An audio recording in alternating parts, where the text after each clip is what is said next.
the handsome liberal. Appreciate you already tuning in tonight. As always, you can be anywhere you want to be. Thank you for being here with me. The whole notion of tariffs have kicked in. We don't have enough just yet to really get into a detailed conversation because right now, all of this stuff is promised, but nothing has really officially taken hold yet. You're not paying any extra for goods and services just yet, but we all know that that is coming down the pipe. So, the standpoint of, do you believe, as Trump is indicating, and I'm plugging in my charger sitting that in heaven, do you believe, as Trump is indicating, that this will ultimately be good for America?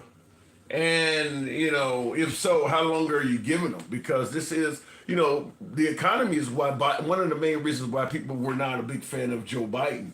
Any president, a weak economy can cost you everything. So hopefully Trump, this will turn out great and the economy will get better. But if not, it could be a detriment to the history of Trump's presidency. Now, he's obviously not running again. He's not running. He doesn't have to worry about getting reelected, I don't think, even though he's joking around and suggested he wants to run for a third time. But officially, he's not having to be concerned with running for a third term. So it's all about legacy with Trump. But nevertheless, regardless,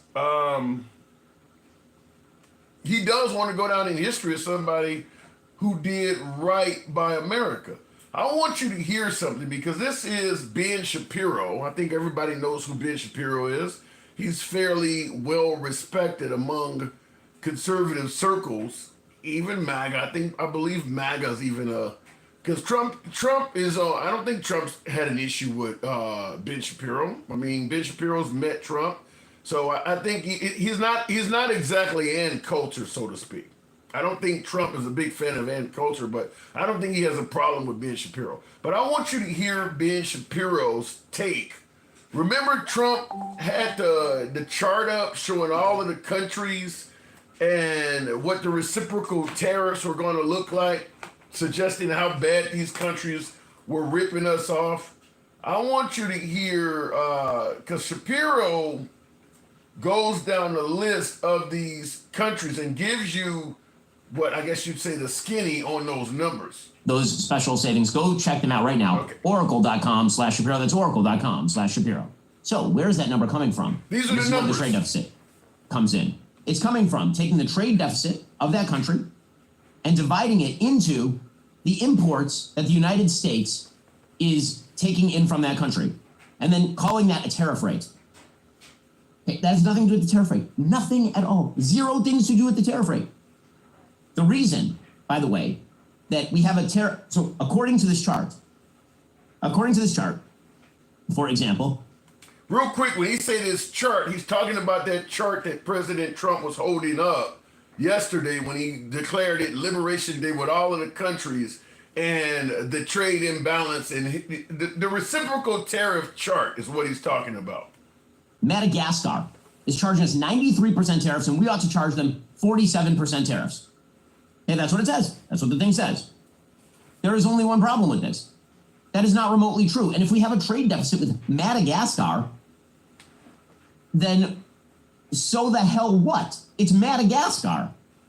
The GDP per capita in Madagascar is like $530 a year. Our trade deficit with Madagascar is a few $1 million. Is the idea we have to chisel out of the people of Madagascar extra dollars for American products, or we are getting screwed by the great and powerful people of Madagascar? Is that the idea here? It makes 0 sense. It literally has nothing to do with the actual tariff rate. How do we know this? We've got perfect proof. Yesterday, Israel, which already had almost no tariffs on the United States, 99% of all goods coming into Israel had no tariff on them from the United States. That was something that Israel did in the 2000s because they used to have high tariffs. And what ended up happening is that Israelis would come to the United States, load up their bags with a bunch of American-made goods, and then take them back with them to Israel to avoid the tariffs. So Israel just got rid of all the tariffs. Yesterday, Israel announced 0 tariffs on any American goods. The Trump administration hit them with a 17% tariff anyway, claiming that they had a 33% tariff rate on American goods, which clearly is not true. Why? Because it turns out that we buy more stuff from the Israelis than the Israelis buy from us. Shocker. They're a smaller country. We're a giant market. Not a giant shock, as it turns out. So this is pretty crazy, because it turns out the trade deficit has nothing to do with the tariff rates. So we are punishing countries that have a low tariff rate with us. For example, like South Korea is listed on this chart as having a 50% tariff rate on us. The average tariff rate South Korea has on American goods, according to the World Trade Organization, is 0.79%. We have a free trade agreement with South Korea. It is listed on this chart as 50%. That's nonsense. It's not true. It just isn't true. And it leads to a 25% reciprocal tariff on all South Korean goods. Now, there are a number of reasons why this is a problem. Okay, and he goes on and on. This is, I would highly, this is Ben Shapiro. The reason I'm playing this is because of who it is. This is not MSNBC or something like that. So I did want to play this. But there's a lot more to it that's literally hilarious. But I guess the point I'm making right here is that Ben Shapiro is making it clear that that chart they're holding up, claiming these countries are ripping us off, it's a lie. Those numbers are not factual. We'll see how this comes out in the future with Ben Shapiro, what he's saying versus what Trump is saying, if Trump turns out to be telling the truth. And Shapiro and his cronies do not know what they're talking about. We'll see how that goes down. But that's what he's basically saying, is that the stuff that Trump is talking about is absolutely based on nothing. I want you to hear one more clip, and Will G, I do see you. I want you to hear one more clip before we start the show. Now, this is coming from MSNBC, so I know it's not gonna. Ben Shapiro's on the right, MSNBC is on the left. I'm gonna, I know a lot of my beloved MAGA don't want to hear from MSNBC, but I do believe this is worthy of noting, because it is almost comical in regards to one of the countries we're imposing tariffs on. And it's insane. Yep. And I think that's how you say it. It does have an airstrip, but all 593 Keeling Islanders will now be hit with an American government 10% tariff that will apply to, anything they might ever want to export here to us. Make it here, Keeling Islands, if you're going to make it. May I introduce you to Jan Mayen Island. It is a volcano, a volcanic island mostly covered in glaciers, hundreds of miles from anything else in the Arctic Ocean. Jan Mayen, I think that's how you say it. It does have an airstrip, but nobody lives there. Population 0 humans, many polar bears. That said, rest assured, we, the American people, are now protected from the predatory economic piracy of that uninhabited island. Thanks to our genius strongman ruler who has put the American government to work, Donald Trump has just slapped a 10% tariff on Jan Mayen Island, just in case anyone ever moves up there and tries to screw us over with their Jan Mayen Island underpriced export. So let me just ask you folks, how do you think this is going to turn out? I just want to ask you, the left and the right is saying this stuff. How do you think this is going to turn out? You're laughing at the thing you helped happen, by the way. Astro, you don't watch the channel enough to make a statement like that. One of my viewers in the comments, and I appreciate your input. Astro says, I am laughing at the thing I helped happen. You must be very new to the broadcast, but thank you for your input. But what I want to ask you folks is, how do you think this is going to turn out? Do you think it's going to turn out to be an economic boom for the United States, or do you see otherwise? This is what we're going to talk about all night tonight, is these tariffs. Because I want to get your opinion on it. I just want to get your opinion on it. It's still new. Essentially, everything we're doing is speculating, because these countries have not even began to retaliate yet. But nevertheless, you got MSNBC suggesting that and MSNBC is not the only one that's talked about this. In fact, Ben Shapiro also mentioned it, that we've imposed tariffs on an island that has no citizens. There is no one on that island. And we've imposed a 10% tariff. As you heard Ben Shapiro talking about, we've imposed tariffs on Madagascar and Ethiopia and places. that essentially sends no goods or imports no goods from America. As he pointed out, the GDP, the average person is making like $300-400 a year. So why the hell? I mean, it just, I want to get this from you folks, but it does sound like there was no research done to come up to the conclusion of some of this stuff. They just kind of like the federal firings where they just kind of did it. In terms of actual analysis and actual information, didn't cow. Appreciate it. Thank you. Thank you very much. Start the show off. Appreciate that, didn't cow. It sounds like there was really no homework done on this. But I want to hear from you folks if you maybe see this differently than what Ben Shapiro or even Rachel Maddow of MSNBC is saying. USRD Coffee says breaking news: Trump announced reciprocal tariffs on Marna, Gotham City, and Wakanda. I mean, listen, at the end of the day, this is going to be our money. Trump is going to go down in history as a very wealthy man. So none of this shit he's doing is going to hurt him. Real talk. Cut me off guard. Thank you, real talk. Yeah, that's a pretty kind. By the way, this is supposedly, just to step off topic for a minute, did you know that apparently TikTok is supposed to go away in 24 hours? Remember TikTok, the app got banned and Trump worked with the Chinese or whatever and gave us another 90 days or whatever. Apparently TikTok goes away again in 24 hours. So I just want to let you guys know, for folks who enjoy this type of dialogue back and forth, if TikTok goes down, then I will continue to stream on YouTube, horizontal, YouTube vertical as usual. And in place of TikTok, I will be live on Instagram and Clapper.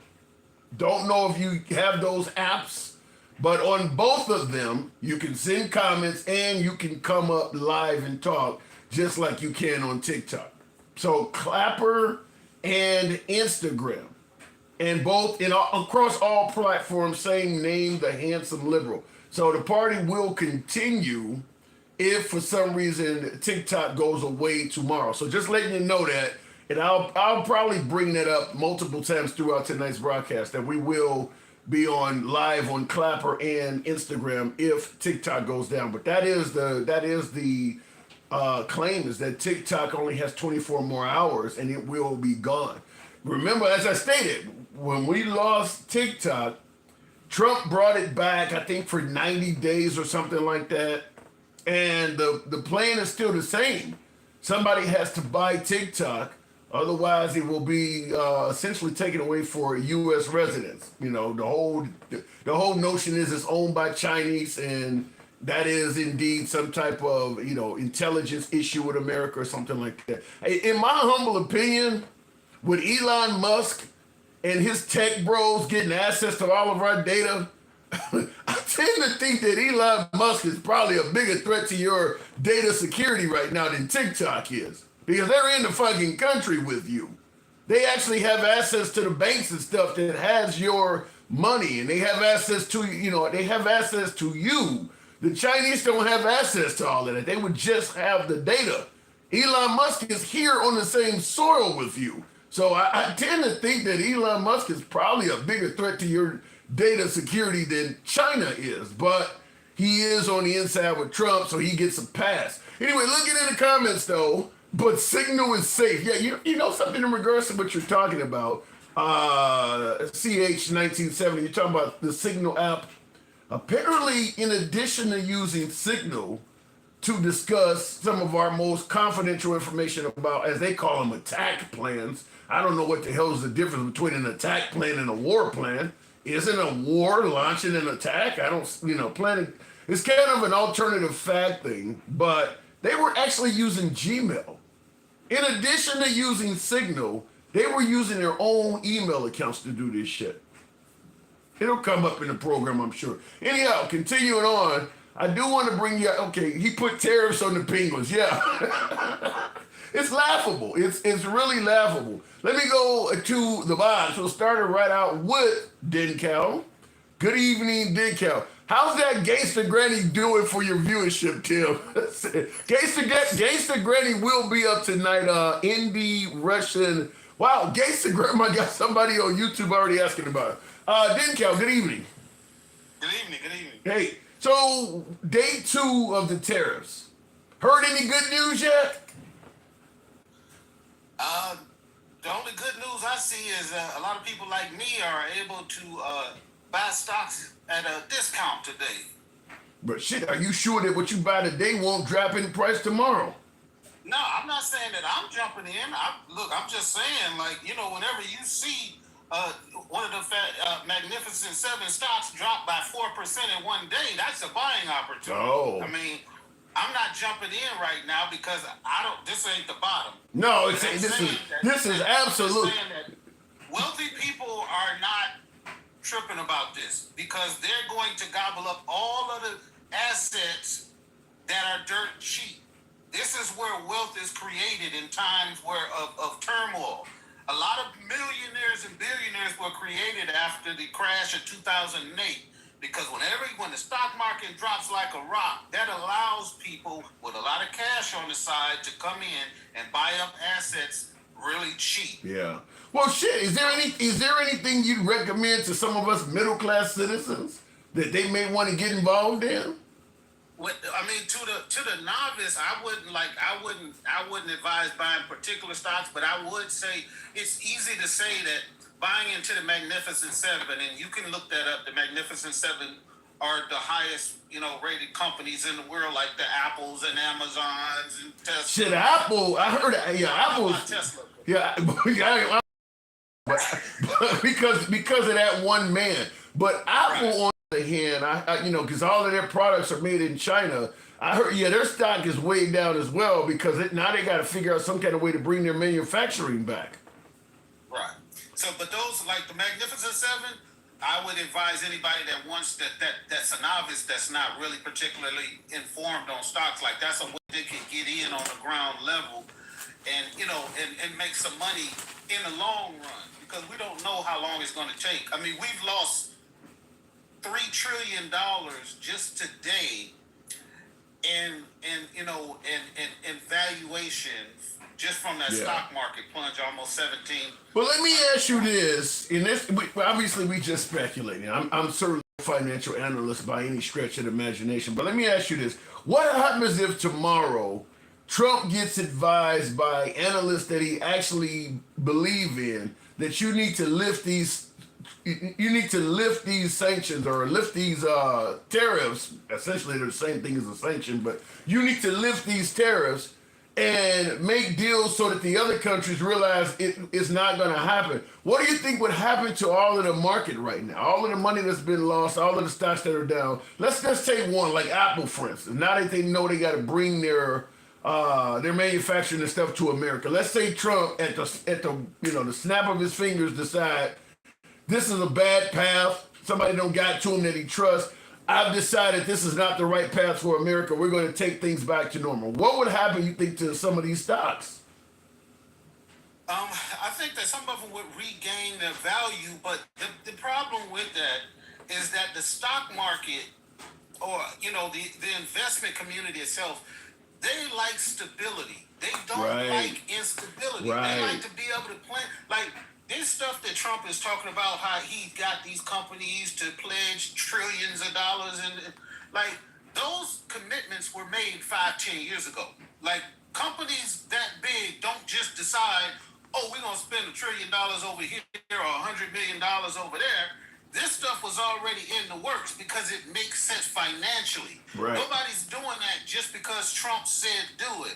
So they may have said that, but if it doesn't make sense to them financially, they're not going to do it. And all of these people running around out here who don't understand how tariffs work and how this stuff works, saying it's going to bring back manufacturing.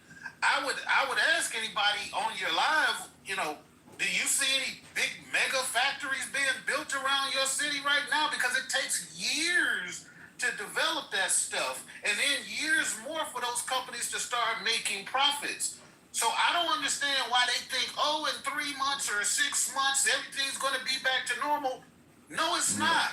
Yeah, and I think that what you pointed out in regards to being unpredictable is probably. I mean, would you really want to spend millions of dollars to build factories when you know he could snap his fingers at a whim and make everything you've done worthless? I mean, so I agree with you in regards to the volatility of him being an unpredictable leader. You probably would be very hesitant to make any major investment in business under Trump because he changes his mind at the drop of a hat. And the next president, almost assuredly, is not going to go forward with all of the stuff he's doing. True. So it doesn't matter if it's a Republican or a Democrat that comes in after this, nobody's going to go along with this plan. So all of this stuff is going to start getting rolled back, and all of these companies, which they got much smarter people on their boards than me and you sitting here, they know we're not about to spend no $100 million on no new factory when the next administration damn sure gonna come in and gonna roll back all of this stuff, and we're gonna go back to the way, they're gonna go away from this tariff stuff. Tariffs do not work. I said the same thing about Trump's really strict policies on the border. I said the same thing, that likely the next politician that follows him, because there's a lot of business farmers and construction sites, people who donate money to political campaigns that want a certain amount of immigrants in here. And Trump has this really closed door policy now to those people. And I said just like what you're talking about with the tariffs, then it's likely the next guy that come in there is going to roll a lot of that stuff back too. They're going to have to, because it's going to be damaging to the global order. Like, you can't, like, we sitting here, we laughing talking about how you putting these tariffs on islands that don't have any people and all of that stuff, but this is the type of uncertainty. Like, how can a business sit down at the table with Trump and really make a deal when they understand that he don't know what the hell he's talking about? Yeah. Did you see him telling him that they're gonna give him, we gonna invest? I guarantee you not a third of that is gonna come to fruition. They just hyping him up because they know that's what he like to hear. But I gotta ask, listen, there's a lot of, despite what Gangsta Grandma gonna tell me probably after you and some of my other viewers, there are intelligent MAGA. There's plenty of MAGA that are intelligent. Why aren't they saying this? I mean, Stuart Varney of Fox, Charles Payne, these are smart people. Why are they not saying this stuff? They too invested now. Their reputations are now online. Like, they have gone headfirst into this shit. You can't stop here on the breaks and say everything I've been saying is bullshit. They got to throw the line. They got to continue. They going down with the ship, bro. So if I'm watching Charles Payne, Neil Cavuto's no longer on there, but if I'm watching Charles Payne or I'm watching, Stuart Varney or somebody, and they spend, month after month after month telling me shit according to you that they know is not true, I mean, I gotta assume their career as their career as financial analyst is probably gonna be severely harmed, is what you're saying. Not if they still on Fox News. Wait a minute. You telling me the Fox News viewers will keep watching them even if they know they got played? You want me to play you audio or video of J.D. Vance, of all the top people in MAGA right now calling Trump the most horrible person in the world? You want me to? Can we do that? I get your point. In other words, they like a little flip if it benefits them career-wise. They don't give a damn. They don't care, man. You've always said this. If Trump say it, it is so. Yeah. And that's really what's happening on these tariffs. But did you see the clip I played of Ben Shapiro breaking down each country and how that chart that Trump held up yesterday, those numbers are not true? Now, Ben Shapiro is definitely favorable to MAGA. And he is one of the few apparently that's on social media that actually is pointing out that this stuff that they're telling you is not accurate. Well, Ben Shapiro, my personal opinion about him is he's not favorable to MAGA. He's favorable to Israel. And as long as the government is on, like Trump is on Israel's side about anything, he cool. And I bet you the only reason he's speaking out is because they tariffed Israel. Yeah, they did do that. They tariffed everybody. There is not a single country on earth that they didn't tariff. Exactly. They tariff places where people don't even live. Exactly. So imagine who was sitting there drawing up all of this information, then allowed him to come out in front of the American people and say, these are the tariffs that these countries have on us, so we're gonna tariff them half of that. That was a bold-faced lie. This is what I've been screaming from day one is that, I'm not throwing Trump and Elon under the bus, and I've been saying that if what they're talking about they're doing is true, a lot of things they're doing for America could be good things for this country. But as I stated, I need to see proof. When Elon is saying he's finding waste, fraud, and abuse, I need to see proof. Just like with these numbers now, apparently the numbers that Trump is saying, this reciprocal tariffs, we need to see proof. I said this about the Haitian migrants eating cats and dogs. I mean, Trump says a lot of things that MAGA, you're right, MAGA just believes without any proof. The same thing with the folks that are being sent to El Salvador. They're all gang members. Well, without due process, there's no way to prove it. And he has that benefit that if he says something, MAGA requires no proof at all. Right. And just like all of the financial analysts I've listened to, and I know you got a 9 to 5, so you probably haven't had a chance to just listen to all of these people. They're all saying the same thing. He used some equation, some quack equation that basically took the difference between our trade imbalance, like how much. Yeah, Shapiro says it in this video. Shapiro actually gives he that. explained it perfectly, and that's how all of the other ones have explained it, and they've all said what he said is bullshit. And what he's doing makes no sense. Just because you buy more from somebody than they buy from you doesn't mean that they're cheating you. Yeah. It just means that your economy is bigger, theirs might be smaller. Like there's a bunch of different. Yeah, I don't get that. I mean, do we really expect Japan to buy as many American cars from us as we buy? I mean, when you think about the population of America, you really expect that many Buicks and Chevys to be on the streets of Japan? No, they drive mopeds over there. Right, they didn't get their streets don't even have a room to accommodate you can't put an Escalade all over Tokyo. It doesn't, like you're right, the street don't have a room for it. So it makes no sense to just a blanket statement. The whole world has been cheating us, so now we're going to get them back. Like that makes no sense to any person that halfway understands the economy.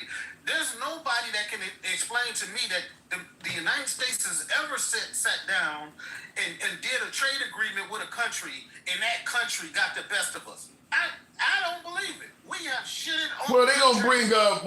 I guess they would bring up something like the Iran deal. They believe that Iran got the best of Obama. They didn't get the best of Obama. Made a nuclear deal to inspect all of their facilities by using money that belonged to them.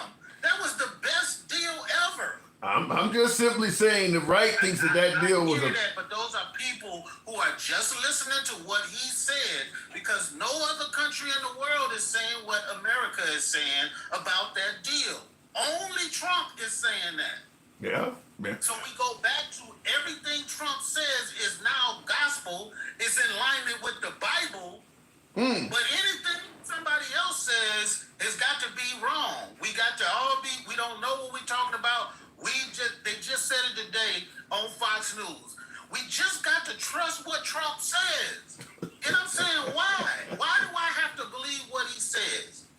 Well, the notion is that Trump has been a successful business person all his life, and he knows more about business than you and I, therefore he should be more trustworthy than you and I. He knows more about real estate than you and I will give him that. He knows more about maybe construction companies than you and I. But international affairs, dealing with this kind of stuff, where there's a chain reaction, where there's like he thinks that he's just going to make this move and then everything is going to move accordingly. No, there's all different types of intricacies that go along with global trade that are not going to go his way. People are going to die of starvation. People are going to have problems all around the world because he says that countries are ripping us off. So now those people are going to suffer.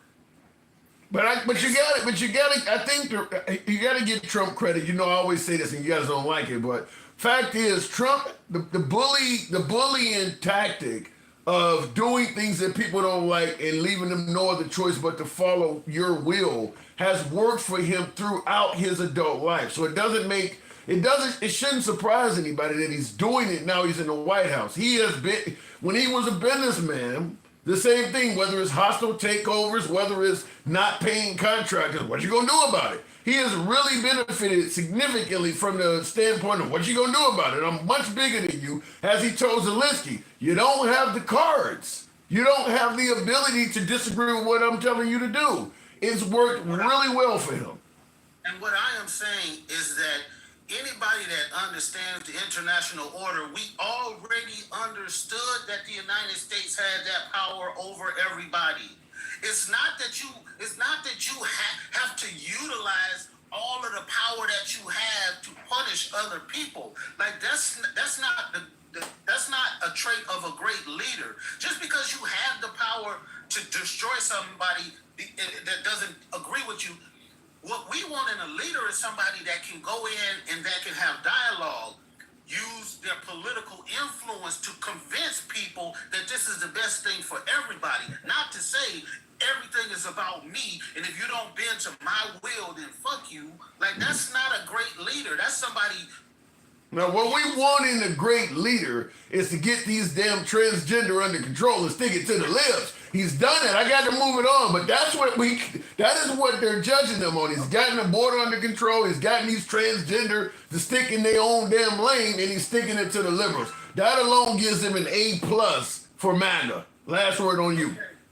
Well, I would just say, if you would have took my advice and you would have put you a board up there in the back, you would have been able to tick off 2 things out of 1,000. You would have been able to tick off the border and getting rid of them dang old trans people, and the rest of the shit would have been unchecked. It's only been 2 months, Cal. It's only been 2 months. I gotta go.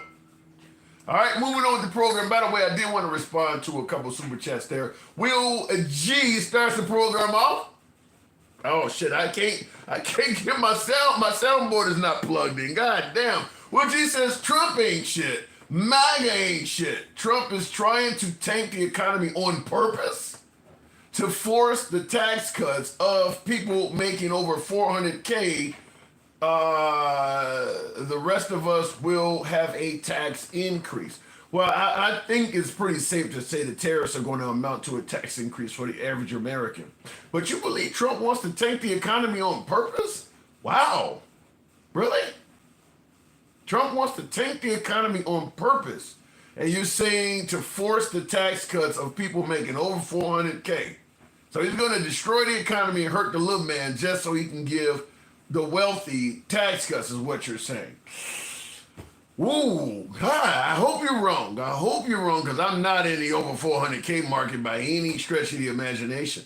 Host lied for the last 4 years, says, let me know what I meant, mental libtard. Go ahead and state what you think I've been lied about. Will G says, all the maggots, not MAGA, he says maggots, those little white things that squirm around on the carcass of deceased matter. He says all the maggots making over 400K and those that hope to get in the tax bracket know the economy tank is on purpose. So he is saying that upper middle class and wealthy right-leaning constituents know that Trump is trying to do this on purpose. I haven't heard anybody say that. I haven't heard anybody suggest that Trump is deliberately trying to tank the economy. I'm trying not to think that. I have a hard time swallowing that one. I believe that it might just be a matter of ignorance. In my opinion, we see what happened with the firings of the federal government. They fired a lot of people and had to bring them back. JFK fired a chunk of HHS workers last week, and now they've this week had to admit that some of that was done erroneously. They had to rehire some folks. Elon Musk has fired people erroneously and had to bring them back. Trump, on the other hand, has sent people to El Salvador, and they had to admit they were wrong there. So I'm just simply saying it's pretty clear they may be wrong on some of these tariffs as well. Clearly, some of the things they're doing when you're imposing tariffs on locations that do not even have human population, clearly you're just all of this shit is being done via chainsaw. None of this stuff is being done with a scalpel. In other words, looking at each country individually, having the right analysts look at things and come up with some kind of fair tariff. They're just throwing shit out there, whether it's firing federal employees, whether it's deporting people, whether it is imposing tariffs. They're moving really fast without any type of checks and balances. They're not really checking their work. That's why they're making so many mistakes. This is what I said in regards to due process, whether you're driving down a highway or sending people to prison in El Salvador. The faster you do something, the more likely you are to make mistakes. And they're making a lot of mistakes doing this stuff because they're just moving so damn fast. We also give boatloads of money to Israel. So why would they impose tariffs against us? Well, we impose tariffs against Israel. I don't know why we would do that. That doesn't even make sense. We know Trump is selling off the country piece by piece. Damn, Will, you really think Trump is just on some sinister shit? He's trying to destroy the economy to give tax breaks to MAGA earning over 400K. And you also believe he's trying to sell off the country piece by piece. I mean, is that, if what you're saying is true, I mean, wouldn't that be essentially treason? Trying to destroy your own country, trying to sabotage, at least from a financial aspect, trying to sabotage your own country. I hope you're wrong about that. Let me go back to the box. I'm going to go ahead and take a deep dive into the world of gangsta grandma. Good evening, gangsta. Now, I haven't been on here long enough for you to attack me tonight, so I'm assuming I've been doing a better job. Oh, I'm gonna attack you any time, because you be fucking up every damn time. What are you talking about? What did I do wrong tonight? Oh, you haven't yet, but I'll come back if you are. I will tear your ass up. I've been good tonight though. So what do you think?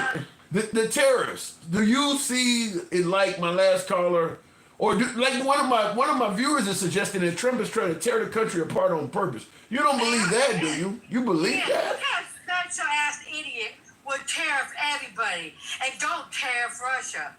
He didn't give Russia nothing, but he did the penguins, for God's sake. What the fuck did the penguins do to him? Well, as I stated, I believe they just are imposing tariffs without actually paying attention to what they're doing. I'm gonna tell you something. We are fucked around. We found, well, I didn't fuck around, I voted for her. And let me tell you this. This wasn't about egg prices or about the cheese prices and anything. This is all about racism. Because now we throw around. Yeah, it is. Because let me tell you something. This man is trying to destroy the United States. This man is trying to destroy us. Why? Why would he do that? For the billionaires to get wealthy all over again. So you sound just like my viewer Will in the comments that has said the same thing, selling off the country piece by piece to He is. That motherfucker is doing it. He is. And people think, oh no, he wants to lower our egg prices. Oh no, our milk is gonna go down. Our gas is going down. No, bitch, it's gonna go high. You don't see. Okay. I mean, I'm being told that Trump is a patriot. Trump loves his country. Hey, patriot. That motherfucker's a Dodge ass bitch. Oh my god, I got bone spurt. I couldn't do it. Well, I mean, if he has some foot issues, he has some foot issues. Oh, shut the fuck up. He has a fucking foot issue. Come on, baby. Quit bluffing. You want to throw the man into a war zone with bone spurs? Really? Really? I mean, if he had a foot ailment, he had a foot A ailment. fucking bone spur. That white trailer trash ass, bipolar ass bitch. He's just bougie. He don't want to do it. Oh, he's too white. He has a silver spoon in his mouth. God forbid. Get the fuck out of here. You know, I think you just really hate the guy beyond belief. I mean, I don't think you sound like, my viewers are often saying this. Let me tell you something about what I hate.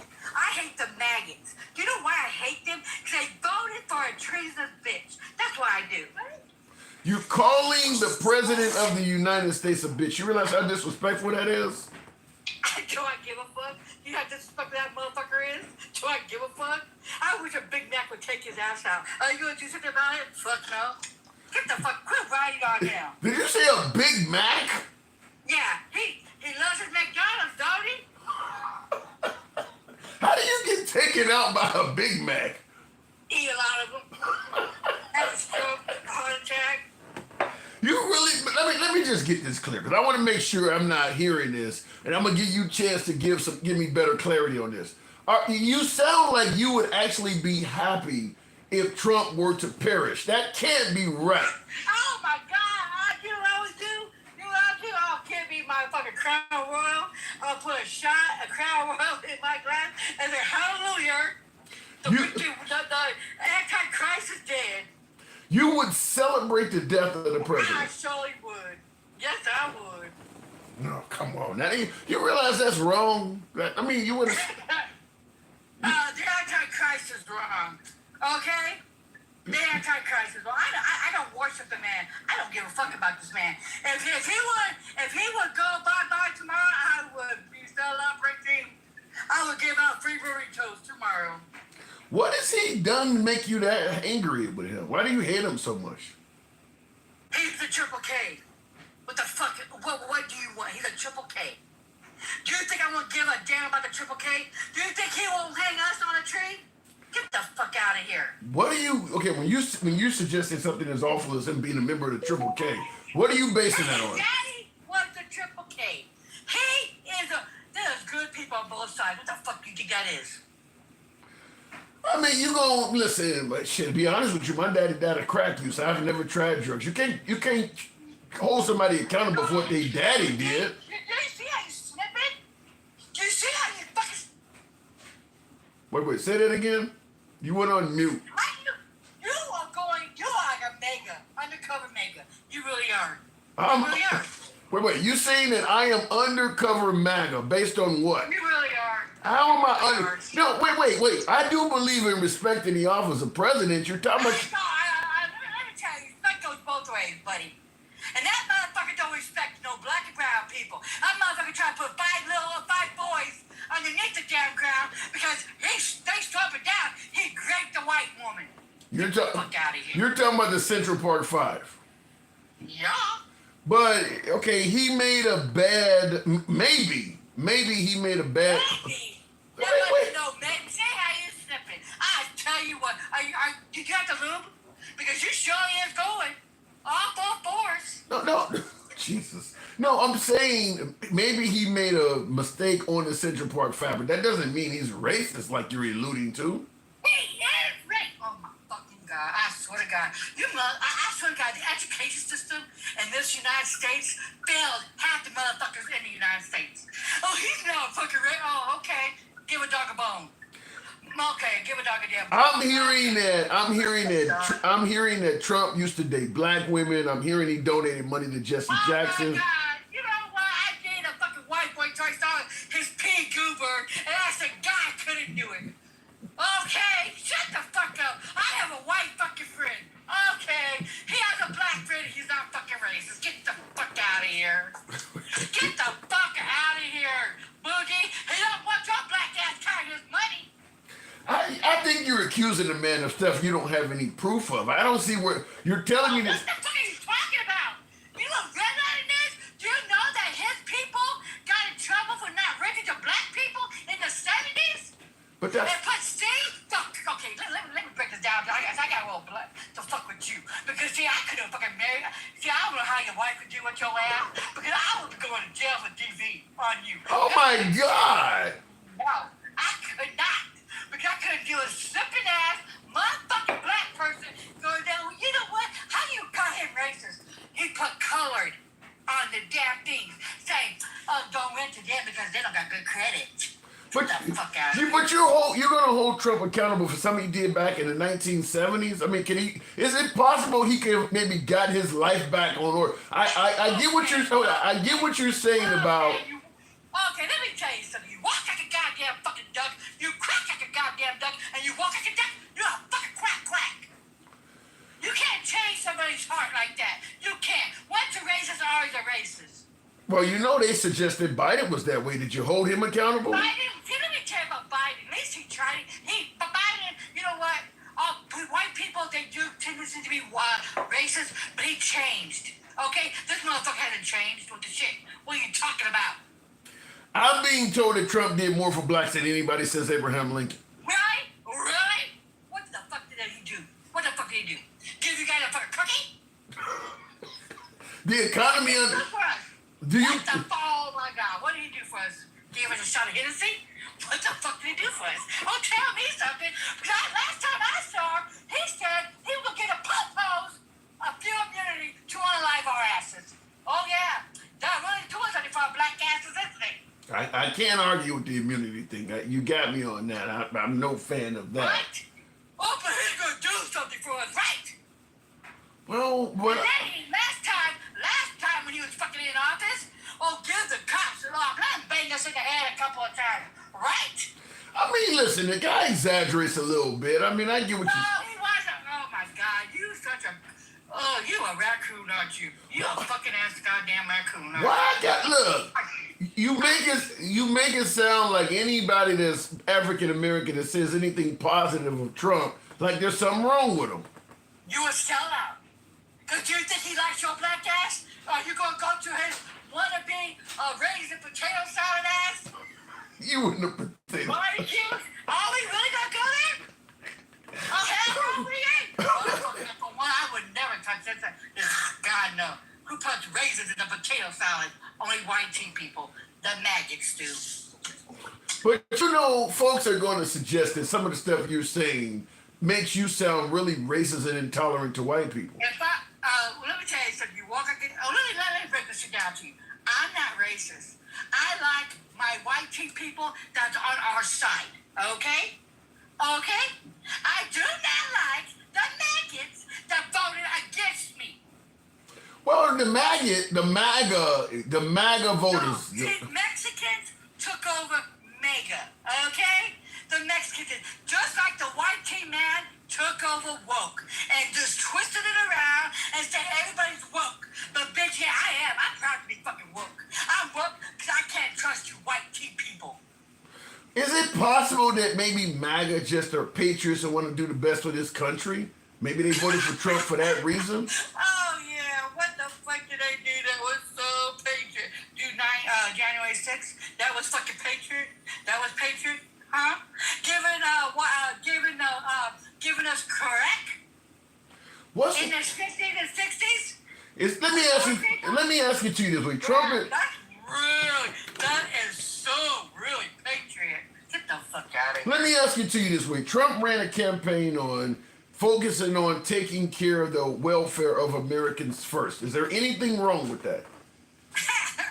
What has he done? Stopped us with tariffs that we're gonna pay for? He's only been in office for 2 months. What? He's only been in office for 2 months. And it's pure hell. Go fucking figure. Well, I mean, look, you got a lot to correct after Biden has ruined everything. It takes time. What the oh hell no. Not your black ass say Biden ruined everything. What the fuck? Are you fucking bipolar? What the fuck are you? This is what we're being told is that Biden destroyed the country so damn bad. It's going to take some months for him to get things, on track Biden again. walked into a pandemic, okay? Let's go there. You want to go there? Hell no. Let's go there, okay? Let's go there, Pookie. Ray. Bent over for the white man. Can you feel it in your ass? Let me tell you this. Let's break this down to you, okay? The white man that was in office thought, oh my God, April, we're going to get rid of the virus. Okay? Just go drink bleach. Go drink some He bleach. did not say drink bleach. Are you fucking serious? I played the. That's infected! Okay, that's not bleach. Oh my fucking God. That's why Poison Control got a lot of things, a lot of calls saying, you know what? Black people's drinking bleach. I think you just have blind hatred for the president. Oh my fucking God. Go look it up. Google's free. Google is fucking free. I mean, I played the clip. The man said disinfected. He didn't say bleach. You're saying bleach. He didn't say that. What is disinfected? What is disinfected? It could be Lysol. It could be citrus. It could be anything. Okay, dude. Okay. Ride his little pee-weenie. I hope you feel it. Because you know what? You're going to feel all the wrath when this shit comes to an end. And all the tariffs are coming. And every goddamn thing. And all the little maggots go, oh my God, I can't afford a TV. Oh my God, I can't afford this. I can't afford that. Go ahead. You don't think there's any chance at all that Trump may restore the economy and get things back on track? Why wouldn't you fix something that will... Maybe she had a call. Well, give it a chance. Give her a moment. Why would you fix it that wasn't broken? We lost over 5,000 points on the damn, what is that called? The stock market. Since he's been in. It was a rough day. It was a rough day, but. A rough day? A rough since he's been in office. A rough. What are you talking about? It was. I mean, it was a little bit rough, but you're telling me that you believe the economy was doing well under Biden? Is that what you're telling me? Let me tell you something. The only thing that hurt Biden was a stupid ass Democrats didn't fight harder for him. They didn't say what the fuck they did for him and helped him. Because let me tell you something. We went from 9% up there. We were sky high buying everything. He got us down to 2.8. Okay? You know what the unemployment was? 14% under, you beloved Orange Jesus. It went down to 5% under Biden. Oh my God! All right, I gotta move on, gangster. But I think you've been a little bit. I'm roasting you to hell and back. You need to quit focusing. You know what? What you need is get goddamn backbone to these fucking little maggots. I believe in free speech. Okay, let me tell you about free speech. There is things about free speech, right? Yeah. But there's consequences with this free speech. Yeah. Okay? And what they're doing is not free speech. It's called misinformation. Before I move it on from you, someone made a comment I think is worthy of reading. Fresh Guy states, people like you will deter anyone in the center to go to the MAGA side because you're so, you're so bombastic. How do you respond to that? Okay, you know what? Let me tell you something. If this fucking turns you to go to a maggot, you've been a maggot all along. I'm just spitting the fucking truth. I'm not one of these types of liberals. Yes, baby, you do it this way. Oh, yes, baby, you do it. No, I ain't gonna coddle your bitch asses. I'm telling like it fucking is. You guys are worthless. You guys are uneducated. You guys are fools for believing a white man over anybody. The only reason why you didn't fucking vote for her is because she's a black woman. She spoke her goddamn fucking facts, and she was gonna fucking help us. But you want to burn the system down, and you want to blame a white man over her. Well, guess what, bitch? You're gonna burn the whole shit down. And your white tea asses are gonna be crying after a while. All right, Grandma. You know they're gonna say that's racist, but as always. Oh, well, you know what? The white man is fucking gonna say it's racist. They can kiss my black ass. How about that? As always, it's a pleasure talking to you. And guess what? I have an ass. They don't. They can't cook. I can.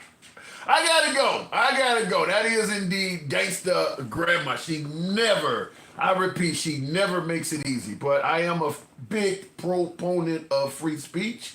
What do we say? We go left of Bernie Sanders to having dinner with Q.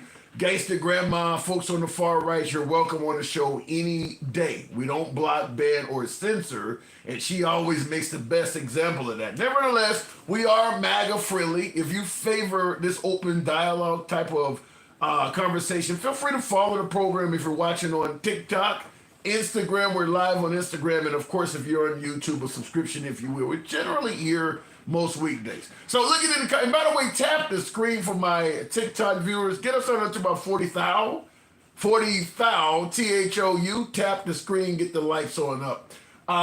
Perhaps 24 hours is all we have left of TikTok.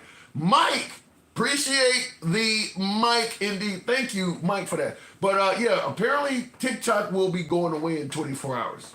So I'm going to be saying that throughout the broadcast, is that if TikTok is no longer here again, like it was a few months ago before Trump worked on bringing it back, we will continue the program will continue. We'll just be live on Instagram Clapper and YouTube.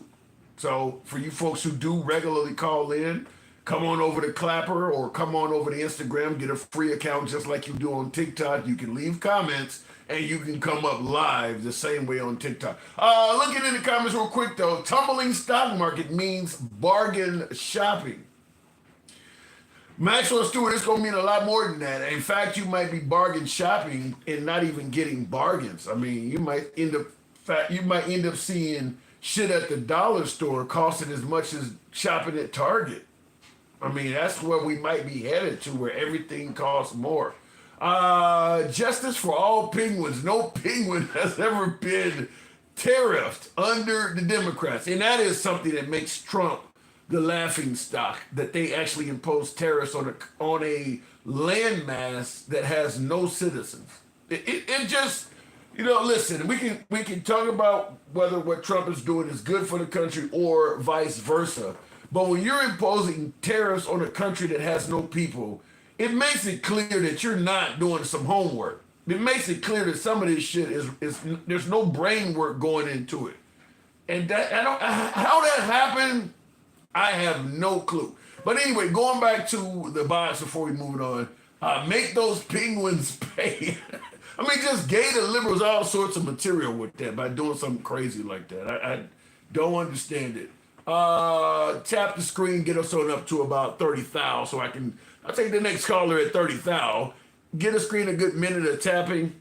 Real quick, I'll read the comments. If you don't vote for me, you ain't black, says Gerald Jimerson.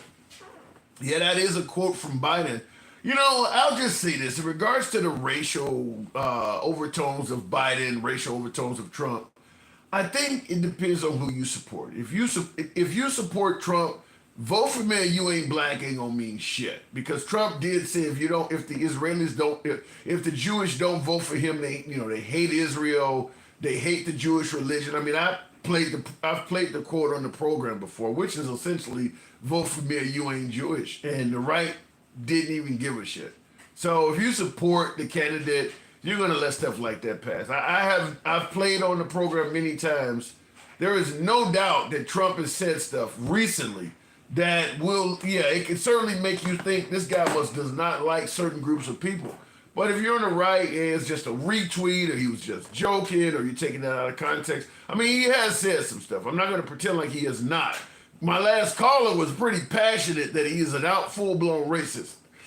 We can talk about that, but I mean, there's no denying that there are things that Trump has said and done that is worthy of bringing up. So if you see vote for me, you ain't black as a racially charged statement, but him being, having to settle out of court for not reigning the people of color is not, then you're kind of biased in that. Appreciate the hat and mustache. Yeah! That came from, I don't know who just said that, but was that Mike? Yeah, appreciate it. Moving on with the program. We're at 30,000. Yes, we are. And we'll go straight to Mike. Good evening. Busy day. We're analyzing so far the mess known as the tariffs. What say you? I say that this dumbass, it put tariffs on Happy Feet. What is? Oh, they come with the penguins. How do you think something like that happens? Because Tim, they're not listening. Just like everything else, there's no logic, no rationale behind. There's no strategy other than they're trying to fleece the American people. It's not even Democrat or Republican, and at this point, they're literally just getting as much as he can to cover these tax breaks. They want to increase the debt ceiling. What $5 trillion is isn't that what they proposed? I heard something like that. Yeah, $5 trillion in the debt ceiling. We all know what this is about. Do you agree with listening to what you're saying? Will G in the comments. Do you agree with him suggesting that they are deliberately trying to destroy the country financially? Yes. Why? Just to give money to wealthy? Yes. Listen, what other rationale is there? Could be lack of knowledge. Could just be mistakes due to ignorance. I don't believe they intended to charge a country that has no citizens. That's just ignorance. Because they don't care. They don't care. They're just trying to get the wealth as fast as they can, any way they can. 100%. And if people get caught in the wash, like sending people to Venezuela that aren't gang members, then so be it. So this country was what this country that he put tariffs on, this island of penguins, is like putting a person on the plane that wasn't part of a gang. You know something, when you said like sending people to El Salvador that are not gang members, you know the crazy thing is, I never imagined there would be a day where simply being part of a gang alone would get you sent to prison. You ain't did nothing wrong. You just got a gang tattoo and that. I mean, even, listen, if you're an immigrant, you know, I can see where it might get you deported, but sent to prison? Tim, they don't care. I've been listen, my brother. I've been telling you this from the beginning, and I was hoping to be wrong. If we're honest about it, I told you a long time ago. I was hoping that I would be wrong. Yeah, we don't even have a law on the books that makes it a crime to be part of a gang. I mean, they're sending them. You're sending them to prison for something that's not even a crime. I just don't understand that. Man, he's firing people because Laura Boebert told him to. Yeah, that happened today. Like 7 people. Laura Boebert, one of the biggest conspiracy theorists out there. One of the biggest ones out there. And he's taking her advice, but it doesn't surprise. And MAGA, while all this was happening, your beloved leader is out there golfing today. What another slap in the face. While the tariffs are going on, that's right. I'm sorry, Laura Loomer. I said Boebert. You're right, Laura Loomer. He's out golfing today. Yeah. Well, the man likes to golf. I mean, listen, he has, he's running the country. He's leading the free world, right? $30 million worth of golfing since he was sworn in. $30 million spent for him to golf. Listen, and I get it. They were doing the same thing to Obama, counting up how much money he was on vacation. But the fact is, when you have the size of the security detail that the president has, I don't care if you go to McDonald's, it's probably going to cost thousands of dollars. I mean, there's no way to move all of that equipment, all of those vehicles around all them people without it costing money. The only way he's going to save us money is to really not go on vacation at all. Well, and I'm not saying don't go at all. I'm not saying that at all. I'm saying that when you smack these tariffs, how much did we lose today in the stock market? $3 trillion. $3 trillion in one day. The Dow was down 1,600 points. 1,600 points. Yeah, worst days since his first term during the pandemic. I mean, Biden, he don't beat Biden twice in terms of worst day in the stock market. Twice he don't beat him. And have you had? I just came in right before Gangsta Grind. Has anybody came up here to try to defend it? No, and I'm looking for somebody. No, I haven't had anybody try to defend what's going on. All kidding aside, I mean, people can push back on Trump and MAGA like I do. But I was telling you the whole time, Tim, I don't want to be right about this. Who wants to be right about this? I mean, at the end of the day, if Trump fails, we all fail. Well, shit, he's not on the winning roller coaster right now is he? There's been better days. Tim, this is an historic failure to the point where, did you hear Jim Cramer earlier today? No. Lost his shit? Yeah, he lost his shit about this. I mean, it's sad. It's sad because it's going to cost people their pensions. There's gains in their 401k that you're not going to see back. I said that if you are less than 5 years from retirement, chances are, whatever you cash out is going to be less than it would have been if Kamala Harris or Biden had won. And there's not enough time for the market, in my opinion. You're not going to get this much because like you said, we lost $3 trillion today. We haven't even gotten to the point where these countries began to retaliate. So there is definitely worse times ahead. It's going to certainly get worse before it gets better. So if you're close to cashing out, you lost money that you're just not going to get back. Right. And let me say this to a bunch of these Trump supporters in the comments. You did not see. This is the problem that I have, Tim. Trying to defend something, number one, he didn't campaign on. Number two, if he didn't campaign on it, you couldn't have supported it. So, which means you didn't vote for this shit. And you're still trying to make excuses. And the funny thing is, if this were Biden, Do you know what would be going on if the Democrats would have been doing this thing right here? He didn't run on tanking the economy. Bullshit. In defense of Trump, the argument is he is not trying to tank the economy. He's trying to create a fair trade balance and stop countries from ripping us off. That is what he believes he's doing. So he ain't trying to tank the economy. When he was running, see, this is the problem. This is the problem. When they were talking about how Kamala didn't have policy, when you go to her website and she had detailed policy, and then when they come up here, they say shit like drill, baby, drill, right? with no fucking detail. There was no detail. He never outlined that this was going to be part of his strategy, that he was just going to burn shit up. He didn't say it was going to hurt a little bit until well after he was already inaugurated. He didn't. This is the problem that I have with this. This is like blatant disregard for what? Right? He didn't come in and say we were going to be looking at trillions of dollars lost in 401ks. He didn't say that shit. No, the promise was the promise was is that things were going to be done essentially almost overnight. Now all of a sudden it's months. You know, you gotta give me time, and it's stuff like, I only been in here for you said 24 hours. What they're really saying now is that he wasn't really wrong for saying he could do stuff really quick like that. You as a voter was dumb to believe it. You should have knew he couldn't do that quick. That's kind of where we're at now, is that anybody complaining, why isn't he doing it on day one, or why isn't he doing it in 24 hours like he promised?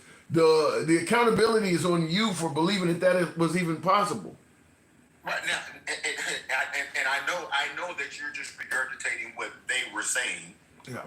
It sounds crazy to me. It sounds crazy that somebody can say, well, of course he wasn't going to do it on day one. But you voted on it. You campaigned on it. Yeah. You've been on every live on TikTok yelling that shit. Day one, now we have a leader. Watch and anybody, how do you plan to lose this kind of equity in your retirement? And then listen, Tim, it's not just this.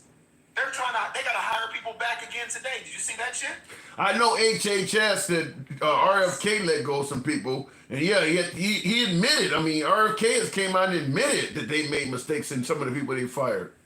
Right, so everybody's making a move, has to go. How many mistakes have they made so far that they've admitted to, let alone the shit they're not admitting to? And that's the point I was saying, is that when Trump is saying that the tariffs are going to ultimately work in favor of the economy, that's what I said, is that because they're not proving stuff, they're moving so fast in what they do and make these broad sweeps that you're right, they're making mistakes. They had to admit they wrongfully sent somebody to El Salvador. Robert F. Kennedy or RFK had to admit that they wrongfully fired people. Elon Musk admitted they wrongfully fired nuclear engineers or whatever. So they are making mistakes, and I believe it's solely because they're moving too fast. They're not going in and doing proper analysis before imposing tariffs, or proper analysis before firing people, or proper analysis before transporting people to prison in El Salvador. They're just moving, and they're making errors. And using Signal Chat when you're not supposed to be using Signal Chat, and then come to find but out. That wasn't an error. That wasn't an error. That wasn't an error. There's 20 other group chats on Signal Chat that they've been using. Did you see that part? Yeah, no, I didn't see that part, but I know they were using Gmail as well. That wasn't an error. I think that was being done to be clandestine from having records of what they were doing. It's just crazy. And then I'm looking at the comments where they're like, give him time. Nobody's perfect. Better than Obama. Bullshit, bullshit, bullshit. You will excuse this shit away until the cows come home, but nothing about this is right for the American people. None of it. Well, I will say this. I do agree he's only been in office 2 months, and you do have to give him time. But I will say this. For only being in 2 months, there's a lot of errors that have already been made. I'm naming them off the top of my dome now. Sending wrongful people to prison that you can't get back. Fire people that, may or may not be able to hire. I mean, you're making a lot of mistakes for somebody who's only been around for 2 months. You've had to admit that's like 3 or 4 errors right there that I'm just talking about. And we're not even talking about Signal. That's a whole nother one. I mean, there's like 4 things or so, and you've only been in office for 2 months. That's a lot. This is a lot. And then talking about our closest ally, Europe, that you loathe them in the Signal Chat. I mean, this is insane. And listen, they can dismiss it all they want, and I'm gonna land my plane. They can dismiss it all they want, but at the end of the day, conservative and progressives are being hurt alike. I don't care. I don't feel, even though people voted for him, the farmers in Nebraska that are about to lose their farms because they voted for him, and it's just sad because we're not going. There's no quick way to get out of it. There's no quick way to get out of it, and these other countries are going to respond with their tariffs because I think Canada said that they're about to start doing tariffs too, right? 25%. And my guess is everybody that we actually have a trade relationship with is probably going to respond in some way or fashion or form. Probably just about everybody, you know, the big trading partners, the Vietnams, the Philippines, the Chinas. I mean, I don't know what China's going to do, but they got hit so large, there's no way they can let that stand. And they can't. And this is my last comment. So, Tim, so all of this faux DEI and woke, you know, I don't really like talking about those two because they demonize those meetings. Right. But this is what happens. This is what happens when you hire people that aren't qualified to be in these roles. This is what happens when they talk about the Democratic echo chamber. This is what happens when you fire people that you don't think are loyal to him, which means follow him no matter what. You know what I mean? It's like follow him no matter what. AJ, it's just funny. I'll never go on AJ's platform when he's in the comments because the level of stupidity it's just insane to me that they just excuse this shit. This is not normal, Tim. We haven't seen this level of incompetence in the history of this country so fast. Well, they said the same under the Biden administration, but I do got to move it on. Go ahead. Have you seen? No, can you answer that question? What? Have we seen this level of incompetence this fast in the first 100 days of any presidency in our history? I'm gonna push back a little bit and say I don't necessarily attribute what's happening to incompetence. I attribute it to moving too fucking fast. You could be a really good driver, but if you take a turn too fast, you might go off the end. I mean, if they were to slow down, some of the things you're referring to as incompetent probably wouldn't happen. But this is part of their plan. You see what I'm saying? This is part of their plan. They were moving this fast intentionally. All of this stuff, we've never seen this before. On the left or right, we've never seen this before. No. We've never seen this before, and I hope we don't see it again because this is terrible and a lot of people are going to get hurt, and it's just a shame. But I'll land my plane there, Tim, and we got to just take care of each other at the end of the day. It's going to be a long 3.5. Thanks for coming through. Long 3.5. Very long. But I will say this. If the goal is for Trump to run for a third term, and there's no chance of that happening with the economy and stuff like that going this way. There's no chance of that happening. I mean, even if he did change the laws so that he could run, he would have to also change something so that the people's votes didn't count. I mean, there's as my last caller pointed out, and I do believe this. I'm willing to defend Trump where I think Trump needs to be defended, but I'm also going to agree with my last caller. I think that there's too many MAGA that have been hurt by a lot of Trump's policies. I don't think that if Trump tried to finagle the rules so he could run again, and according to Steve Bannon, there is ways, I guess, of doing that. But unless things get significantly better than they are right now, I can't imagine an actual free and fair election where Trump would win a third term. Not right now, I can't. Let's see what happens. Stink Tuna Box. That's a hell of a name. We'll certainly get to you in a second. Look in the comments real quick. Someone brought up an interesting point I wanted to go with. Richard Andrew Crosby, YouTube horizontal, said, the reason why they're moving so fast is because if they come in and do it meticulously, it would take all 4 years of the Trump debacle administration to accomplish it.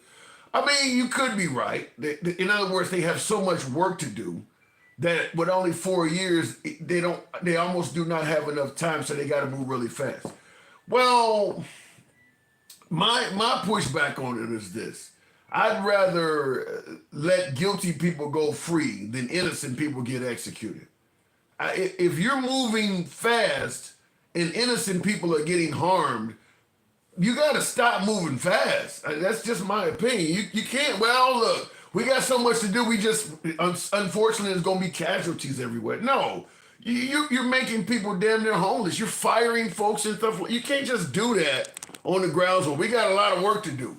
No, then you hire more people to go into these government offices and analyze who deserves to be fired. who's not needed, as opposed to just firing people, like what RFK did with HHS. We're going to just get rid of 50% of HHS or whatever he did. No, you go out and hire 50, 60 analysts to go through the records and determine who gets fired. You can wait a week or two. You don't have to do this tomorrow. I mean, you're hurting good people. Many of them that voted for Trump. You got to slow that shit down. You can't just be harming innocent people. And then you got I forgot who the guy's name was. Some of you guys may be able to tell me in the comments, but he confronted one of the politicians and told him, I just got wrongfully fired or something like that. And the politician was like, you probably deserved it.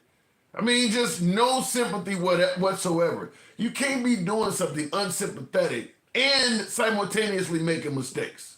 You just, listen, if you want to tell somebody who's committed some heinous crimes, you deserve to be deported, you deserve to be in El Salvador. If you're right, if you are correct, more power to you. But you can't have that unsympathetic approach and be making mistakes simultaneously. So you're telling this unsympathetic shit to people that may not deserve it. You slow it down a little bit is what I'm saying. Looking in the comments, and Gerald Jimerson, you talking about the 13 service personnel killed in Afghanistan. What's next? Benghazi? I don't have anything else to say on that. I mean, I look at it like this. The right brings up the 13 service personnel that died under Biden. Benghazi with what was his name? I can't think of the ambassador that was killed. Or the 4 Border Patrol agents that passed away under Obama with Fast and Furious. You do realize like 1 million people died because of Bush's war in Iraq. I mean, like we lost about 6,000-7,000 of our own people, and then in the Middle East they lost a total of about 1 million people because of that bullshit. You can't bring up Benghazi, the Afghanistan debacle, and Fast and Furious, but skip over the Bush administration. Because most of the folks that are supporting Trump, if you're in my age category, you probably also voted George W. Bush in office. You can't skip over that one. The 13 that died in Afghanistan is a big story, but you're going to skip over the whole war that never should have happened. I just want to make sure you got to cover it all. Mistake was Miss Trump, not, oh my God. Am I reading what I think I'm reading? Glenn said the mistake that was made was Miss Trump did not swallow. So in other words, Jesus, the cells that created Trump should have been swallowed. That is cold. You do know who was charged for war crimes. What is that? I can't read it behind. And Obama gave him sanctuary. Yeah, I mean, look, when it comes to war crime, because Obama also droned an American and went over to ISIS, and the right was pissed off about that. I mean, look, some of this stuff is just hatred for the other side. You're going to bring up that somebody was charged for war crimes and Obama gave him sanctuary, so you don't like that. But then when an American actually goes over to the Middle East and fights on behalf of ISIS and Obama kills that guy, you complain about that too. I mean, it's like, you hear about it on Trump. They never gave him a chance from day one. You're doing kind of the same thing there. Let me go back to the box. Tap the screen. Get me on up to about 50 thou.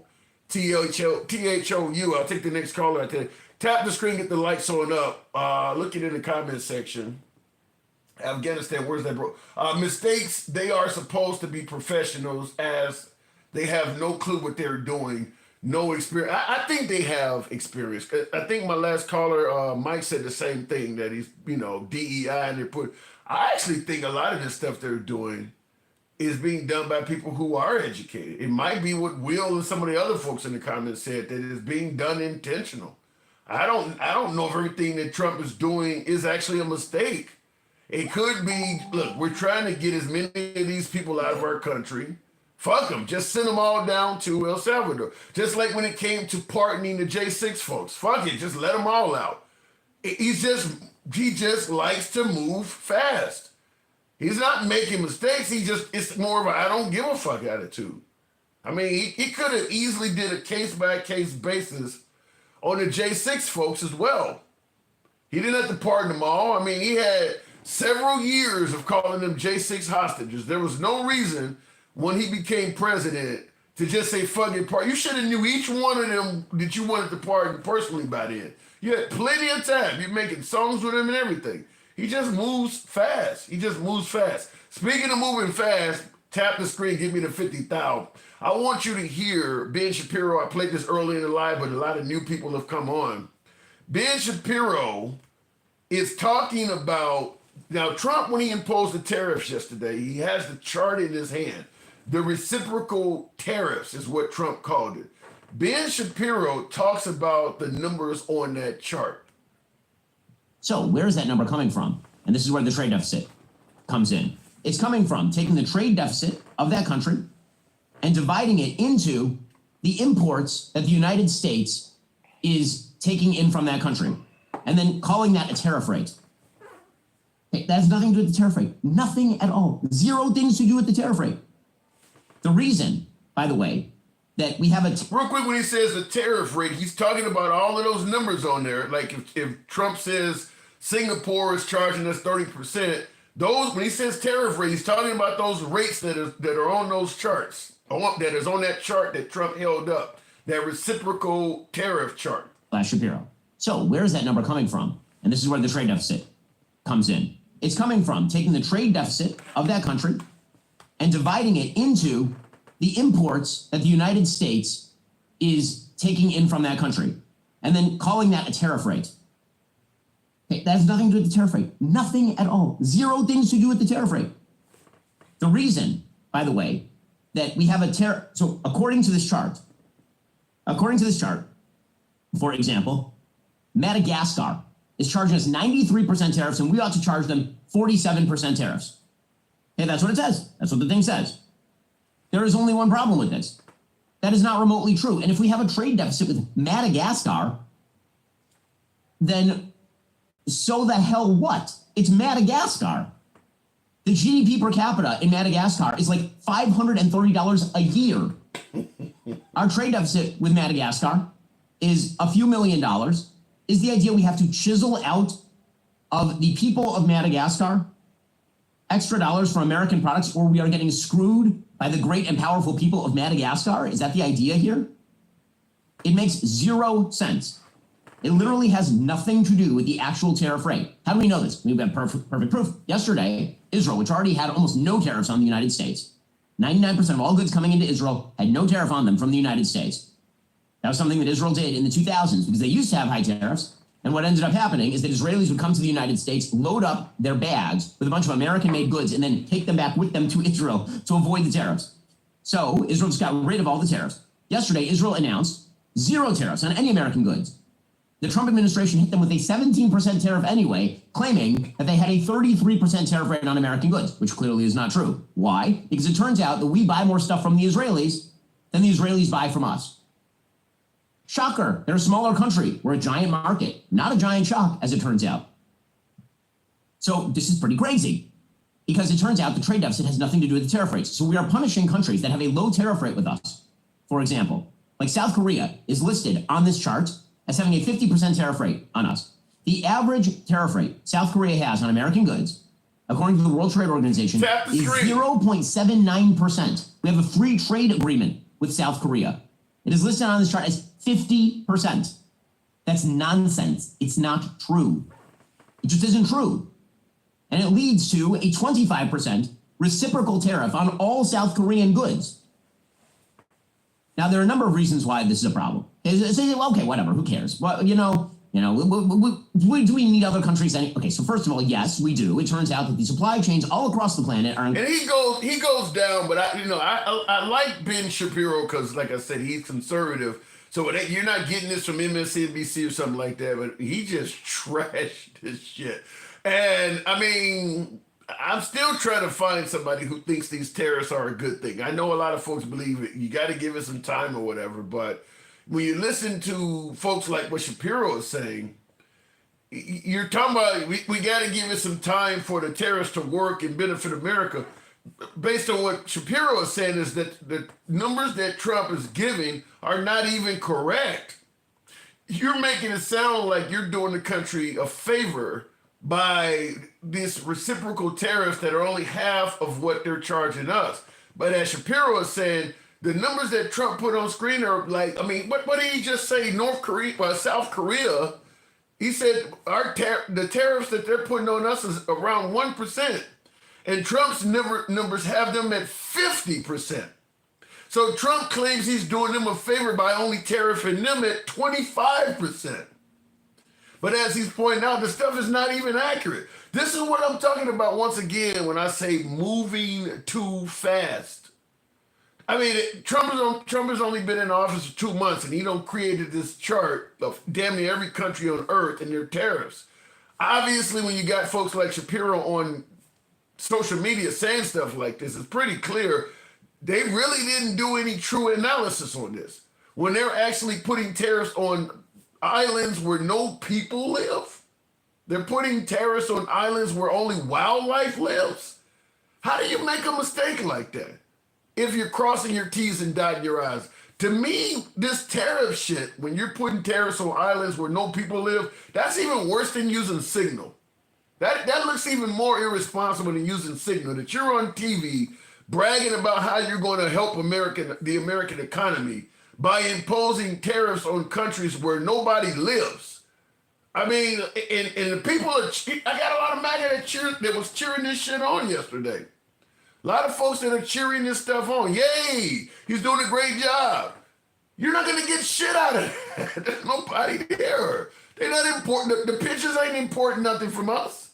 So it's crazy, but a lot of folks are still defending it somehow. Fox News, for instance, and I'll go back to the box since you got me over 50 and take the next caller. But the stock market was obviously in free fall today. Fox News, unlike the other networks, they removed the stock ticker from their screen. So I just want you to understand that. As opposed to letting their viewers see what was happening to the market, they actually took the information down. So they did their broadcast today without that on the screen. Let me go back to the box. Sorry, Tim is working as planned. Let it burn. You want America to burn? You really want America to burn and get back at Trump? You do realize thousands, if not millions of Americans will be harmed by this stuff, right? You shouldn't want that. You should not want that. Going back to the box, the West has been poking at Putin since the Cold War, and the bases on the border was the last straw. Then when he retaliated, they used the media to demonize him. Really? You really, Lynn, I'll go to the box, but the idea that Putin had, first of all, they sent in what the Wagner group or some mercenaries. Russia was attacking Putin and not even admit that they were doing it. Sending folks over with uniforms with no identity. You can't defend that shit. You send in mercenaries into their country to attack shit. And then when the mercenaries get killed, you're not claiming them and you're trying to somehow defend that. Stinky Tuna Box. That's a hell of a name.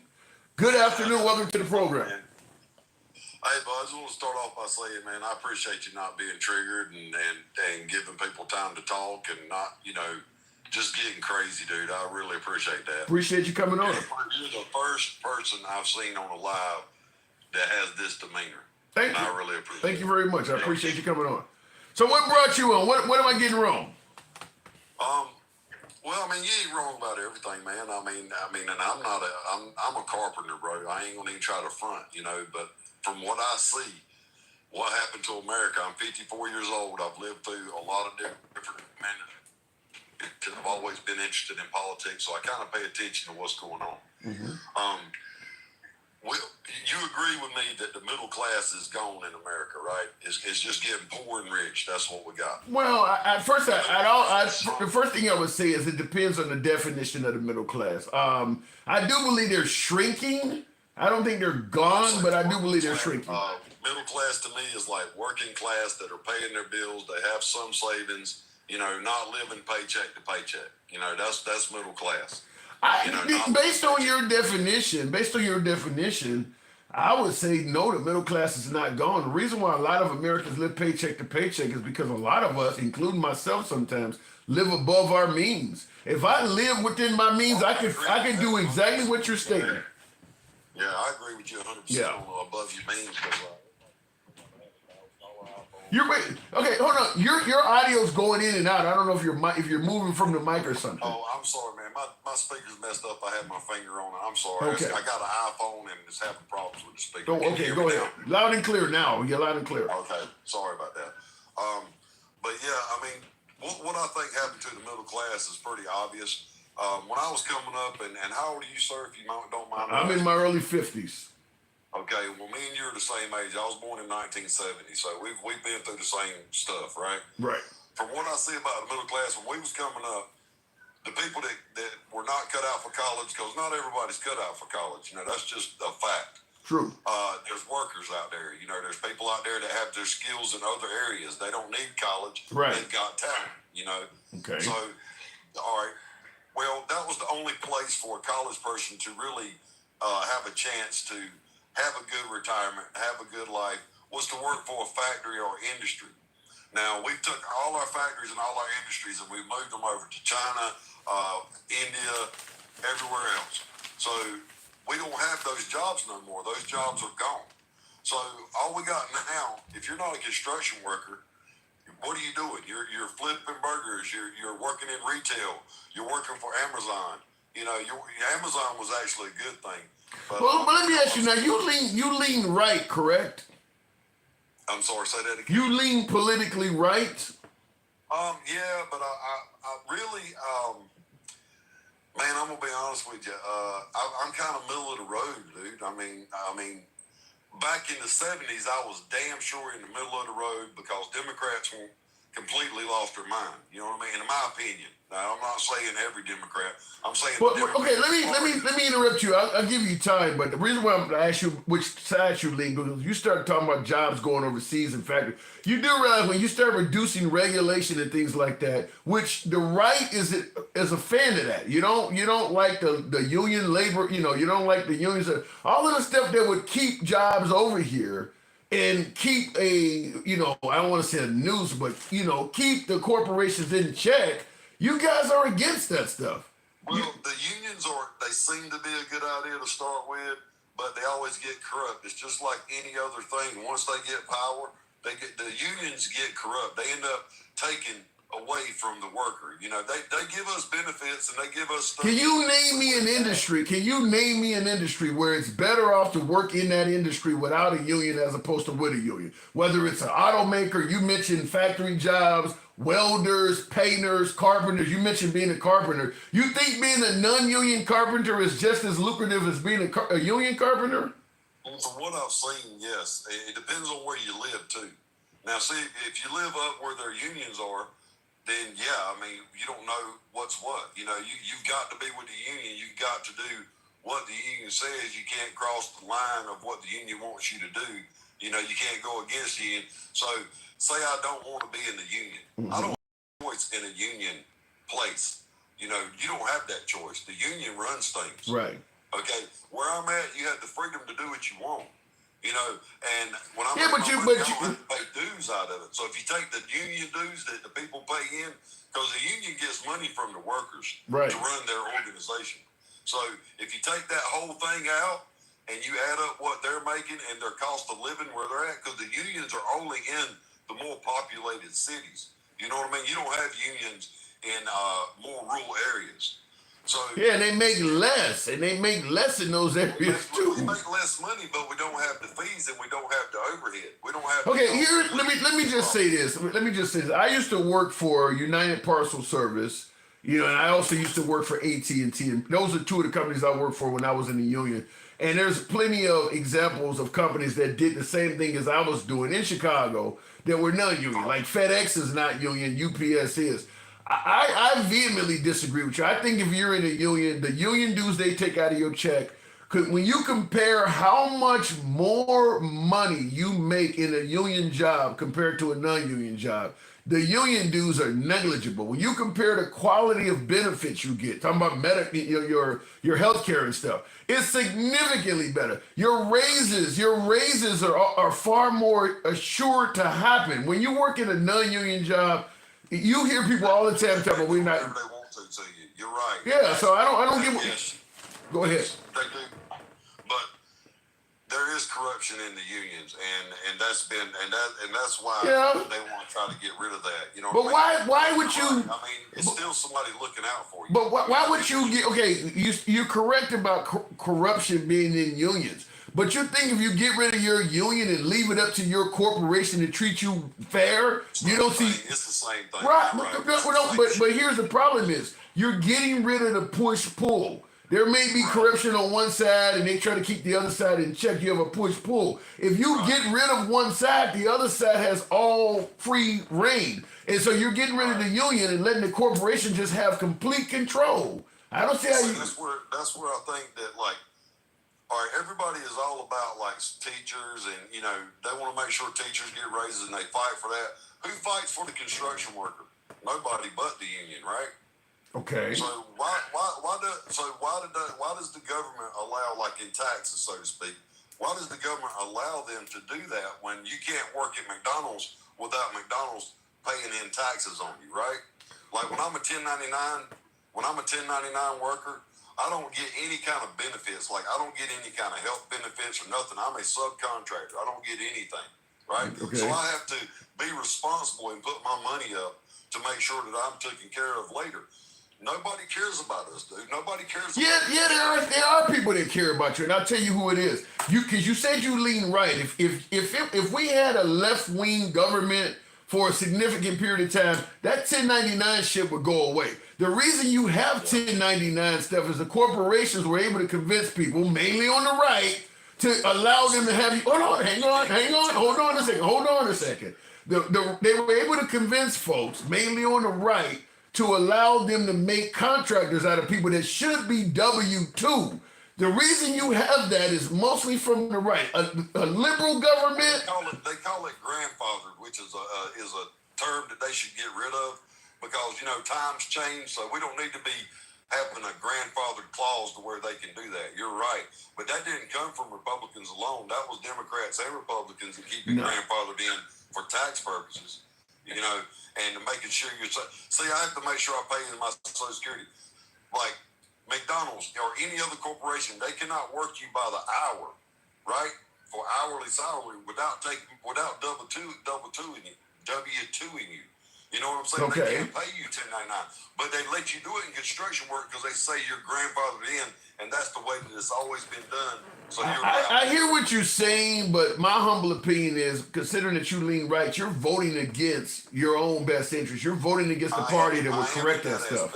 But as far as the way the world is going, I want us to start taking care of us. I want us to stop worrying about everybody else and get America strong again, because we are a weak. But you're still, but even with what you're saying right now, we need to start taking care of us instead of the world. You're still voting against your own best interest. Who would be the party that is more likely to do things to take care of Americans, whether it's tuition, whether it's universal health care? You're voting against your own interests even domestically. Because the Democratic Party has proven that they are not for America. All the stuff that they did in this last administration was not for America.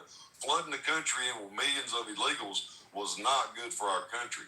And it's proven that they're a net but you're counting. economy. You're going by one single administration. You're skipping over Obamacare. You're skipping over the fact that they tried. Obamacare was Obamacare. What was screwed up about that was the biggest fraud ever put on the American public.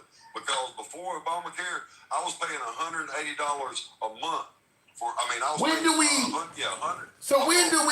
listen? Hold on. Let me finish my track right here.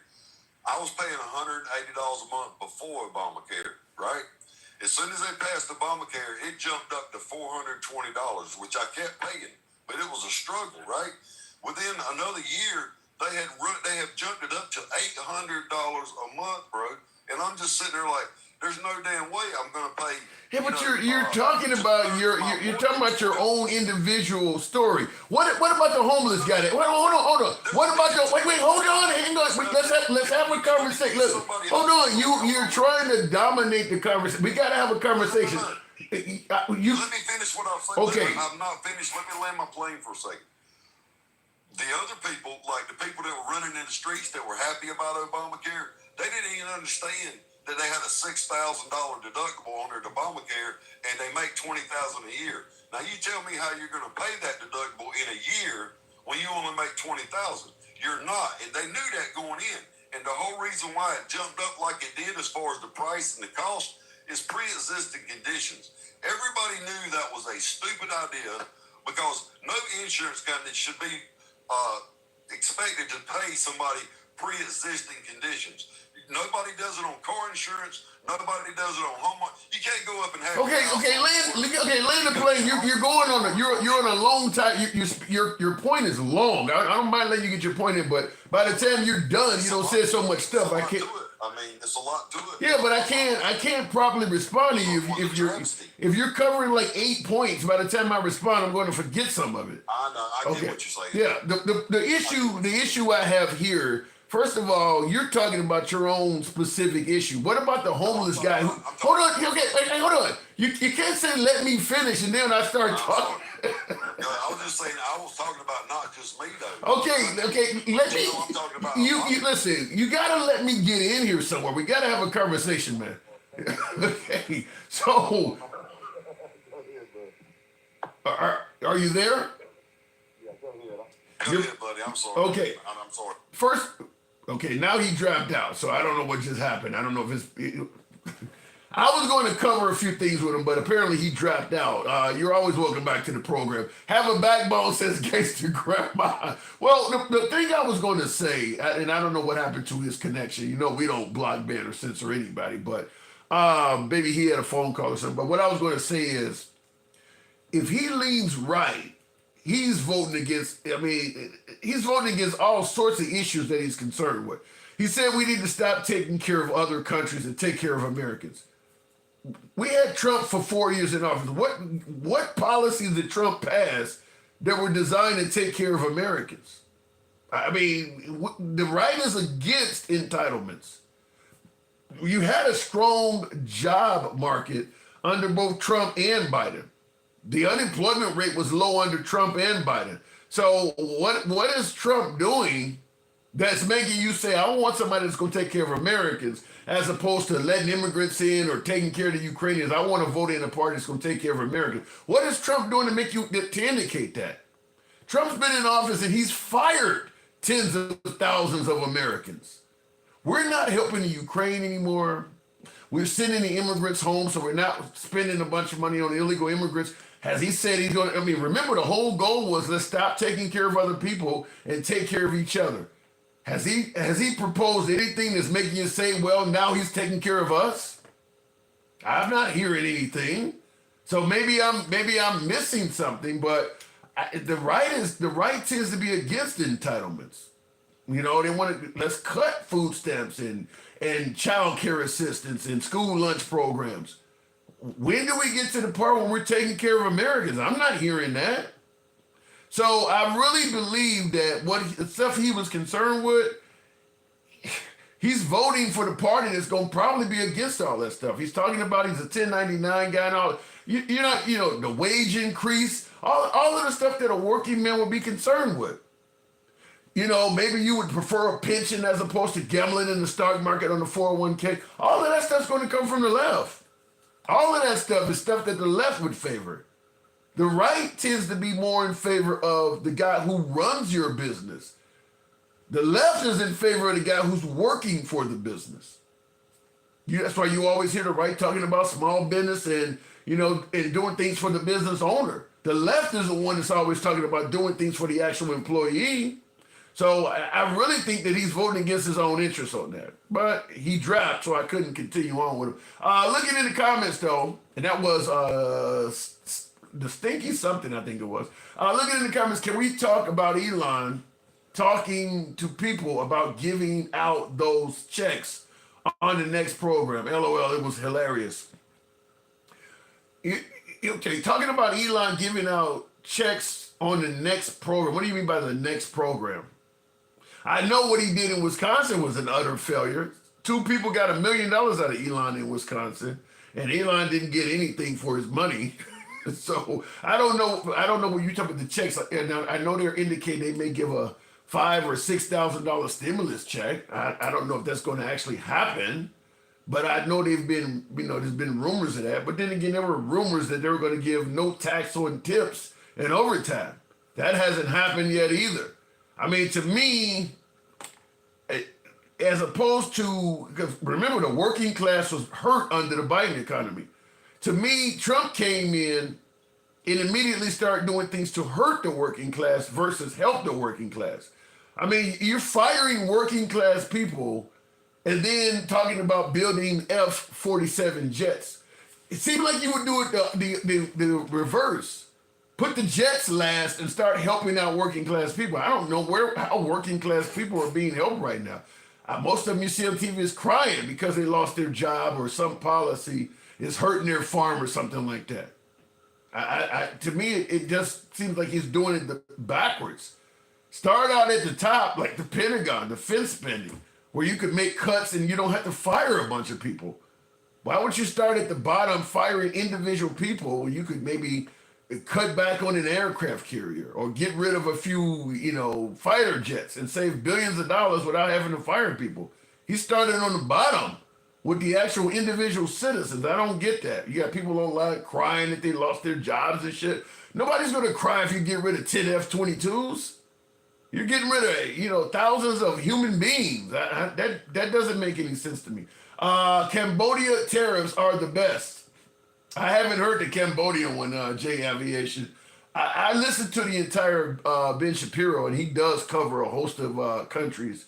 And he does indicate, like, some of these places we're putting tariffs on, the people are making a few $100s a year. And it's like, you really think this is a some kind of trade war crisis for Ethiopia or some of these countries that are there's hardly anything moving back and forth. Some of those countries were not even worth putting down on the board in terms of a trade imbalance. You're doing virtually no business with some of these countries. Like Ben Shapiro brought up Madagascar. There's virtually nothing going back and forth between America and Madagascar. It ain't even worth doing the calculation. This is where I say if the Trump administration had done things properly, focus on the countries we do have big trade with and correct that. Now you can put accountants and analysts on that to make sure you get the numbers straight. Why are you even working? Why are you even dealing with Madagascar? Whoever's working on that, put them with the people working on China so you can actually put out some accurate information. Why are you working on Ethiopia and some of these countries that there's zero import-export market to begin with? So, yeah, I don't know what they were doing there. Looking in the comments, that's a lie. The right is all for workers. That's what corporate tax breaks are for, to bring in jobs. Jobs alone is not being for the workers, Tyrone. Every politician brags about, well, I created so many jobs. Does the job have benefits? How much does the job pay? Is it a bunch of burger flipping jobs? Just saying you create jobs ain't saying shit. What about the salaries? Let me hear him bragging about, well, under my watch, salaries went up 40%. Just saying you create jobs ain't saying shit. And that's what you're telling me. That's, you're saying the right is for workers. That's what corporate tax breaks are, is to bring in jobs. Giving a corporation a tax break, first of all, is not for the worker, it's for the corporation. You're assuming, and I'm putting emphasis on assuming, you're assuming that if you give a corporation a tax break, they're going to create more jobs. They don't have to do that. So you're going to look out for the corporation first and then hope they help out the people and then say, well, see, I'm doing something for the people. Every corporation you give a tax break to don't hire more people. Every corporation, every business is not looking to expand. You might give a tax break to a law firm that has a handful of attorneys, a handful of secretaries, a handful of legal aid assistants, or whatever you call them, and the owner of the partners at the law firm may be fine with that. Their law firm may be making millions of dollars, and it may only be a few dozen people working there, and they may be happy with that formula. But because they're making this money, you're going to give them a tax break. They're not hiring anybody. So the notion that if you hire, if you give corporations a tax break, it's going to turn into jobs, that ain't necessarily true. And it also doesn't say what type of jobs it's going to turn into. I mean, if it turns into a bunch of jobs where people can barely afford to feed their family, that ain't nothing to brag about. So it's got to be more than just creating jobs. Creating good jobs, creating jobs that come with benefits, creating jobs that come with a retirement plan. They're not saying that. I created jobs. That ain't saying shit. Looking in the comments though, U.S. first, says Sarita K. And as I stated, I'm not seeing that. The whole time we were saying we need to stop sending money to the Ukraine and take care of America first. Well, under Trump, we're no longer sending money to the Ukraine. When do we get to the part where we're taking care of Americans first? I don't hear Trump talking about doing that. We're not taking care of immigrants anymore. We're sending them home. When do we get to the America first part of it? I'm not hearing that. I'm not even hearing them talking about doing them like that. It could be health care. It could be salary increase. It could be a variety. I'm not even hearing them talking about doing that kind of shit. I seen Jeremy, one of my subscribers, on hold. Good evening, Jeremy. Oh, finally, I've been waiting all night, Tim. I got hammered by my last caller. What am I getting wrong? Maybe you could correct that. Okay, so I'm a little bit unfamiliar with some with the tariffs on and some of the places like Madagascar and some of these places that don't have any kind of population. Yeah, I know. I was looking for a video that was explaining it. And I'm like, fuck, you can't find it because I didn't save it, which I was really pissed at myself. Did you see what I played here with Ben Shapiro? Yeah, I saw that.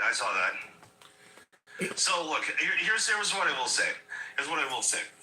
What I will say is that not all these tariffs are unnecessary. Some of them are reciprocal, and that makes sense. Because, there's no way. Why aren't they all? But wait a minute. The chart he holds up says reciprocal tariffs. Why are only some of them? He leads us to believe they're all reciprocal tariffs. That's the thing. I have to do more research into that. But what I will say is that, as we know, that China definitely puts a lot of tariffs on our stuff. We know that. 54%. 54%. Yeah, that's pretty significant. I don't know. Well, if you heard this thing I posted with Ben Shapiro, one of the things he made clear is that the formula the Trump administration is using to determine the percentage of tariffs they're putting on this country is incorrect. The way they're coming up with their numbers is not accurate. It's not accurate, huh? I'll have to look into it more. Okay, but. Like, we can't pretend that other countries don't tariff us plenty. No, I agree with that. But when you got Shapiro saying that the Israelis don't tax us, they don't put tariffs on any of our goods at all, 0%. And Trump is taxing them at 17%, claiming that they're at 30%. I mean, show your work. He has to show his work. He's not proving what he's saying. Yeah, I know. And look, if what he's saying is true, I'll definitely go ahead and criticize Trump because you know me, Tim.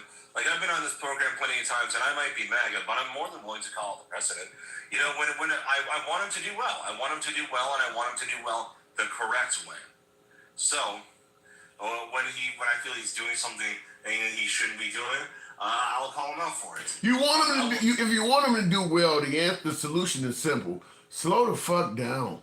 Slow the fuck down and put people on the job that is actually trying to do the job accurately, whether it's firing federal workers, whether it's sending prisoners to El Salvador, whether it is imposing tariffs, whether it is having conversations about war plans. Slow the fuck down and put the right people there. Too many errors this quick. 2 months and every other week you got RFK apologizing for firing the wrong people. Slow the fuck down. I can understand some of this. But here's what I will say. I don't think that I feel bad for everyone who's getting fired. I don't feel bad for everybody because here's the thing. We do have an overabundance of federal workers. We do have red tape and we do have bloat. Okay, and we do need to get rid of some people. Maybe slowing down would be beneficial to some degree. Maybe we should be more careful about who we get rid of and how we get rid of them. But when Elon put out that email asking people well, what do? And you need to respond to this. In the private sector, that's completely normal. That's bullshit. That is stupid. When you gonna send me an email telling me to explain what I'm doing, if I don't explain, you're firing me on the spot. Who wants a boss that is sending threats over email like that? Okay, if you want to know what I did today, First off, randomly that happens to my mom, who's a CPA, almost every year. It happens like about 3 times a year, or that all the people she works with have to do that. They send her an email threatening to fire her in the email if she don't respond. She has to, yeah. No, but is that the language of it? If you don't respond, you're fired. In much nicer terms, yes, but basically it's just a performance review. Basically, they send it in. They say like okay, fill out this. They actually have a formal paper that they have to fill out electronically. That says list. And one of the things is list what your job description is, its duties, is 5 things you've done within the past week, and over the last 5 months, and then over the past year. To me, if what you're saying about your mom is true, with all due respect, I don't know the woman, but it makes it sound like your mom is of no value to a company. If you work for me and you were a good employee, I'm not gonna fire you for not responding to one damn email. I mean, if your mom has been working for a company for a few years or so, not responding to one email, they'll completely end her whole existence there over one email. She just gets 3 days to respond, but here's the thing: it happens. It was an agreement that everyone that she has to that she works with at her accounting firm has to sign on to in order to work. It happens 3 times a year, and it's at different times every year to make sure that it's random and you can't predict it. So this way, you can't skate by. Okay. Well, the issue I have with what Elon Musk did is that it was solely done to look for people to fire. I mean, you're going to send me an email demanding I respond to it. The email has nothing to do with my job. You and I both know Elon Musk could care less what I do for a living because he's sending this to tens of thousands of people. So he's not really concerned with reading the email at all. He's only sending this out to see if it gives him an excuse to fire me. That's the only purpose of this. I don't want to work for somebody like that. I don't think so. I think that he just knows that there's a lot of government employees who don't do a very good job of whatever it is that they do. Right. And his job is to fire him. That's the only purpose, that's the only business Elon Musk has over the federal government right now, is to fire people. That's the only reason he's there. Is he saying anything positive about federal workers at all? Everything he's saying is negative. Job is to cut the fat. Right. Cut the fat. Right. And do necessary. Cut the fat, the lazy, the unnecessary, and do nothing positive for the people that are there who are needed. Everything he is saying is negative. 100%. He is 100% negative. Tim, I think we both know that Elon is a little more reasonable than that. Okay, I think he cares about. Give me an example. Give me an example of something positive he said. Okay, let's think about when he was still in charge of Tesla. Okay, I think he still is. He actually loaned out their R&D department. He actually loaned out their R&D department a while back to I believe some foreign country that was trying to do some research on some area of their ocean that was infecting people or something like that. I can't remember the full story, but he just did that for free. That was a huge step towards making the world a better place. He's I don't know what you're talking about there. I don't know. A lot of charitable acts. I'm talking about when it comes to the federal government, to federal employees, everything Elon has said has been negative. He makes it sound like if you work for the federal government, you don't mean shit. I mean, you're lazy, you don't want to come to work, you're not responding to emails. I mean, he hasn't said anything positive about them at all. His whole goal is to find people to fire. A lot of the worst people I've ever worked with used to be federal employees. And I'm serious. Yeah, and I'm serious. I'm serious. There is a lot. It is a very cushy job. A lot of government jobs. Not all of them, but a lot of government jobs are cushy. A lot of them. Yeah, I mean, my guess is Elon Musk's job with Doge is pretty damn cushy too. I don't know about that. He's definitely got a lot of work under his belt that he needs to get done. Look. Let's talk about something that I think people haven't really given Elon and Trump a lot of credit for.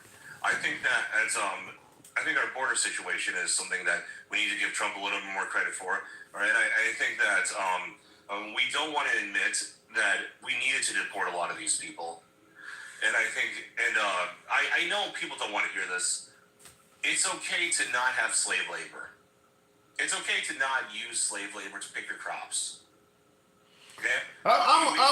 Wait, hold on. I'm not disagreeing with it. In fact, I agree with that. But you can't say it's okay not to have slave labor, but at the same time trying to keep minimum wage the same for like 20 straight fucking years. You're just saying that. So I don't want the illegal immigrants to be the slaves. I want the American citizens to be it. You want to know what will help a lot of this? Lowering taxes, getting rid of red tape, and letting the free market do its job. You want to know what will happen? The actual value of the dollar will go up so much.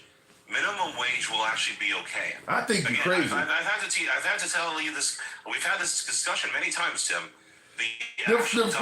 When you say you're saying let the free market do its job. The reason minimum wage has stayed the same for so long is because of the free market. No, why is it? Why has the minimum wage stayed the same for like 15, 20 years? You think the government has been fighting to keep it that way? The free market? Government interference always makes things worse. Always. So you're saying that the government... 90% of the time, I should say. Let me just tell it to you this way. If you didn't have government interference, the free market would not have a minimum wage at all. They would be willing to let you work for $3 an hour. They would not, without government interference, there would be no minimum wage at all. There doesn't have to be necessarily a minimum wage for there to be, like there might not be a legal minimum wage, but there would absolutely be, industry standards. You see, you got to understand it like this. Tim, what the hell does that mean? We've had this discussion before. This is basic economics 101. There's something called equilibrium. Okay? And this is where, this is not just something that just has to do with how much you can sell a good for. This is also how much you can pay your employees. Okay? A certain amount of work ethic out of people, you got to be willing to pay them the right amount. And if you don't, if you live in a truly free market, there are competitors who will pay them better. And then that person won't have any workers. The problem is, Tim, that ain't a lot true. of our That's industries, not true. We don't have a truly free market. We don't have a truly free market, so we don't have a lot of competition. And you want to know what lobbyists oftentimes advocate for? More regulation, because as bigger companies. I vehemently disagree with you on a bunch of angles. First of all, if you get rid of regulation, labor laws are the... Hang on. The reason you have labor laws in place is because the free market wasn't doing it. Everything from OSHA, everything from the EEOC. If you left it up to the free market, none of that stuff would exist. It took for regulation to step in and say, you got to treat a person right. Leave it up to the free market, you'd have fucking kids working. You wouldn't get no over... if you work overtime, you get time and a half. The free market wouldn't have gave you that. You wouldn't get weekends off, and the free market. We had a labor force in America, and before you had government interference, you go back to the late 1800s, 1900s in America. You had a working America that was totally free market. You had kids working. You had all of that shit. It's actually not entirely true. The book The Jungle, Upton Sinclair, is a work of fiction. Yeah, it's a work of fiction. You really think if you remove government and just left everything up to the free market, the American worker would do better? I'm not a total libertarian, so I don't think removing the government entirely. I do think they need to break monopolies and put in some regulation. But here's the thing, Tim. Here's the thing. Okay? When you actually look at it, you want to know who actually gave us a 5-day-a-week work week? Henry Ford. Okay. Henry Ford did that without any government interference. Yeah, but at all. I don't think you're getting the point I'm making. The point I'm making. Thought that people would be more productive if they had more time to spend with their family, and you could concentrate more or productive hours within a smaller amount of time if you gave them a larger chance to rest. Some companies are even starting to talk about wanting their workers to only come in 4 days a week because they see even more progress when you're more rested, when you feel better, when you're more. Yeah, it took them. What did it take them? A couple hundred years to come to that conclusion. That's why I don't. It would have taken them shorter time if we didn't have so much damn regulation in this country. I know people don't want to hear this. Okay? But wait, hold on. You're bringing up the 4-day work week and showing that the free market is doing things. What about the fact that they're forcing people to work holidays with mandatory overtime and all of that, or extending the age of retirement? You're ignoring all of that. The free market is doing that too. The free market. People, you want to know why people are retiring at later ages? It's because Social Security is a scam. Shit. It's a damn scam. Okay? Social Security is a scam. It's a Ponzi scheme. I'm not going to collect on any of that.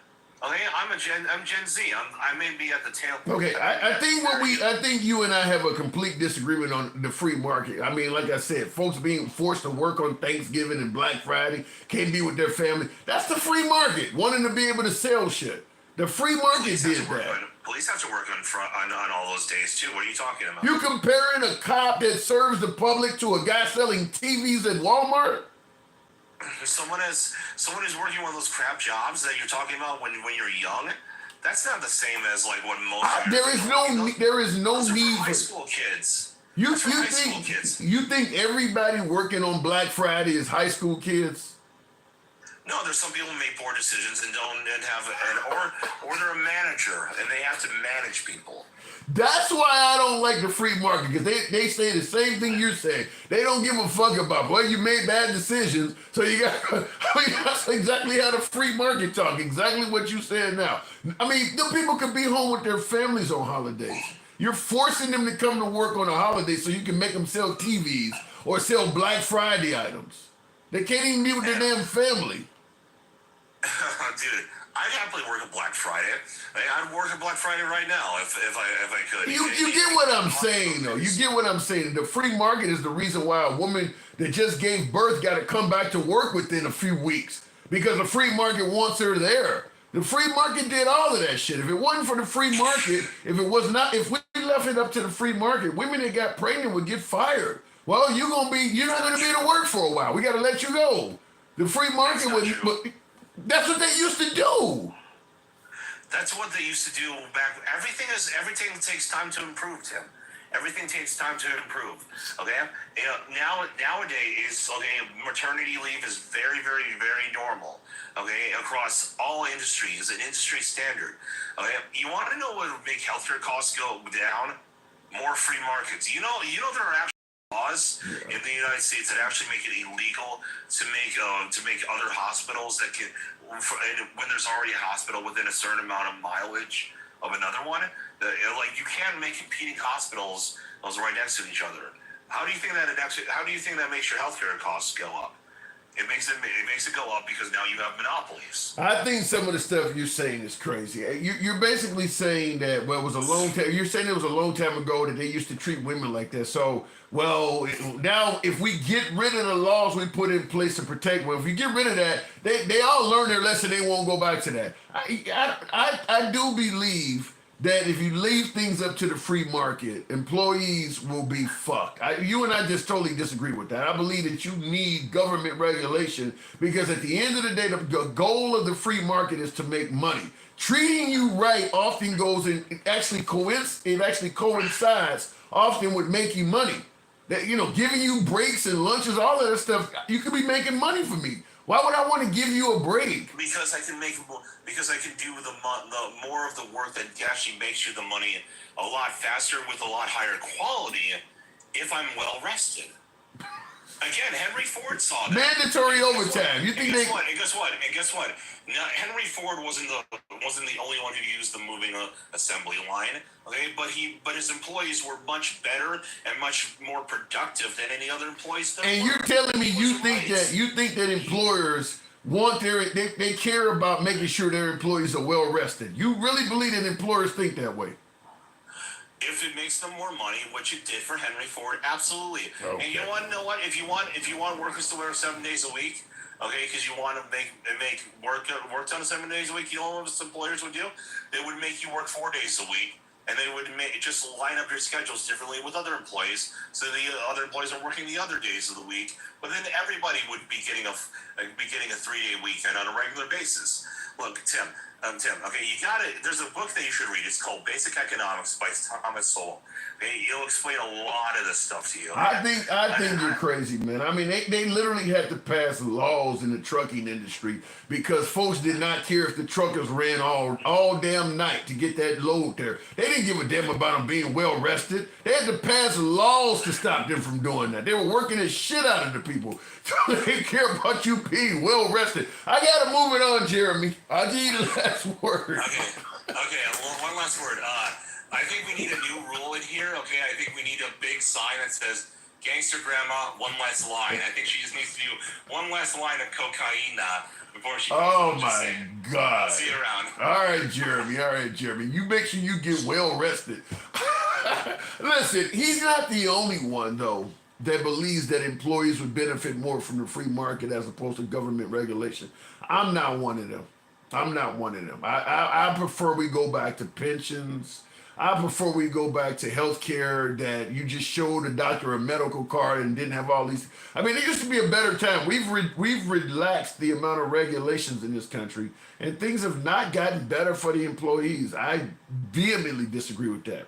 This is the same argument that I get into spats, for lack of a better term, get into spats with MAGA about in regards to affirmative action and DEI like this too. There are laws that have been put in place to protect wrongdoers throughout our history. And I'm not in the crowd that says if you get rid of those laws, the people have learned their lesson and they won't go back to the wrongdoing. I don't buy that. I do believe that if you get rid of laws that are put in place to protect people, the reason those laws were created will come back. And you're seeing several examples of that right now. Once Roe v. Wade was removed, they went back to a law from 1700s in Arizona. President Trump right now is trying to use a law from the 1700s to deport people. You're going to tell me they don't want to use those old laws? If you remove the protections that stop them from doing that stuff, they will go back to doing it. I just do not believe that, as he was trying to indicate, well, that was a long time ago. They're not going to, they'll happily do it again. If it benefits you, you're going to pull this old law back out of the books. I just don't understand why people don't see that. And that's the way I feel about affirmative action and DEI. That stuff was created for a reason. If you get rid of it, that reason's going to come back. Well, they learned their lesson. They're not going to be like that now. Bullshit. I mean, not to go into Trump's case, but he fired a 4-star general claiming the guy was DEI and put Hexef in there. And Hexef has probably decades less experience than that dude. So, like I said, I do believe if you get rid of what was protecting us from the past, we're going to go back to the past. Look at in the comments. Alberta wants to become 51st state. Yeah, I don't believe that. Schaefer quote, you're saying I guess that would be one of the territories in Canada, Alberta, wants to become the 51st state in America. The Canadians don't want to become part of America. When you look at how Canada is ran compared to how America is ran, as a Canadian, you don't gain much. You're going to lose all your entitlements because in America, we don't have most of the entitlements they have there. All of a sudden, you want your kid to go to school and potentially not come home alive? Do they have various abortion bans throughout Canada? I don't think they want to live. Remember, Canada is further left than America is. They're further left than America is. If they were going to join America, this is not the administration they would want to do that under. There's no way in hell the people of Canada want to become part of America, certainly not during the Trump administration. If they are left of most of America, why would you want to join America during a time when America's going pretty far to the right? That doesn't even make sense. They wanted to go back because of who benefited. What entitlements? Shitty health care. compared to none at all. You know, people. You know, here's one of the takes because this is what a lot of folks say, and I'll go to the box after this. But a lot of folks suggest. By the way, tap the screen, get me up to 90. We can make that happen. Smash that like button if you're on YouTube, horizontal, YouTube vertical. When that was one of the things when Obama was trying to pass the Affordable Care Act, Canada kept coming up, and folks were saying that socialized health care is shitty, as one of my viewers is now stating. You know, they got death penalties and all this other stuff, and you don't want to be like Canada, you don't want to be like Europe and things like that. As if having no health care at all was better. I don't understand it. All of us have been working multiple places. We don't live in an environment now where you graduate from high school and you work somewhere at one location until you retire. In America, you generally switch, you know, over the course of your career, you've probably worked at least a handful of jobs. In America, because of our healthcare system, when you're in between jobs, you're 100% uninsured, unless you can afford Cobra or something like that. You think the Canadians want to adopt that? That's not a plus. You're talking about their healthcare system such. Do you think they want that? You know, thank God Obama got rid of pre-existing conditions. So if you do work at a job, and like someone like myself getting in my 50s, let's say all of a sudden I get diagnosed with diabetes or get diagnosed with cancer or something like that. Working for the federal government, you lose your job. Now you got to go out and get a new job. Well, pre-existing condition, when you get hired at the next job, well, we don't cover the cancer you just got diagnosed with at your last job. That's a pre-existing condition. We don't cover the diabetes you just got diagnosed with last year. That's what the American healthcare system was like. And we're going to say Canada's not worse than that. Canada's better than that. I'll tell you this also. Canada is a free and fair country, very similar to America. They vote in, they have elections, they vote in policies, they vote in legislation just like we do. You notice there's nobody in Canada trying to vote in the U.S. healthcare system. They could vote that in if they thought we were doing so great. They could vote to have the same healthcare system we do. When you're out of a job, you have no healthcare. They could do that. They could get rid of their entitlement, their socialized healthcare, and vote our policy. Notice nobody's in that country trying to do that. Same thing in Europe. None of them countries, a lot of those countries have elections just like America does. None of them are trying to vote in the U.S. healthcare system. So for folks who are saying that our system is better and if they thought our system was better, they would be trying to vote it in. The only time the American system is better is when you have money.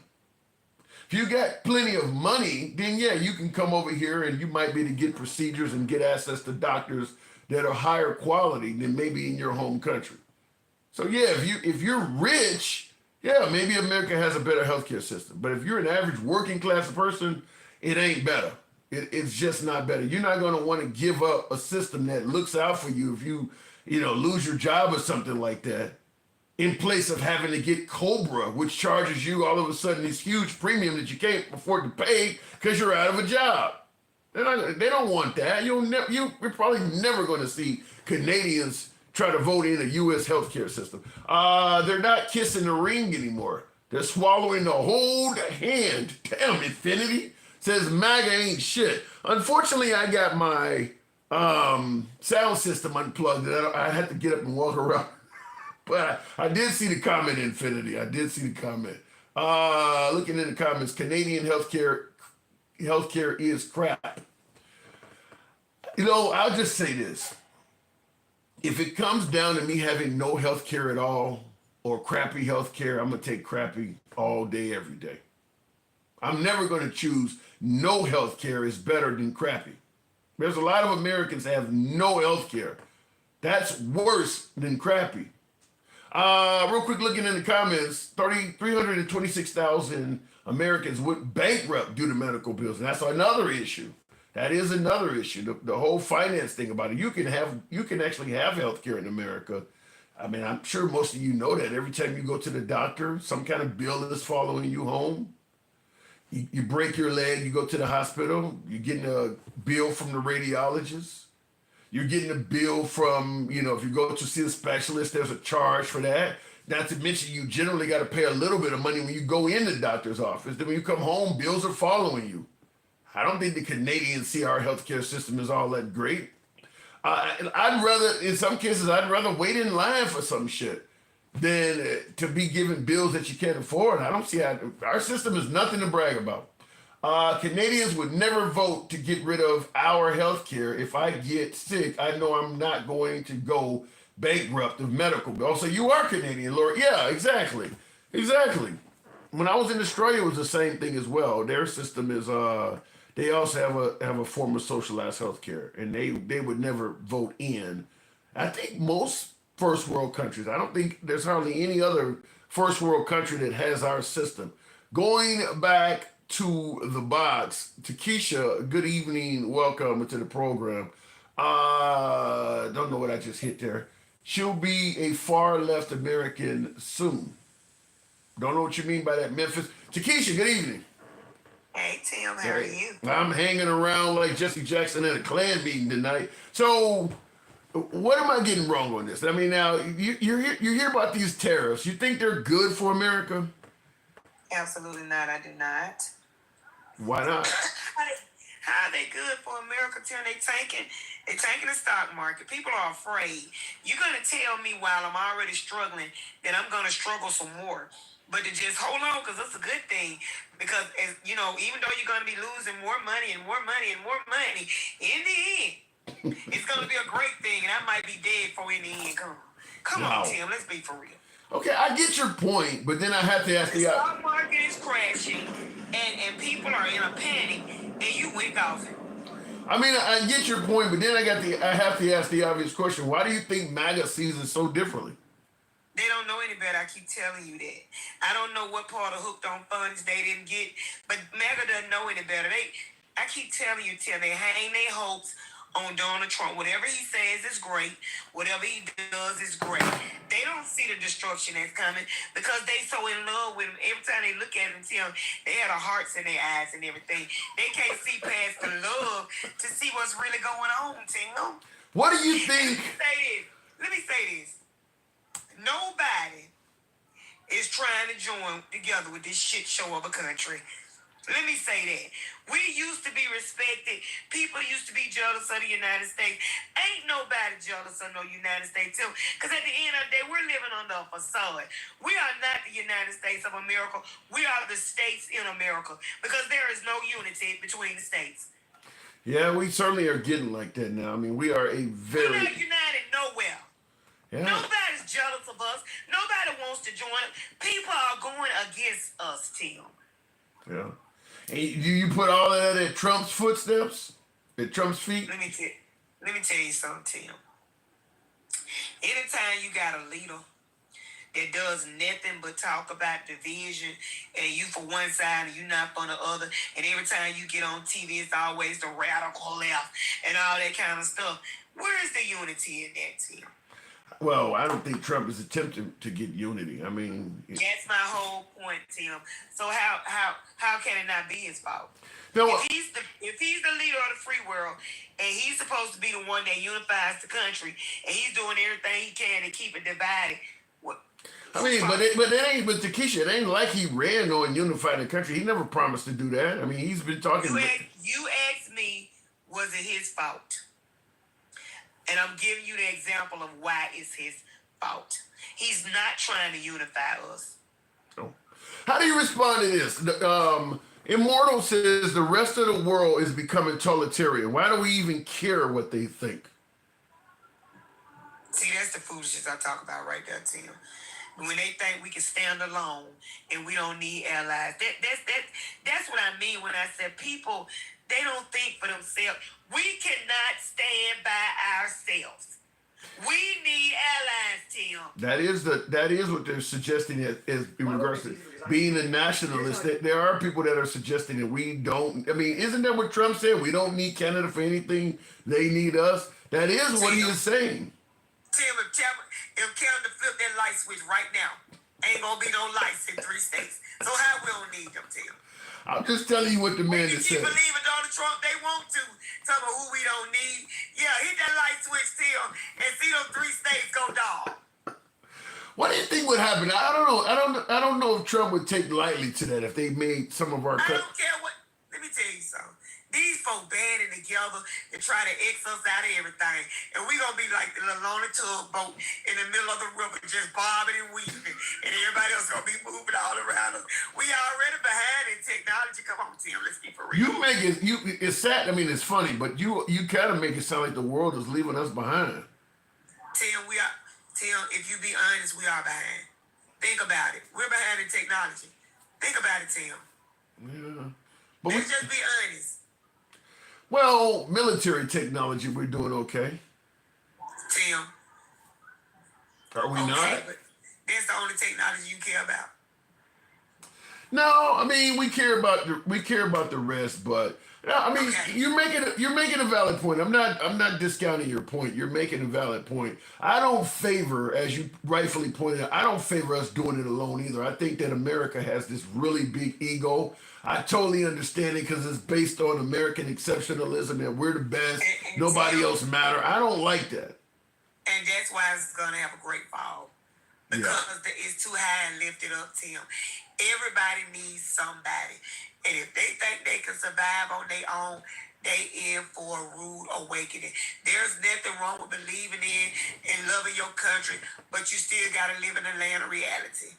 Yeah. And I don't disagree with that at all. I mean, you can't be talking about you need Greenland for strategic purposes and shit, while at the same time saying we don't need anybody. You do need somebody. You need Greenland.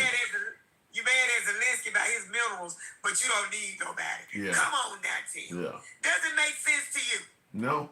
Make No, it it make doesn't. sense, Tim. I said the same thing about suggesting that we need to get rid of all these immigrants. They're invading the country, they're rapists and murderers, while we're talking about taking over Greenland. You're talking about getting rid of invaders while you're talking about literally becoming one. So Tim, let me tell you about that boogeyman right there, about the immigrants. I would trust the immigrant to sleep in my house before I trust some of these people walking around that be molesting these children in their families and telling them they better not open their mouth. I promise you, Tim, there are more men, American men, that have essayed a child than any immigrant any day in this country. I believe that. I mean, simply put, most immigrants want to stay under the radar. That's the last thing they want to do. Correct. Yeah. Them folks trying to stay here, they ain't trying to get kicked out. Yeah, I say the same thing. They're not coming here trying to vote and trying to do all this criminal shit. If you want to stay here, staying under the radar is going to be the goal. Yeah, some of them screw up, but it ain't nowhere near. You got screw ups in every race, Tim. Yeah. Every race. But they have made these people such the boogeyman that now everybody's scared of the immigrants. When they used to sit down and go to the bar and drink with them, and you can and do all that dancing with them with the cowboy boots and stuff. Now all of a sudden y'all scared of the immigrants. But what about those? Y'all used to sit up with. But what about those? Like I got in the comments, the walrus poacher. I thought I was about to say preacher, but the walrus poacher says we're not anti-immigrant. We just want you to do it legally. I mean, that's generally what folks say. We don't mind you coming here. Just come legally. How do you respond to that? I want the people in the United States to do stuff legally, but they don't. Yeah, but that doesn't really address what he's saying, though. Listen, y'all, whenever you touch your feet, 1 foot on American soil, you're good. That's in the Constitution, Tim. Yeah. What they trying to make it seem like these people just coming over here and running, everybody that coming running past border security. That's not what's going on. No, it's that they overstaying their visa and things like that. I will say this. Elon Musk overstayed here. They don't have a problem with him. He got plenty He's of money. stealing from the American people. He in the government now. You canceling other contracts and replacing them with your company. Come on, Elon. You in there making all the money you can. I give him 1 more month.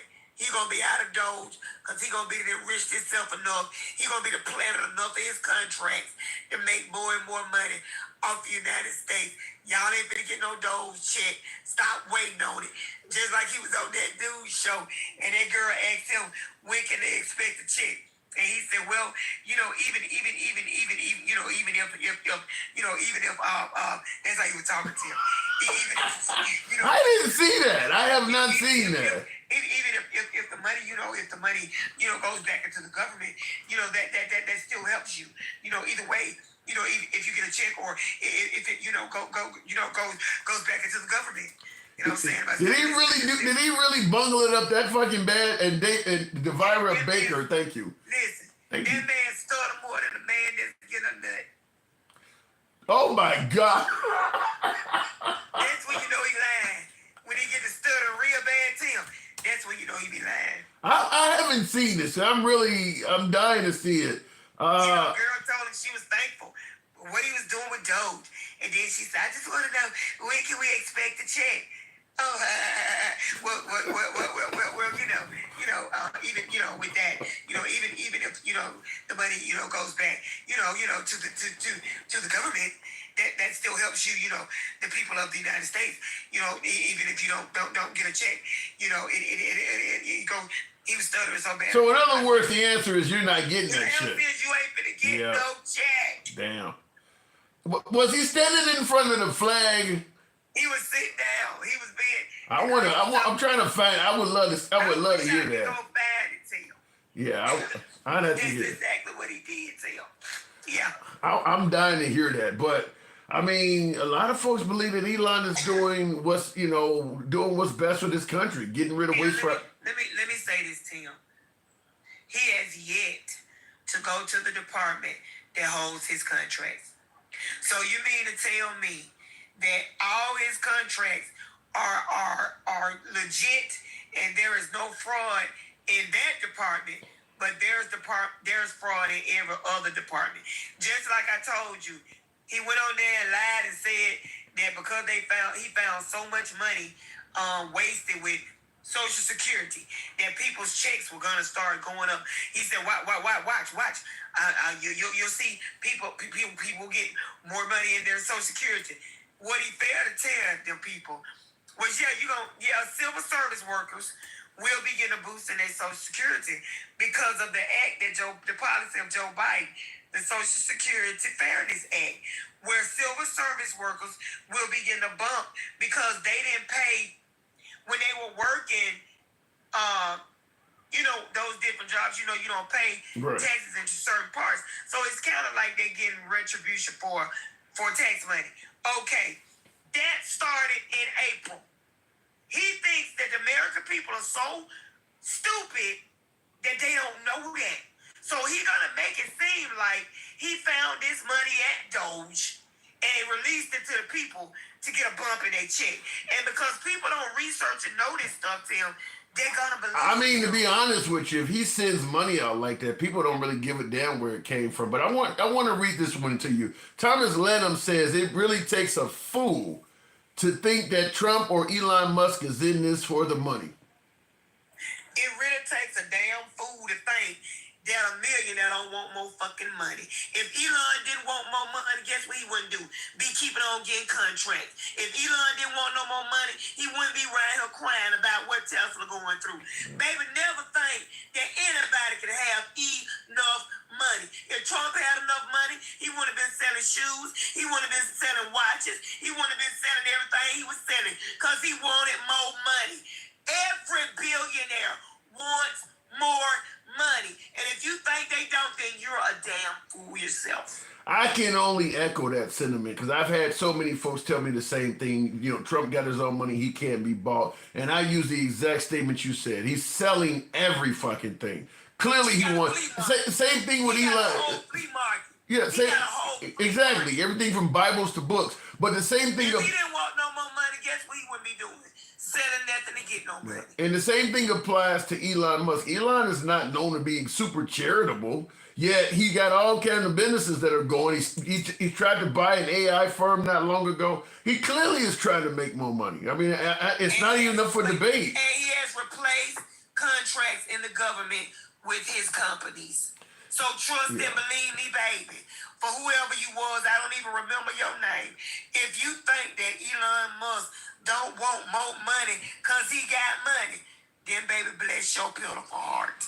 Yeah, it would make more sense if their actions clearly dictate they're trying to get money. I mean, Jeff Bezos, the second wealthiest, he clearly is making money. Mark Zuckerberg, they all are trying to get more money. So the idea that they got plenty of money. Tim, you can never have enough money.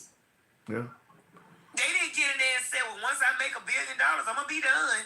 That's not how it goes. Yeah. They always thinking of ways to further enrich themselves because they all want to be the one on the top. Yeah. And somebody put in the comments, he's selling citizenship, and MAGA Exactly. doesn't even ask who will get the money. Trump never said. That's a good point. Trump did say for So $5 million. That you just read to me, tell them to take an Ambien and go to sleep, baby.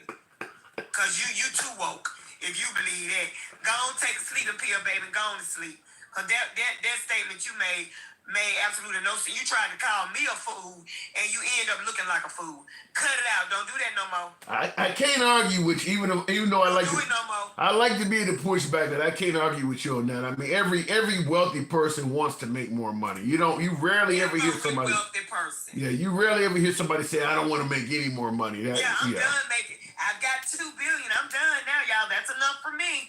Let me just shut my companies down because I've got enough money. What fool say that?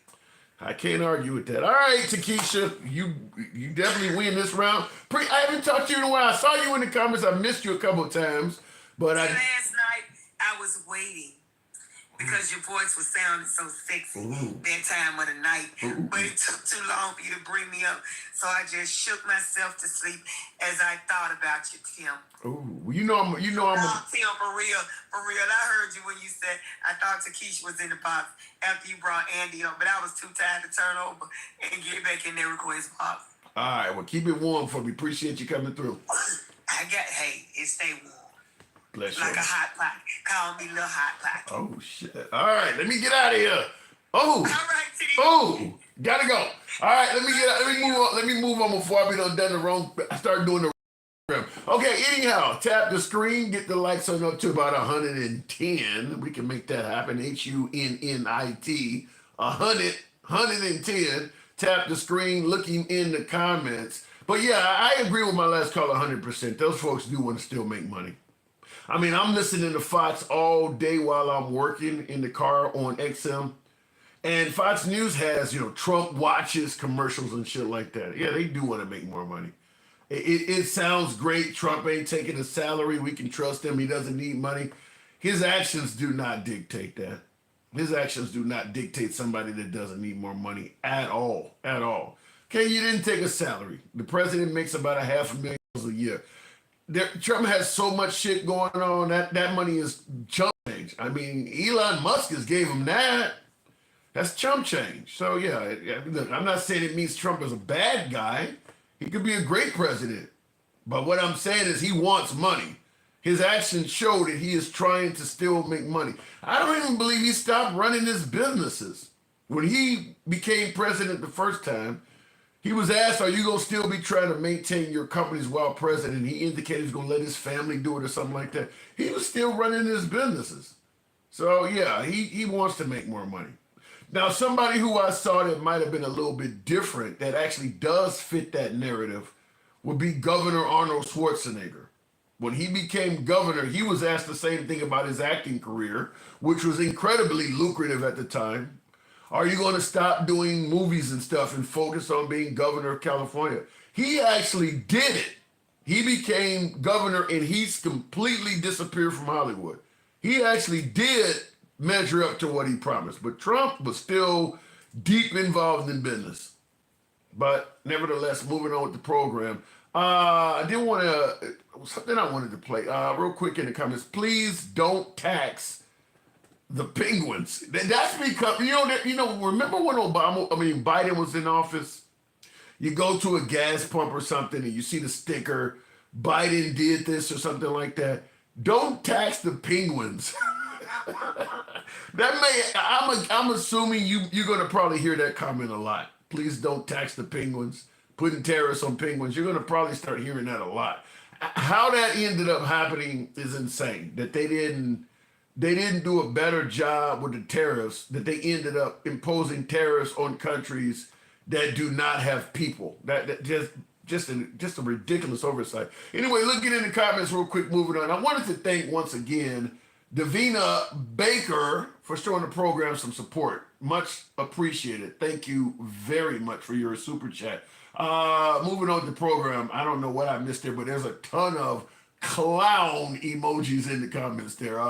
So is making fun of stuttering, taboo, and shouldn't do it like Democrats said about Joe Biden. Or is it just fine to make fun of it? I'm confused. Please explain it, caller. The caller's gone, Craig, but I'll explain it. I don't look. You're suggesting that making fun of Elon Musk stuttering is somehow wrong because the Democrats do not like making fun of. The Democrats do not like the name calling. So you're suggesting that the Democrats should actually practice what they preach and not make fun of folks. So the problem is the right don't give a shit about that. This is what I always say when Michelle Obama talked about if they go low, we go high. You know, when they go low, we go high. You can go as high as you want. They're going to still keep going low. If she took your advice and didn't make fun of Elon stuff, that's not going to stop Elon from making fun of Democrats. That's not going to stop Trump from making fun. They could. I hear your point. They could practice what they preach, but it ain't going to mean shit. It ain't going to stop the mean tweets. It ain't going to stop any of that stuff. When you look at Biden, Kamala Harris doing Trump's inauguration, they were as professional as they could be to President Trump. Met him on the White House steps. When they were in smooth transition of power, the Biden administration, his wife, Kamala Harris, her husband, as professional as they could be that day.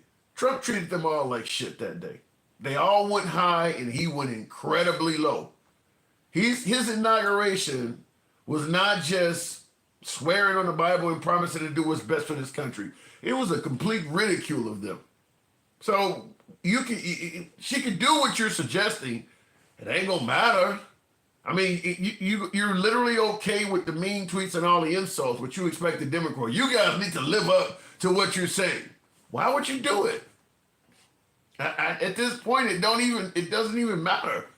I play videos when I did a YouTube video some weeks ago when the guy tried to take Trump out and hit him in the ear or whatever. The minute that round went past Trump's ear and he taps his ear, I have a frozen frame of that, him tapping his ear. Right behind him is a woman with a shirt that says mean tweets. So the Democrats shouldn't say anything. It's pretty clear the right's going to do it anyway. So at this point, I don't see any reason to hold back. You're going to do it no matter what. Thank you, Brianna Jackson. Shout out to you. Appreciate that. Anybody that believes Trump isn't taking a salary is a fool. Trump is all about the money. This is the same guy that stole from his charity and has his own coin, says Donaldson Farrow. I don't know if he's taking a salary or not because he's hesitant to release his taxes and things like that. There's no way to say he's not taking a salary, but there's no way to adequately prove that he is either. That's one of the issues I often point out with Trump is that he says a lot of things that offers no proof that it's ever being done. It ain't like he came up and showed you, here's wounded warriors. They'll tell you that they received my salary for all 4 years. Here's the Red Cross receipts. I mean, he's just going to say something.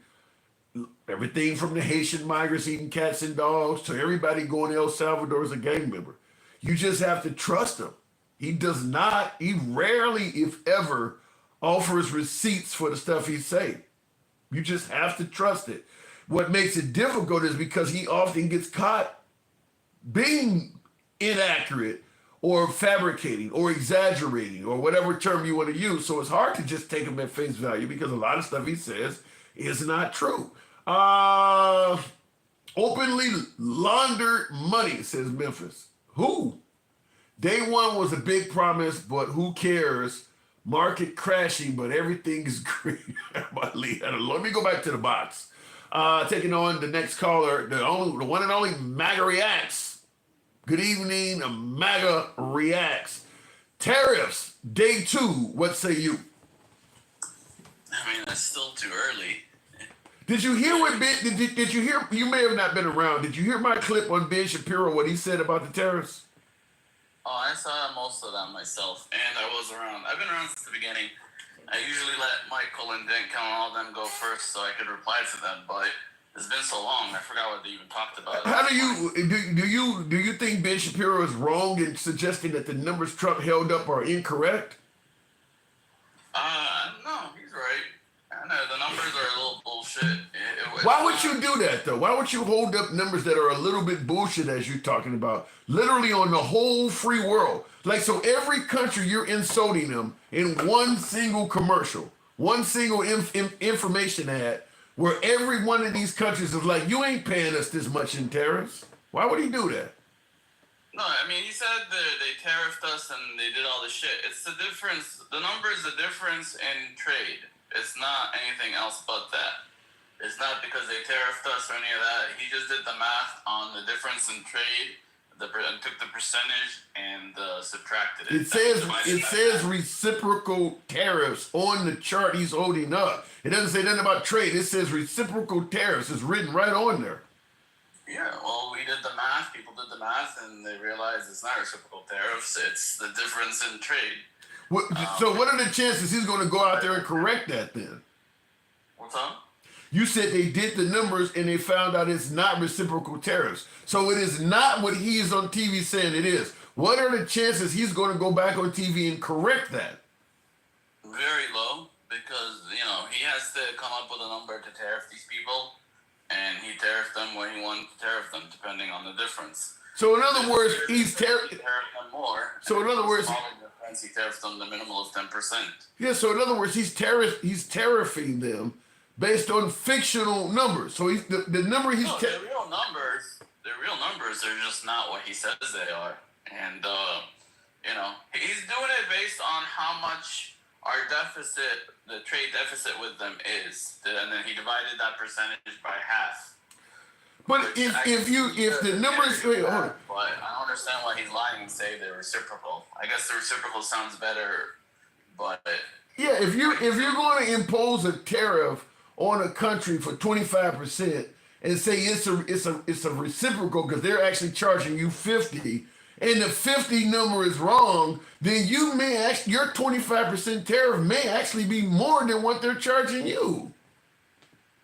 Yeah, it's more like it's based on how much, like if you owed me money and I had to charge you interest rate or whatever, and I said, this is the stand. I just based it on what you owe me. I took what you owe me and divided it, figured out the percentage versus what I owe you, I guess, and then divided by half. You're making me dizzy. You're making me dizzy. You realize how complicated this shit sounds? I haven't done all the math on it to really. It sounds like he hasn't done the math on it either. How do you explain him imposing tariffs on a country that has no human beings on it? Again, I'm gonna wait to see what they say about that one. I mean, my only guess is maybe people are running product through it. Oh my God! People are running product through it. China will use a third-party country that has a low tariff. Basically, like Egypt has 10%, so China could send their product to Egypt and ain't nobody, listen, it's a volcano, it's an island that's a volcano. Ain't nobody running product through it. If somebody is running product through it, then you charge them the tariff for their home country. It's a guess. I'm sure we'll find out in the next couple of days why it's on the list. Obviously, people are asking, so we'll find out the answer in a couple of days. Is it possible? Is it possible that maybe they didn't do their homework and just came up with some random fucking numbers? I mean, their numbers as good as any. They're just trying to do tariffs. You're going to impose tariff. If you're going to impose tariffs on me, your response is, well, my numbers are good as any. I mean, your numbers are not accurate. How about that? Again, I don't know the details to why they chose the numbers, why I have a basic idea based on what Ben Shapiro said and the numbers that were given and the math that was done. But again, that's not the point. Like, the point is, do we need the tariffs or not? Also, the big thing we've been talking about is the stock market reaction. And the tariffs haven't come into effect, so I don't understand why the stock market's crashing so hard. Because I can tell you why the stock market is crashing so hard because of what you and I are talking about. They're coming across as looking fucking incompetent. You're talking about tariffs based on numbers that you admit are, well, my number is as good as anybody. I mean, all of the shit you're doing is based on fiction. People are like, I'm getting the fuck out of this. I'm going to just sell my shares and get the fuck out of this. Yeah. This guy don't know what he's doing. To me, it seems to be fear-mongering by the media. I'm listening to, wait, MAGA, hold on. About like Biden and the money he's Biden's gone. Biden is irrelevant in this conversation. He's gone. We went through something similar with the Biden spending bill, but on his side, the media were fluffing it up and making his shit sound good. Listen, I'm not gonna attacking Trump. I'm not gonna argue with you about Biden, even if everything you said about Biden is true, and which I don't think it is. But let's say it is. It's irrelevant right now. Trump is in office. Bringing up Biden ain't gonna save the economy. But bringing up something that happened during the last term. What about the effect of the media on the stock market? We all know that the media affects the stock market. It's one of the biggest movers. The fact that that you could even go to jail if you do it. The media did not make him go on TV and hold up a chart with all these funky ass numbers. You can't blame that on the media. That's something he did. No, but the media is making it sound like these tariffs are just gonna fail. That all they're gonna do is crash the market, and we don't even know. We don't even know the results of You just admitted they're gonna be an absolute failure, and everything's gonna go to hell. You just admitted yourself that the numbers are not accurate. So we're supposed to assume the economy is going to. They're not what he says they are, but not accurate. That's not accurate. How are they gonna accurate or not accurate? It's a tax. It's like, why do we increase the? Why did the? What does accurate mean to you? What does accurate mean to you? If I hold up the number 50 and say you're taxing me at 50% and it's actually 22, is my number 50 accurate? I guess in that way, I'm going as far as saying he's lying. He says they're reciprocal and they're not reciprocal. And he lied where he got. I said the numbers are not accurate either, though. The numbers are not accurate. Which numbers? What part of it? Like what Ben Shapiro stated, the Israelis don't charge us tariffs at all. There is zero tariff. Trump has them at 30%. Yeah, that's what I'm saying. He's misrepresenting the numbers. The numbers are not based on what we're being tariffed. They're inaccurate. They're inaccurate. The numbers are, you took how much we sell to them versus how much they sell to us. You took the difference and you divided by 2. He did the math on his show. Ben Shapiro did the math. But do you understand how what they represent? Do you understand how insane that sounds? When you look at the fact that Israel is about the size of New Jersey, they are never going to buy from us the same amount of shit we buy from them. We got a population that is multiples of theirs. So you're never going to have a fair, equal trade when your country is 20 times the size. Make money off the tariffs. I mean, that's the goal, to make money off the tariffs so we could give you things like, no tax on tips and all the other shit he promised. You're talking about that. When is that coming? It's going to come once the tariffs start bringing in money. Then he could do no tax on overtime and cut taxes, all over the place for everybody. Once that's his goal. He makes money with tariffs and makes money with all the other bullshit that he's selling, like the gold cards, and he takes that money and cuts our taxes. You believe that? That's what he says, and that's what he's doing. I mean, the tax cuts are on the corner. The bill is being going back and forth between the House and the Senate. You're working on. I don't know what else to go off here. You're doing exactly what I say MAGA often does. You're using the phrase "that's what he says." This is what I'm talking about when I say he can say. What he's doing. Hold on. This is what I'm. No, if you're admitting that he's giving numbers inaccurate, and then you're wondering, well, why is everybody saying that this is not going to work? If the formula is based off of faulty numbers, why would you assume it's going to be successful? But again, it's not that they're based on faulty numbers. They're based on legit numbers. They just don't represent. They're not based on those numbers are not legit. I mean, like I said, what Ben Shapiro said. Is there any analyst at all that's suggesting that the numbers he held up are accurate?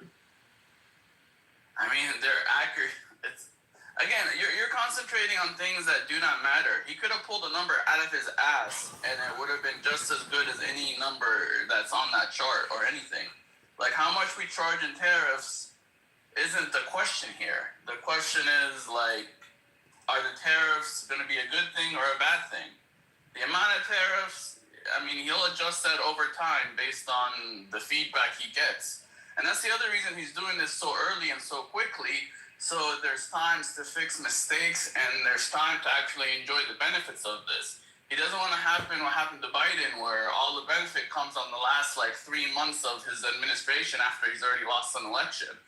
He wants to do this early so he could fix his mistakes, or he could actually, advertise if he's successful, he'll advertise that. If he makes mistakes, he'll have time to fix them.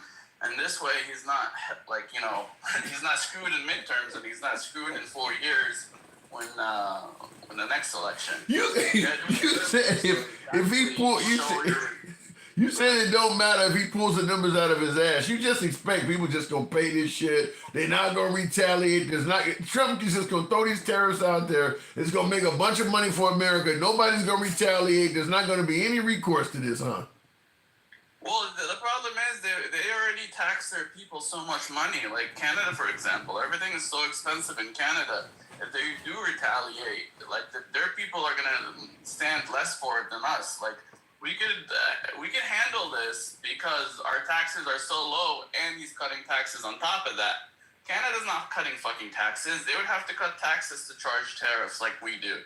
I mean, that's the part of the story they never talk about. How he's also cutting taxes to like negate the effects of the tariffs. He's also making fuel cheap. He's also making sure trade is safe. So, our shipping from China is cheaper.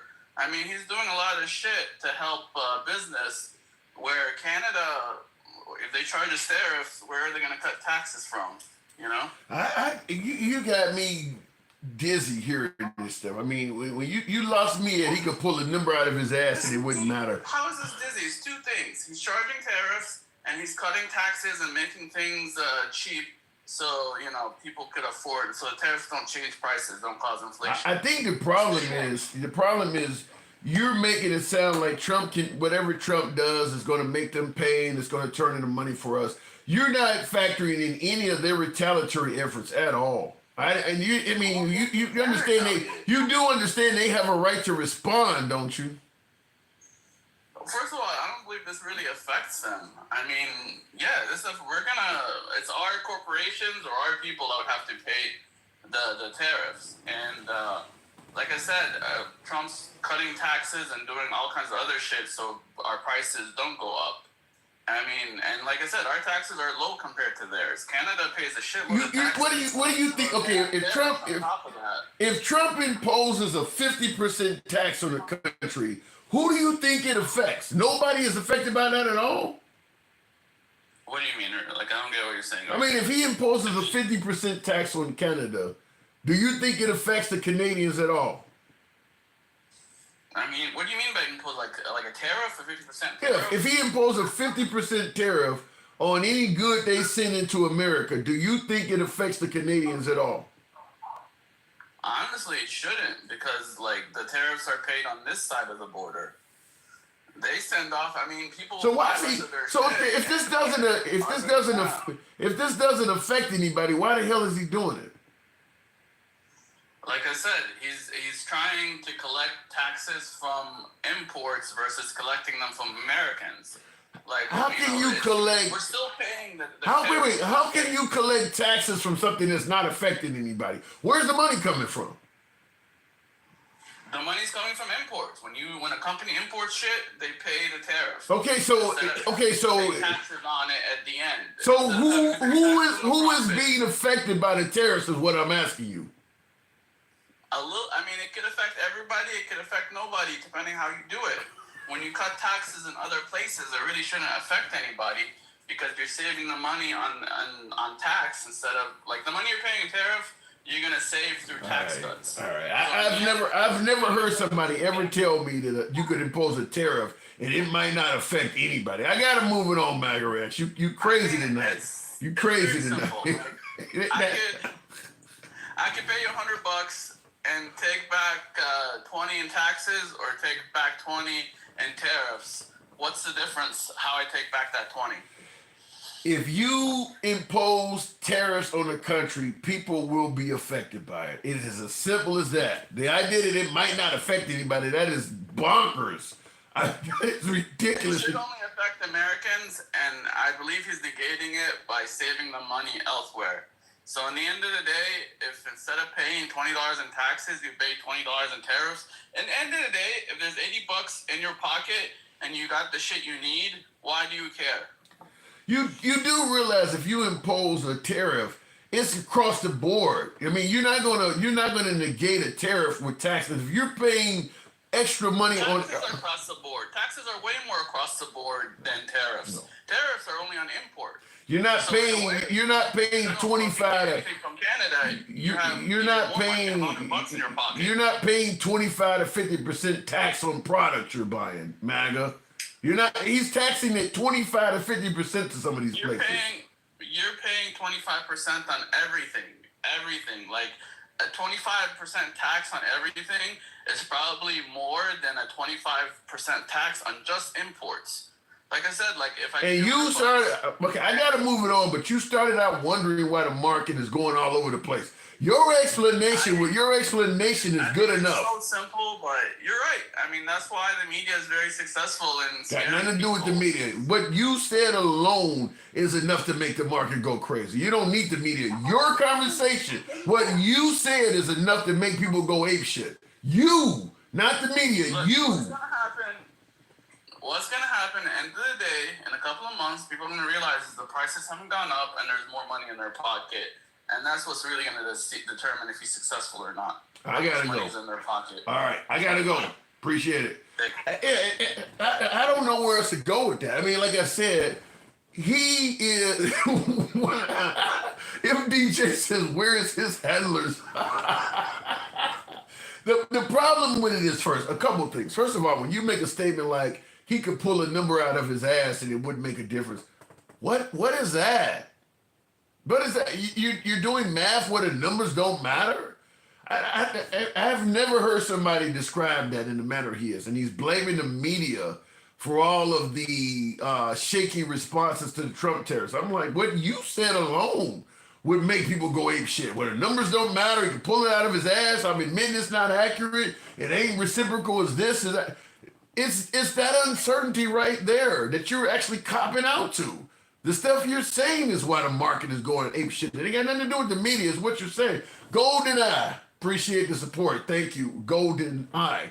MAGA really believes this insane garbage. Dennis, listen, you're referring to my last caller for folks who don't know. He's saying that's what he believes. So I got to take him at his word. But I think everybody watching the program was like that. I mean, even the folks that support Trump were listening to him like, what you're saying makes no sense at all. So, but I'm going to assume he did mean what he was saying. He blindly trusted in, what does it say, in parroting every MAGA delusion point. I don't even know if I heard MAGA saying some of the stuff he said. I've never heard MAGA suggest that the numbers don't matter or that Trump could pull a number out of his ass or that tariffs don't hurt anybody. I mean, he went far further than what anything MAGA was saying. I ain't never heard anybody say nothing like that. Let me go back to the box. Stick the ruler. Good evening. Welcome to the program. Stick. The market don't like certainty either. This is certain. Well, this is lack of certainty. What Trump is doing is lack of certainty. Do you want to move whole? You want to move your manufacturing? Wow, Mr. Walter. Shout out to you. Appreciate that. Good galaxy. Thank you. Would you want to move your manufacturing back to America under Trump direction if you know he can snap his fingers on a whim and make a change? Whether it's to the percentage of taxes, whether it's how your country is being treated, whether it's legislation affecting your company. I mean, he's making radical changes overnight. Would you want to take your manufacturing out of China, out of the Philippines somewhere, and spend billions of dollars to move it back here? And you know this guy can snap his fingers. You're not getting any kind of guarantees at all from him. He's just, I'll do this, and you're going to come back, and all of a sudden, boom, he might do something else. It's clear he doesn't care if you lose in the process. So it's the uncertainty is why the markets are going crazy. Looking in the comments, that's going to take years, and plus they still won't do 100% because of the labor costs. Yeah, my guess is once Trump is gone, the companies that were benefiting with that cheap labor in China and stuff like that will lobby to the next politician to get it back. It's just same thing I believe with the wall and the border security. There are the illegal immigrants that are in this country, whether it is trafficking drugs, trafficking human beings, or cheap labor. All of that stuff is in this country because there's a demand for it. They're not forcing anybody to go in. They're not forcing fentanyl into people. They're not forcing you to partake in child trafficking. They're not forcing you to hire them. Americans want all of that stuff.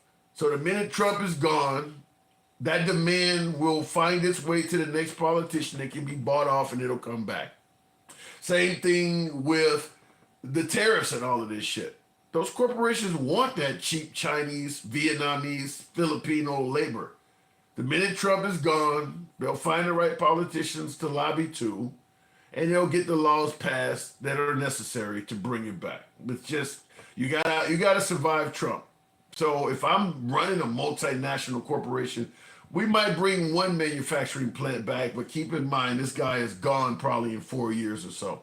So let's wait it out before we make any major decision.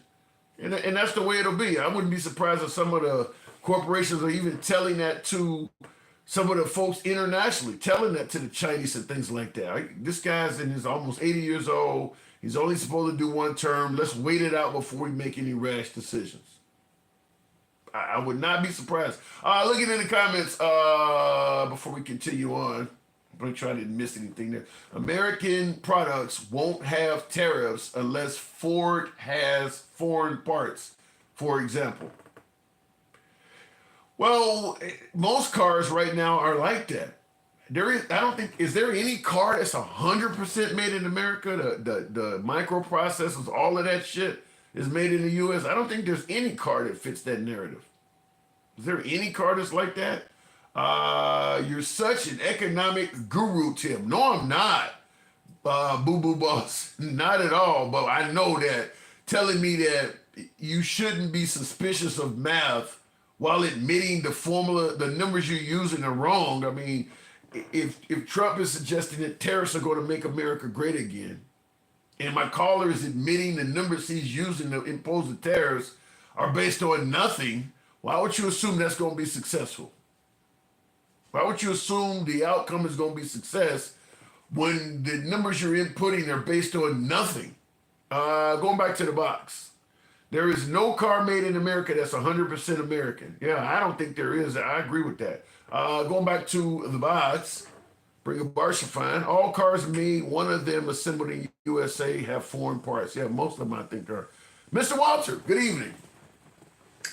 Hey, Tim, how you doing tonight? I'm doing good. The tariffs, we're on day 2. You heard my last caller. Did you disagree with anything there?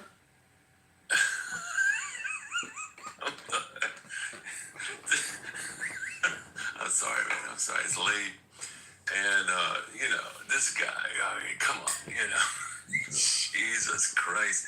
You talk about, I don't want to be mean to these folk, but you talk about cult. I mean, Jesus Christ.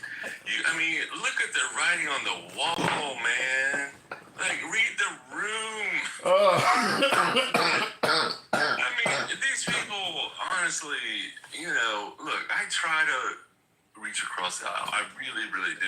I honestly have many, many friends who are Republican people, but they're Republican because they think they're going to get a better economic outcome over it, right? That's fair. We're fucked. This fucking guy. I mean, this is my whole concern with this person is that they are not competent people. I mean, and he is not competent, and they don't have any, handbrake on this fucking guy as they did in his first term. Yeah. I was saying that right before the election, in the last summer and things like that.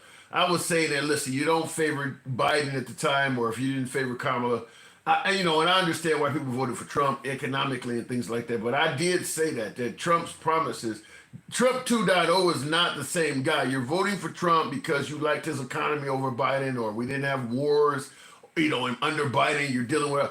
Trump 2.0 is not promising that. And as you can see, Trump 1.0 was bragging about how there were no overseas wars. Trump 2.0 was talking about starting them. It's a totally different dude. He's not running on the same shit. This is what, I've been a little bit hard on you about this because you have, taken the devil advocate position a few times about. I get it. No new wars. Right. The economy. Okay.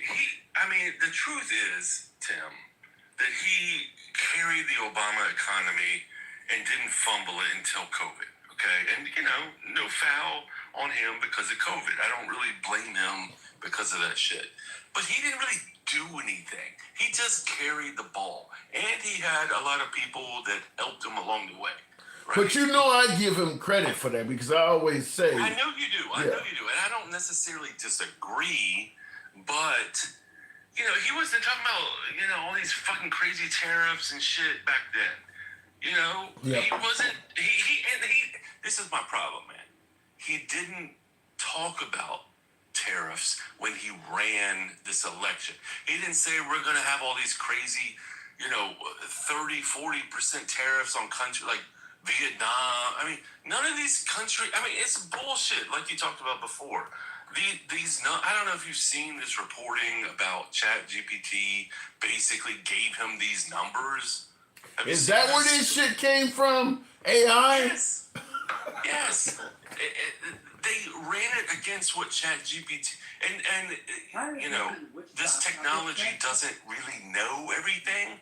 We used to have talented people in the government that would run analysis and they knew what the fuck they were talking about. This is based on some bullshit fucking Elon Musk AI shit.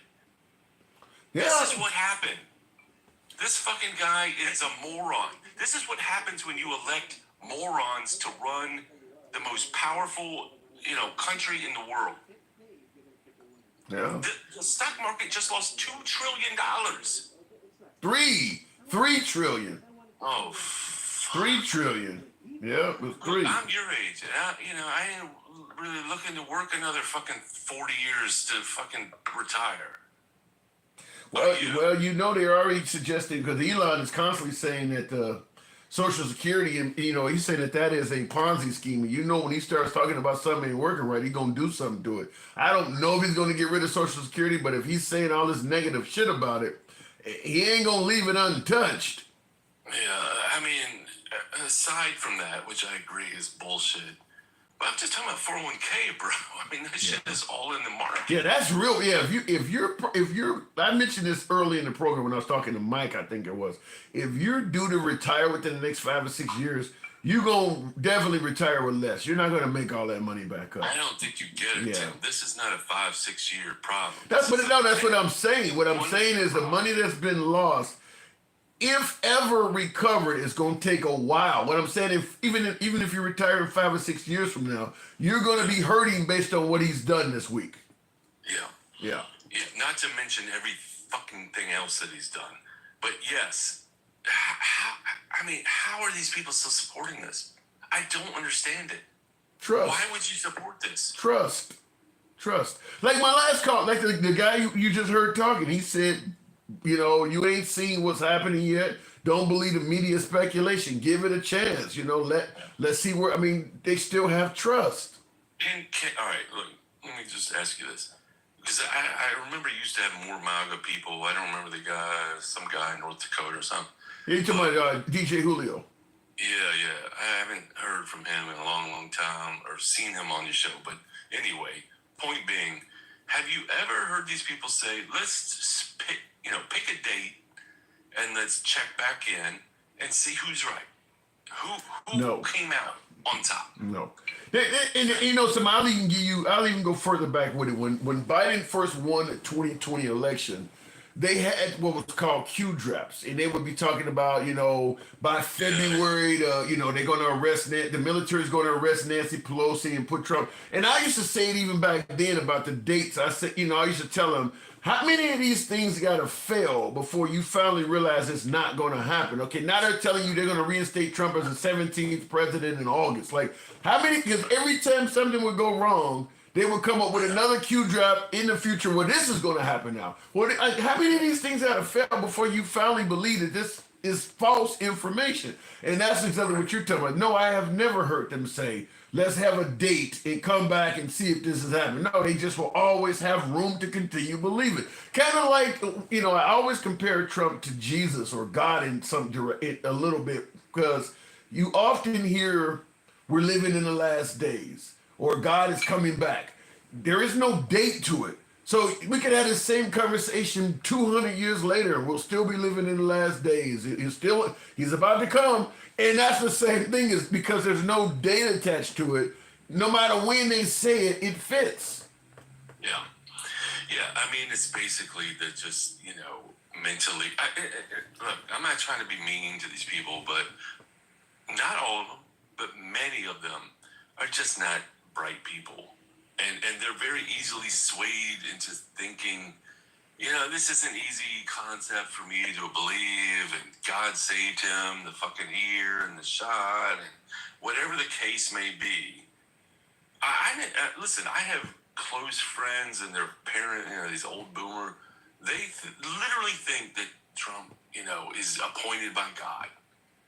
I had somebody tell me that I was actually at a Trump rally in line. You're sitting and waiting 5 hours to get into the rally, and this guy told me that to my face, that Trump was appointed by God to lead this country. I had somebody tell me that. So yeah, they do believe that.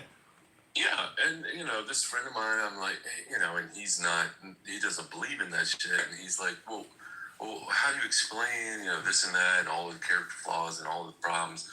Well, that doesn't really matter. I mean, it's literally blind faith, and I don't, What I don't get is, why would anybody think out of 180 nations on earth or whatever the number is, a God would focus only on one? Like everybody, God bless America and no place else. Like, why would you think he don't care about all the other nations? He only care about Trump. Ain't doing shit for the other countries. He's all about America first. Does that sound like anything God would have anything to do with?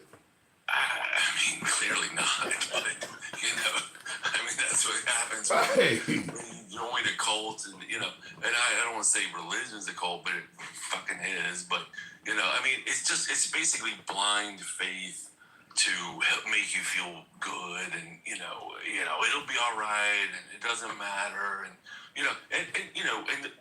this is the truth of the matter, is that the people who really need what Jesus taught aren't going to get a goddamn thing from Trump or this government. And not only they're not going to get a goddamn thing, they're going to get nothing that they had. They used to have a little something, USAID. They used to have something. And they're not going to get a goddamn thing now. And you're saying this is God's person? Well, they do, but the belief is that Trump has only been in office for 2 months, and you liberals are rushing it too quick. Look what he's done, man. Look what he's done in 2 months. Well, he's stuck it to the libs. Okay. You don't have to worry about a transgender male playing sports against girls. He secured the border. Can you give him good marks on that? I guess. I mean, I think the last year of Biden's thing has been basically the same. I mean, other than deporting, legal people, I don't think Biden did that. But yeah, I think the amount of illegal people that they've swept up has basically been the same, or even Well, but the amount of border crossings, period, has dropped like 90% or more under Trump. I don't know. I mean, okay, if you say that. Yeah, there's almost no traffic down there. I mean, because they got military every damn where. They're building a wall. They got surveillance and technology. I mean, you see migrants lined up and shit under Biden. Ain't nobody crossing under Trump. Okay, that could be. But that's a whole different argument. And my argument would be that these people aren't really costing us a lot of money. In fact, when they pay their taxes and don't, cost Social Security, they don't take any. They're actually paying into the system more than they're taking out of the system. But let's not, go down a whole thing. Well, yeah, because they don't believe it. They believe these folks are coming here and they're taxing. They're getting entitlements and food stamps and welfare, so they believe it. Voting, even though they're not voting. All of those things. They're voting. They're using universal health care. They're getting free cell phones. They're living in mansions. Yeah, I mean, the problem is that we live in these bubbles, and the MAGA, whatever the fuck that guy was, whatever his name is. MAGA reacts. Yeah, MAGA react, whatever.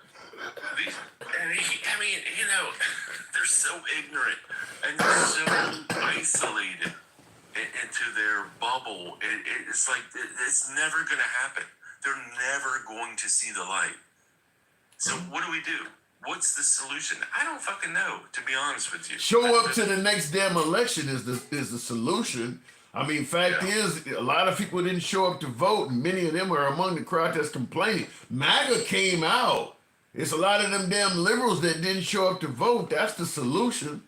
No, I mean, I 100% agree with that. But, and I, think that the next midterm will be dramatically in the Democratic sway. However, I do have tons of problems with the leadership and the direction of the Democrats since Trump's ascension. It's all just been bullshit, man. Honestly, the only person that I've really felt that has been honest is Bernie. And he's definitely been consistent. Bernie Sanders has been very consistent. I mean, the man is consistent, and you can tell this man is not a bullshitter. And I don't, want to talk shit about Cory Booker, but that shit was a fucking, I like that it helped things, but it was a play. He was on stage. Yeah. I like this. Listen, I know it didn't really help or mean anything, but I like the symbolism of it. The fact that he got up there for 25 hours and actually overtalked the guy who spent 24 hours trying to prevent people from getting civil rights. So I agree. Yeah, I like the symbolism of it. He actually beat Strom Thurmond by 10 hours. Really? Was it by that much? Yeah, I think Strom's was 15 hours. Okay. And he just lapped his ass. But nevertheless, I love everything he said. I agree with everything he said. But, people keep talking, maybe this guy's our next guy. And well, he ran. It's him against, JD or somebody. I'm 100% with the guy, but it just seemed performative. And I wish there was somebody, maybe in between the ages of AOC and Bernie. Well, yeah, but see, when you're saying this, it's obvious you're progressive. I don't know. AOC and Bernie Sanders are probably still a little bit too far to the left for this country right now. Well, okay, maybe. It just kind of depends. But name me one policy that either of them have, talked about that would be negative at this point. It ain't, something. I don't even necessarily know if it's actually the policy, but when you're on stage admitting to being a socialist, it's the word is demonized, and they, with Bernie Sanders openly admitting I think Bernie Sanders could have probably done far better politically if he never had called himself a socialist. That's like a really effective politician on the right calling himself a racist. I don't care how great you are with the economy and shit. You can't call yourself that. I mean, calling yourself a socialist is not good. Okay, I agree that is true. However, I wouldn't associate socialist as equal to. Ain't nobody doing all that, though. I get your point. Man. Anybody, you say you're a socialist, people thinking straight out of communist Russia somewhere. I mean, you can't use that. Right. And why is that? Because they don't know what it means. They don't actually understand the term. Exactly. They don't and they're not going to look into it. And not only do they not understand the term, they're not going to take the time to look into what the term means. And your adversary is going to use the term to demonize you by bringing up all the worst episodes of socialism on the planet. Yeah, no, 100%. Yeah. I agree with that. Because I used to say all the time when they were saying that about Bernie Sanders, they were bringing up socialist countries like China and Russia. I'm like, you do know places like Norway got socialist policies. Notice you're not mentioning them. I mean, but this is what he left himself open to. They're going to pick the worst examples. Well, to be fair, he did defend himself on that a bit, but they just didn't really report it so much. But yes, that's how it goes. And I do think that the Democratic base, Clinton, whatever, they tried to paint him into that corner, as a radical or whatever. Yeah, because he wasn't a Democrat. The Democratic Party is like, you're a socialist. You're not just like the Republican Party originally tried to get rid of Trump. I mean, they both knew, and Bernie Sanders and Trump have a lot in common from that aspect. They both, in order to get access to the National Convention funds, they ran as something they're not. Trump is a populist. He's not a Republican. Bernie Sanders admits to being a socialist. He's not a traditional Democrat. And both of them have been bumping heads with the leadership of their party. I mean, the Bernie Sanders was bumping heads with the likes of Nancy Pelosi and the leadership, the Clintons and all of them. And Trump is pretty much, because he actually won his party, he's eradicated all the former leadership of the Republican Party. They're gone. The Romneys, the Bushes, the McCains, he got rid of them. Yeah, no, he's cleaned house. Yeah. I completely agree. And the traditional Republican Party is not, it's MAGA. It's gone, right. And Bernie Sanders probably would have done something similar to the Democratic Party. That's why they fought against him. They just were successful in getting rid of Bernie. The Republicans were not successful in getting rid of Trump, and he came in, and the party's permanently changed. Okay, let's just like break it down a little bit though. How many of your basic American, middle of the road people would be happy to have, health care? It's a central, single payer health care. How many people do you think would want that? Depends on it doesn't cost them any more money than they're paying today. It's a lot of depends on responses to that. First of all, it depends on who's giving it to them. If you vote Trump, for instance, Trump can give you things that you would totally reject if it was coming from Obama or Biden. So that's the first thing. Because when Trump said he wanted to repeal and replace Obamacare, he could repeal it and give them back the same thing, and they would love it all of a sudden. So that's the first problem. Is it depends on who it's coming from. But then, of course, the healthcare has to be good healthcare. So you're saying that everybody's stupid, and it just depends. They're tribalistic. I don't want to use the term stupid. I'll say they're tribal. People only. I mean, we've seen cases where the right. You're saying it depends on how it's sold to them. How they perceive it. Yeah. If it comes from a big rich guy, then it's fine. If it comes from a wild-haired Saint Bernie, then I don't know about this guy. It's what you're saying. Yeah. So, I think Kamala Harris would have been a far better politician doing the exact same shit if she was a straight white male. Yeah, it depends on who's selling it to you. Right, and I think the distillation of that is that the average American is fucking stupid, and I don't mean that as an insult. It is. It ain't a compliment. It's not a compliment, but the truth be told, bro. I mean, look what happened. Look where we are. Look at the fucking stock market. Where do you think we're going to be in 6 months? Because the dumb fucking people are in control. Bro, Trump tells us we'll be on the top of the world in 6 months. I got to move it on. Right. But Trump is telling us we'll be doing pretty damn good, so we'll see. Let's see. Last thing. Any MAGA people want to come back 6 months, let's put it on the calendar. And if I'll eat crow, I will fucking eat that crow. And if you will, man up. Yeah, they'll be telling you in 6 months. That's not enough time. Give it a year. Gotta go. Gotta go. All right, moving on to the program. The Republican Party embraced Trump. The Uniparty rhinos fought against him and lost. That's not true. The Republican Party did not embrace Trump. What happened is all of the traditional Republicans got branded as rhinos. I mean, think about it. All of the heroes of the Republican Party are now called rhinos. I mean, the same people, if you're my age, for instance, in my age group, and you put Trump in office, you probably voted for Romney, you probably voted for McCain, you probably voted for Bush.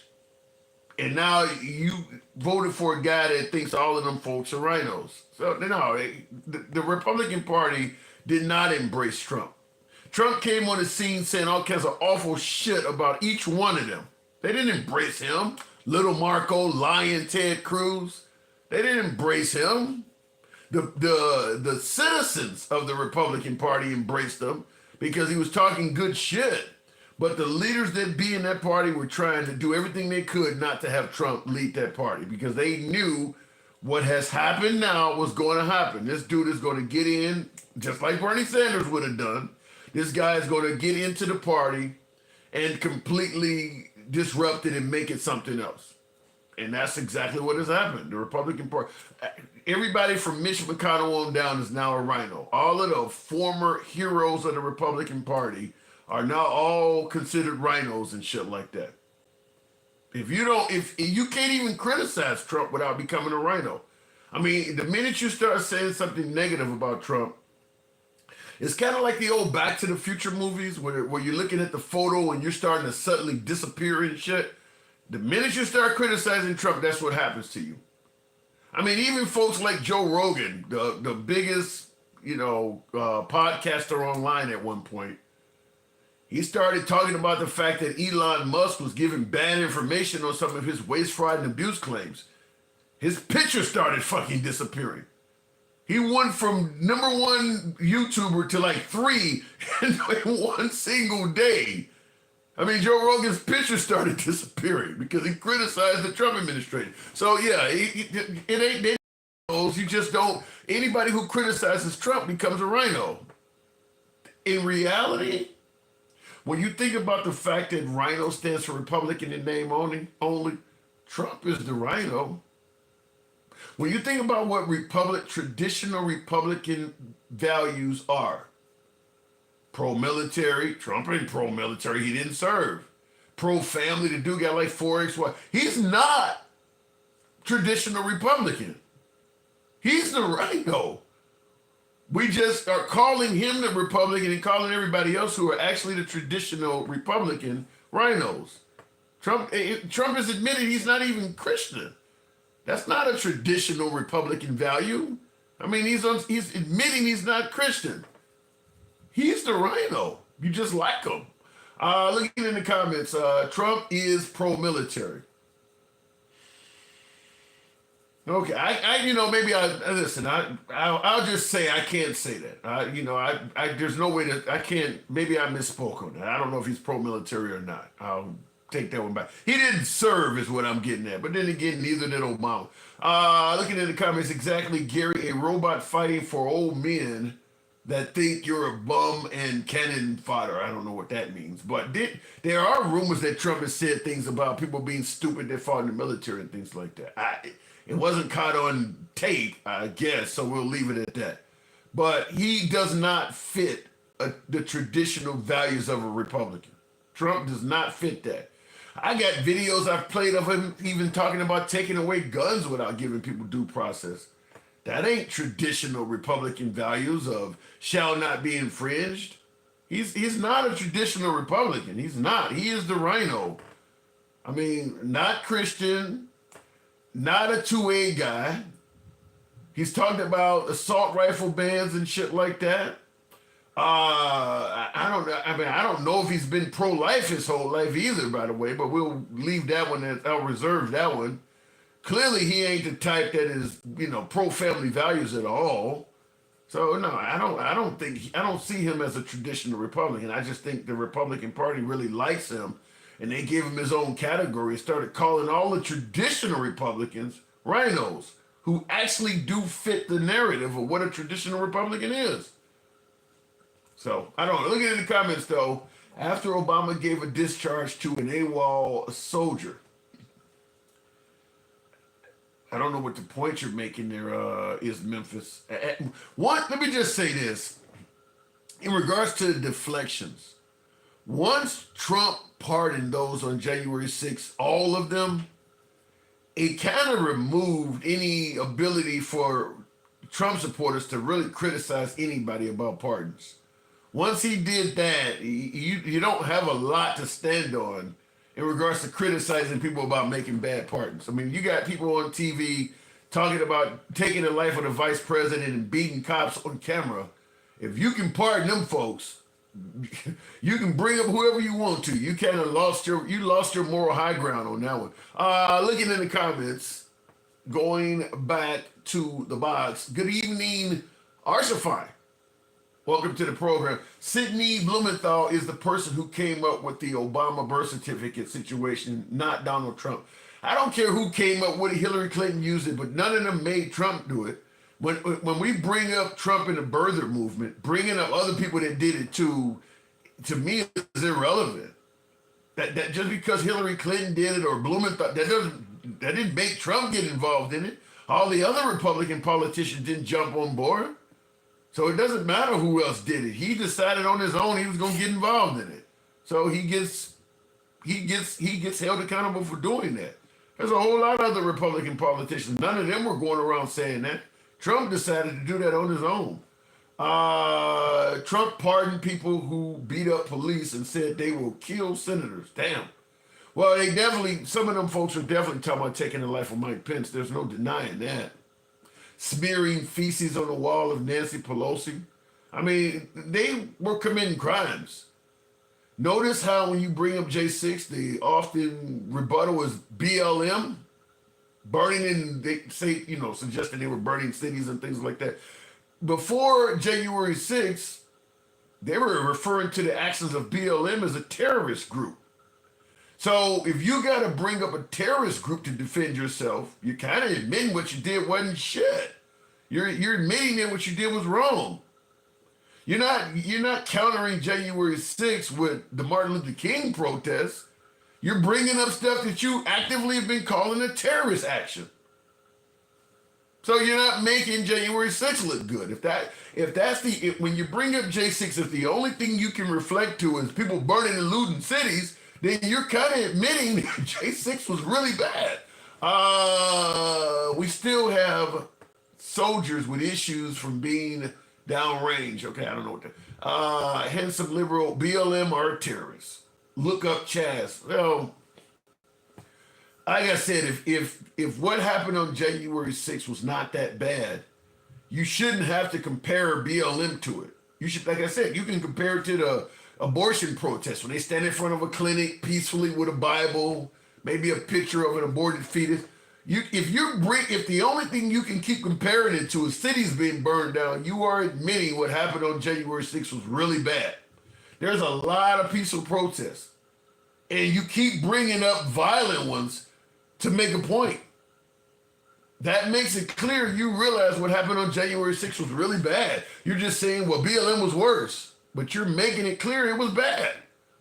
Why not bring up a peaceful protest and compare it to that?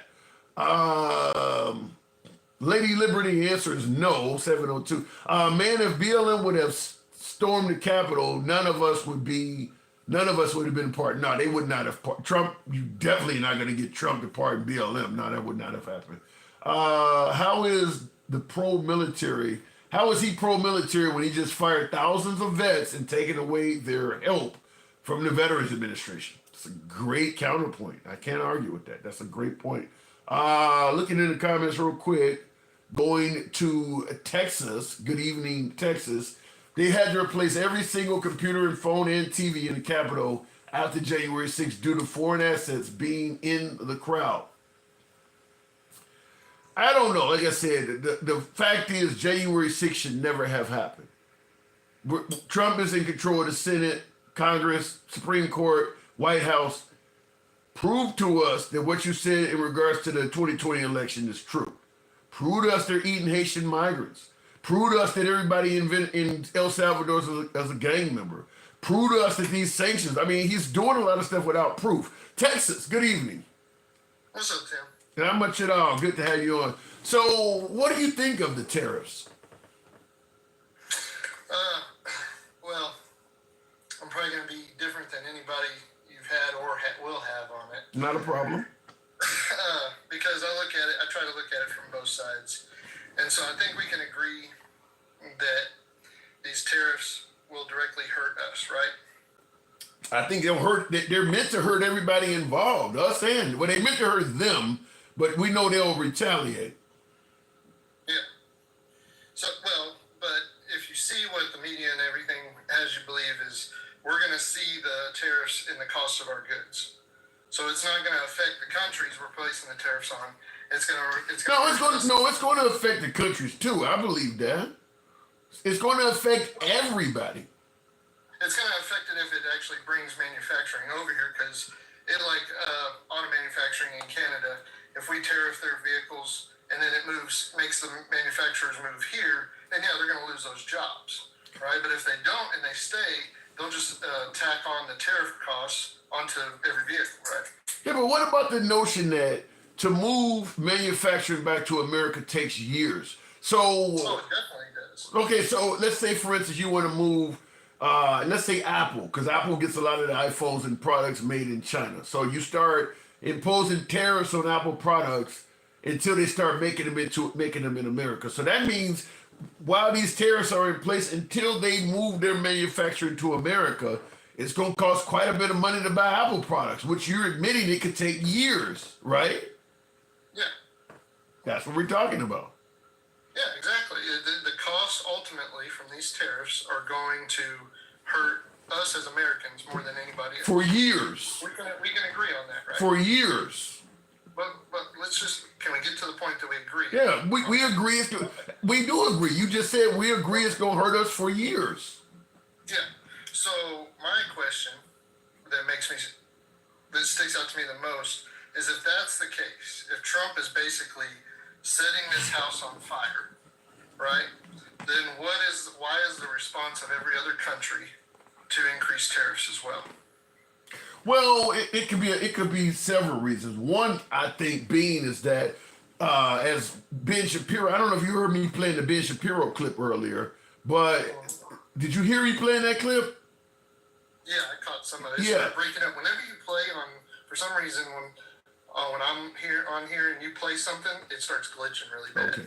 Well, the point is, many believe that the numbers that Trump is holding up in his reciprocal tariff chart, those numbers are not accurate. So, like for instance, Ben Shapiro stated that Israel doesn't charge us anything. It's 0% tariff. And he stated that Trump is charging Israel 30%. So that's why they're going to likely retaliate. I mean, if we're not charging you anything and suddenly you're going to start charging us 30, we got to retaliate. But if it only hurts the person imposing the tariffs, why would they hurt themselves? We're saying that Trump is setting this house on fire, and Israel is going to turn around and say, well, you're setting yourself on fire over there. We need to do that too. We'll impose our own tariffs. If tariffs hurt only your consumers in your country, especially directly at first and for years to come, why would they be doing it as well? Because you're going to hurt Israelis in it. I mean, if the Israelis want to send something to America, and America imposes a 30% tariff on it, it's going to inspire a lot of Americans to not buy that product because it costs so much, which is going to in turn hurt the Israeli businessman that's trying to sell it. You're hurting them doing that too. Exactly. Right. It doesn't help them to answer with reciprocal tariffs. Reciprocal tariffs is the thing you've got to pay attention to. It doesn't hurt them to just let you do it and not do anything about it. Sure can. You can find those trade deals with any other country that's willing to not impose those tariffs on you. We're not the only option that they have, right? We're not. I don't see how they benefit at all by letting us impose tariffs on them and doing nothing about it. Now, if you want to go, as you say, if you want to go shop around, you have a right to do that. But letting this country impose tariffs on you and doing nothing about it, that doesn't benefit you at all. But you're missing the point of. Yeah, I must be. What's the point? Yeah. If Trump's tariffs are bad for us, explain to me why it's not bad for the world leaders that are following with reciprocal tariffs against him for the people in their country. You have yet to explain that. All tariffs are bad. That's the point I'm saying is the tariffs are bad across the board. They're all bad. So now that I've got you there, I need you to see that along with the tariffs and the stock market, there's a bigger thing at play here. And I've said it on here before, and I guess it kind of goes over your head or you're afraid to touch it, but crypto is the bigger play here. If you look at what everyone is agreeing on instead of what everyone's disagreeing on or what everyone's blaming each other on, is crypto. Everyone is moving towards crypto at lightning speed. You sit here and say, Trump's going too fast. Trump's trying to catch up. We are behind. Well, but when I say moving too fast, I'm not talking about crypto, though. I'm talking about deportations. I'm talking about firing people.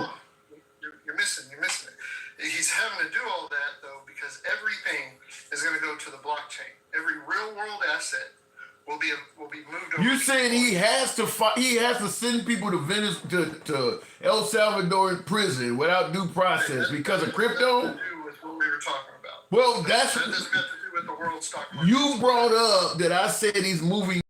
I said I'm talking about him moving too fast and sending people to prison. I'm not talking about crypto. You've said it. No, you've said he's moving too fast on the tariffs as well. Like because he doesn't have the numbers right. He's putting tariffs on an island full of people. You said that, don't you? Yeah, I agree with that. Yeah, I did say that. Okay, so what I'm trying to explain to you is the point he's making these mistakes is because we are behind. Don't try to drag in something that's not even in the conversation like immigration. We're talking about what he's doing and the blunders we're seeing as far as it comes to tariffs, I don't get the point though. Penguins. Huh? I don't get the point by you're trying to get catch up to speed on crypto. So just making up tariff numbers and doing things inaccurately somehow is beneficial? No. So what you have to do in order to switch us from the gold monetary system that we're on right now and to a blockchain system is you're going to have to tank this system. And if that's not the case, then that's why I will argue with you as to why is every other country, world leader that Trump is putting tariffs on doing the same thing. Because they see that this is going to tank our market and our economy to make the switch easier to crypto than the advances they already have on us. You see what I'm saying? Here's what I don't understand. Okay, Trump needs to catch up with crypto, so he's doing all of these worldwide tariffs. You're telling me every single other country on earth is already caught up? We're in dead last because nobody else is imposing all these tariffs all over the world. No, they're not, and that's what I'm saying is he's trying to fuel the fire to get us there faster, to get ahead of everyone. Because if we are ahead, then we can control the narrative as to what is going to be. Okay, then that's a whole different argument. Now you went from him trying to catch up to him trying to be ahead, because I'm looking at it like there's no other country on earth that is imposing tariffs like this on every other country. So something is unique about Trump. He ain't trying to catch up. He's trying to do some weird shit on his own is what I'm seeing. You're saying my point and not getting it. He's trying to do something to get us where we need to be, to up with crypto as fast as we can, because we are behind. And if it works to where the way he's saying or hoping it won't just catch us up, it will propel us in front. I don't see it. Yeah, I get your point now, but I don't see how we should expect to have success when we're admitting the numbers he's using to create the formula are inaccurate. I mean, you're admitting he's doing stuff really fast. He's not paying attention. he's trying to get to the finish line quicker, but we don't even know if he's running on the right track. I mean, the numbers. If the numbers ain't accurate, if you're imposing tariffs on countries that have no humanity and shit like that, why do we? That's because you're still looking at only half of what it is, and that's because you only know half. So is that half irrelevant? No, I'm not saying it's irrelevant, but what I'm saying is if you're only looking at half the picture, you're only going to get half of what is being done, right? So you have to understand what the other half of what they're doing is, and he's moving very effectively and efficiently in that area, and that's How do you know? on cryptocurrencies. I'm just trying to. How do you know he's moving? How do you know he's moving effectively in any area? I mean, you've seen receipts. Most of the successful things that Trump is doing is based on what he's telling us. I mean, in terms of actual proving things, he's found they found billions of dollars in waste, fraud, and abuse. All of that is based on what they're telling us. You want me to prove it to you? So you're saying you need receipts now? Okay. So have you heard of Fidelity? Yeah. Have you heard of BlackRock? Yes. Okay. So it's real. What do they do? Fidelity. I don't know about BlackRock. Fidelity Investments. I mean, I know about the financial portion of it. BlackRock does it almost 10 times more than Fidelity. So those two together hold 59 million or more of Americans' retirement funds. And what are they moving towards? Crypto. Who's putting that regulation in place for them to move towards crypto? President Trump. No other president has. Okay? So there's your receipts on what he's doing effectively that's going to catch us up and hopefully propel us in front of other world countries. Here's what I don't get. You make it sound like just simply moving to crypto is going to make some kind of success. Like if I got rid of all the money in my wallet and just changed it over to crypto, okay, I just have crypto now. That doesn't mean it's going to be successful because you're switching to crypto. I'm not hearing the logic in this. But that's not what I'm saying. I'm letting you know that the largest hedge fund managers and stuff are moving towards crypto. So you have to put regulation in place to make sure that it's being done with something that's going to benefit the government that they are in, right? You don't want them moving somewhere else. Yeah, but here's the point I'm making is crypto is just a different form of currency, correct?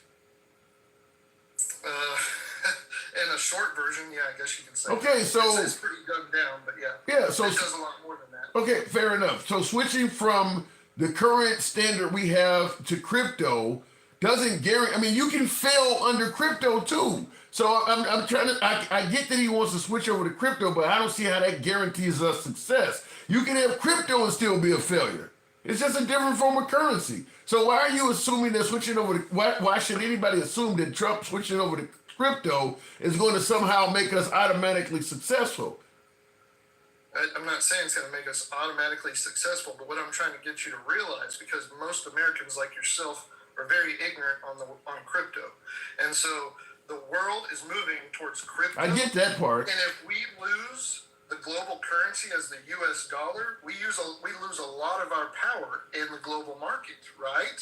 So I get all if we that. don't move towards the direction of digital currency, we are going to lose our standing as a global power. I understand. I'm are in your favor to move towards crypto and not sit here and say, well, it's just money like everything else, so it's no guarantee. But I don't see how moving to crypto based on numbers that may be inaccurate is some kind of way somehow beneficial to the United. We're gonna rush and impose all these tariffs. The numbers may be inaccurate and all, but at the end of the day, we are moving over to crypto. I don't see how that guarantees anything. Up on the emotional side and the stock market side, or the tariffs, not even the stock market, but just the tariff side, when you're not looking at the crypto side of it.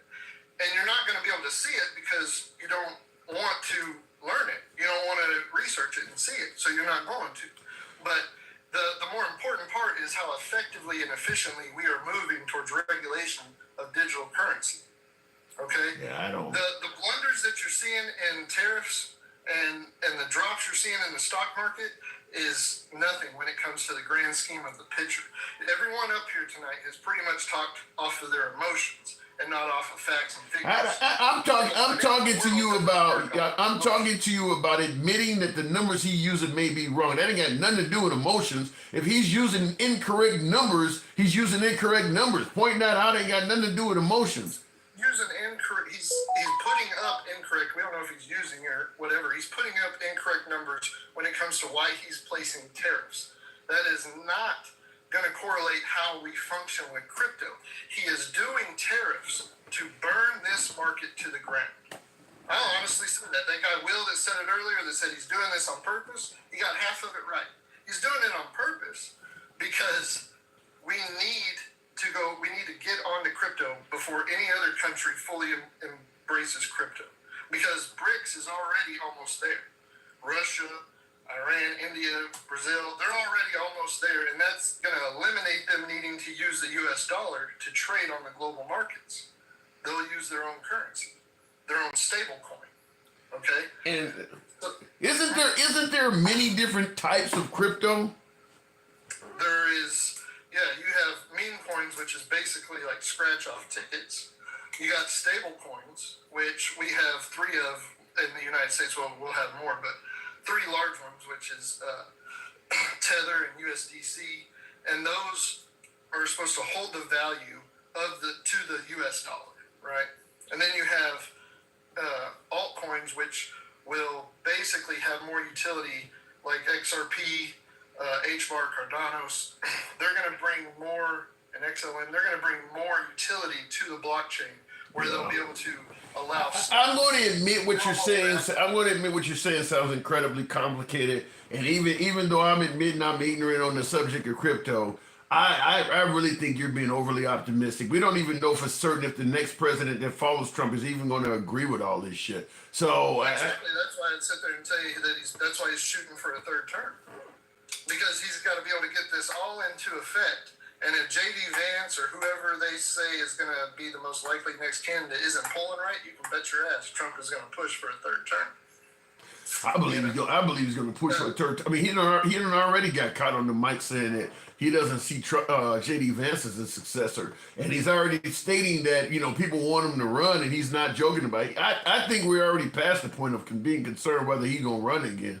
I do believe they're going to try to finagle the law some kind of way for him to run again. I think they already kind of made their mind up on that. There's just no reason to rush and tell the people. But he intends to run again. Well, and see how we can agree on a lot of that stuff. And I'll sit here and you can say I'm being overly optimistic. I'll sit here and say you're being very doom and gloom. You're talking about this drop in the market today. We lost $3 trillion. How much is that in the percentage of the stock market, Tim? In one day? Hold on. Well, how much is $3 trillion? I don't know what percentage it is. I don't know. You don't know.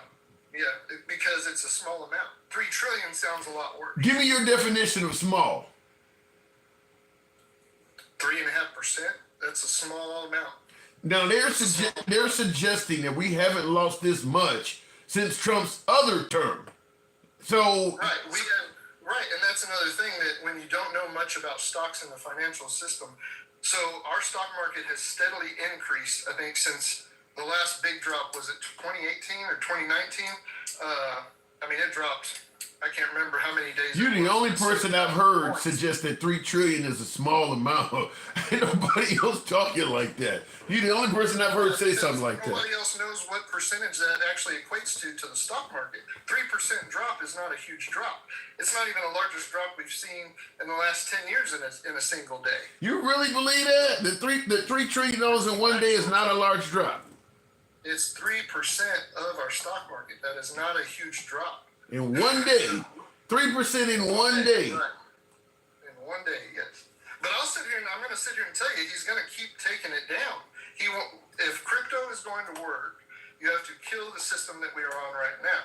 So 3%, and if you do that over 6-7 months, there's not going to be much left, but it's not going to send people in a tailspin. It's going to be managed. If you think we're in a free market, you're crazy. The drops we're seeing right now, they can sit here and say is because of tariffs. No, it's not because of tariffs. Like you said, tariffs haven't gone into effect yet. This is just talk. So everything that dropped today is pure speculation. Well, that's not a free market. That's a completely controlled market. And then if you look at how much is held of the stock market, the top 10% wealthiest people hold 93% of our stock market. So who's losing money? The wealthiest people. But if they're making it dip in order to make gains in another field like digital currency, hence why you have the top I'm not hearing any of these world leaders unless they doing it all behind the scenes. Ain't nobody talking about crypto like this. I'm not hearing it on the analysts. I'm not hearing crypto. You don't even research crypto. I can tell you that it ain't got nothing to do with me not researching it. The fact that you're willing. Hold on. Let me explain to you what I'm saying. Even though I don't research it, I got you coming on here telling me about it. Notice you don't hear any of the talking heads on Fox or CNN talking about Trump is trying to take it to crypto. None of them are saying that. I know, exactly. Why not? Why not? That should be a big question we both Because it might not be true. Because it might not be true. Maybe what you're saying ain't true.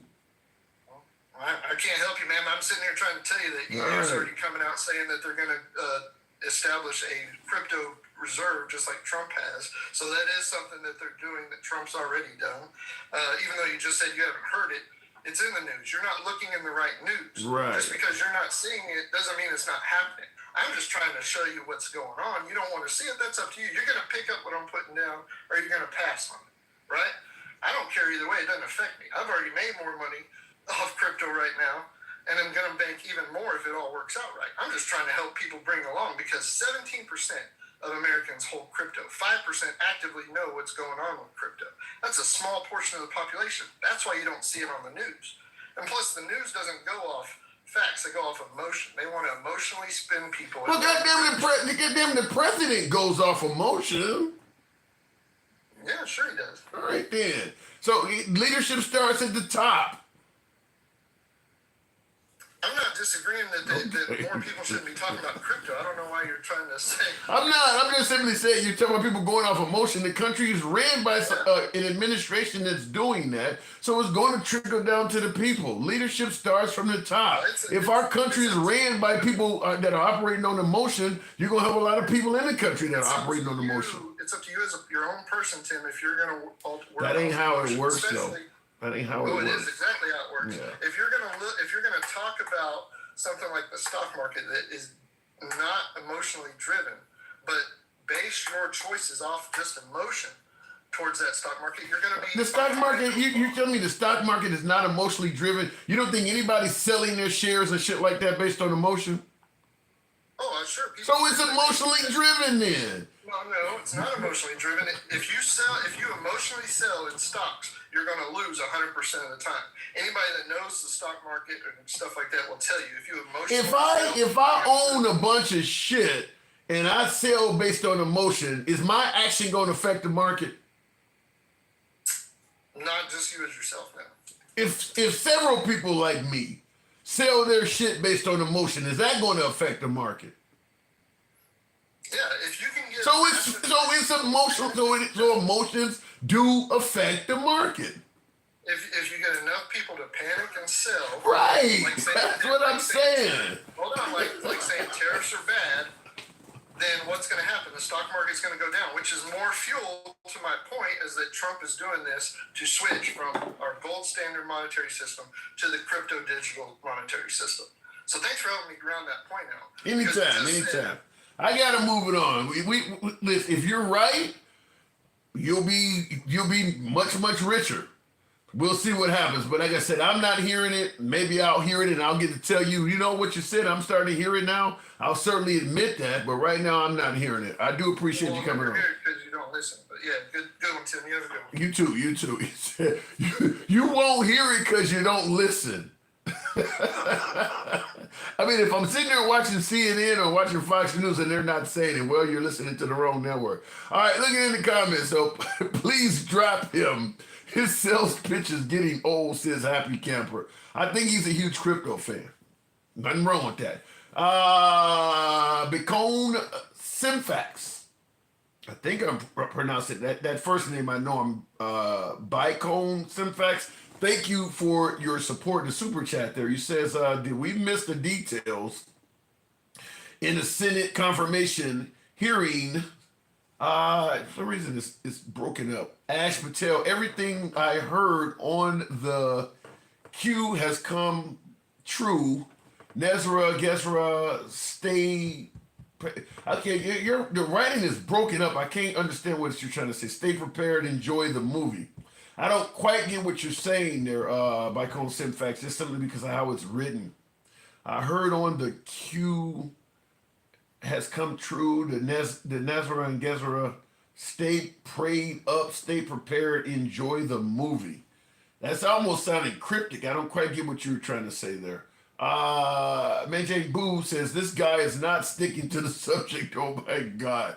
Well, he's trying to suggest that America's trying to move over to the crypto standard, and the effort to do that is why Trump is doing things so fast, making all sorts of errors to try to get over to the crypto standard faster than everybody else.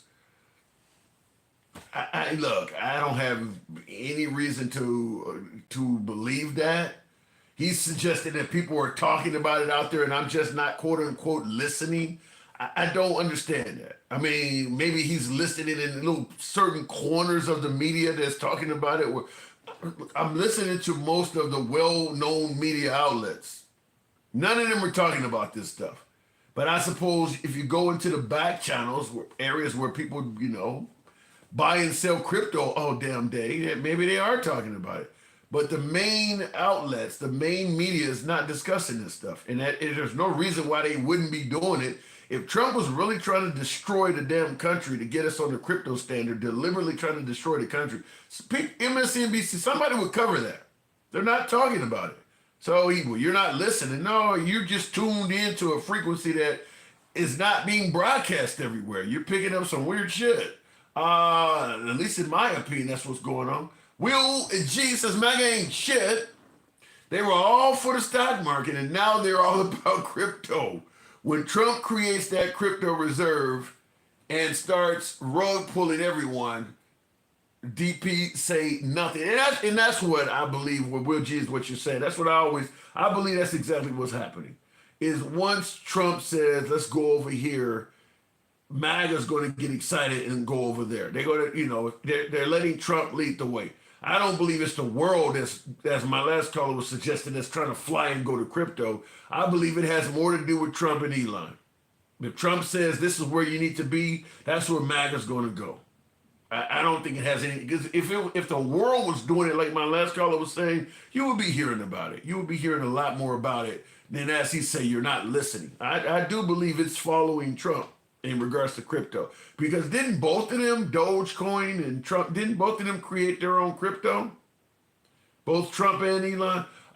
Trump does have a ton of money in crypto. Thought he doesn't know anything about it, but he's got the right people around. Well, Trump, this is what I don't like. And, it is what it is. But this is the way our system is set up, certainly under Trump. I don't think it's kosher, I guess I'd say. I don't believe the president should be able to have crypto, his own crypto. For the simple fact is it creates a huge launder avenue. I mean, we know how secure cryptocurrency is. You literally can launder billions of dollars to Trump, and there's no record of it now. I mean, he has so any of the foreign countries or whatever he deals with, they can pay him for shit under the table, and there's no record that ever took place. And to me, that just creates a huge conflict of interest, in my opinion. Let's say, for instance, we just had an attack by America on the Houthis in Yemen. And you got Hegseth and Tulsi Gabbard talking about this shit all over Signal. Now, I'm going to go way down the conspiratorial path with this. I'm not saying any of this is true. So get that. This is a conspiratorial example. Let's say, for instance, a country like Israel wanted to pay the United States, a la the Wagner group of Russia, mercenaries, wanted to pay America to basically commit an act like a mercenary would do. I need you to go bomb these folks over here, and we'll give you $8 billion. It's got to be off the record, obviously, because you don't have any legitimate cause to go bomb them. So it's got to be off the record. You got a crypto account. You got Signal. You're going to be using all of the back channel stuff so that if something happens, you can literally deny this ever took place. All of the transactions, all of the communication was over Signal. So you can literally delete all the records that ever happened. So all of a sudden the Houthis are talking about somebody at 2 a.m. came over and blew up a bunch of shit. And you have plausible deniability. The U.S. has no proof it ever happened. Now, like I said, I'm speculating. Obviously, I'm not saying this is what happened, but what I'm saying is it opens up the door to this kind of stuff. Whereas the country who wanted us to bomb them can pay whatever politician like Trump or somebody that had the power to order the strike, I can pay you directly through crypto. And because you're using Signal, you don't ever have to worry about the American people, your people, being able to hold you accountable for it because there's no record it ever happened. Just make sure you don't add some crazy ass reporter to the conversation. So you got plausible deniability. Nobody can prove you came over here and bombed us, or bombed them rather. They're gonna go and announce to the world at 2 a.m. somebody blew up all of their shit. They believe it was the Americans. You can deny that. You didn't go to Congress. You didn't make any public statement requesting the ability to go over and do this. So you can just completely deny all of this stuff. And because you have a crypto account, if we need to reimburse you anything, we can make sure you get that. And that's off the record too. That's all I'm saying. They're using Signal. They're using crypto. You can cover up everything. It's like literally footsteps on the beach during high tide. Just what it never happened. It never happened. If that reporter wasn't on that Signal conversation, that conversation would have never happened. Would have never happened. They would have been vehemently denying anything ever took place on Signal. I believe Hexef was already doing that until the guy started releasing the shit. It would have never happened. So if you can hide the conversation, you can actually hide the bombing. You can't prove it happened. Nobody in the military is going to tell you it took place. They're all violating their own shit. They can't tell you what they were doing that night. There's no record of it. That's what I'm simply saying, is that having a crypto account could leave the ability to pay the United States to get involved in shit that the American people may never know about. It's speculation. I'm not, like I said, I know I'm doing one of those conspiratorial things here, but I'm just saying that they're using all of this off the grid shit. The communications is off the grid.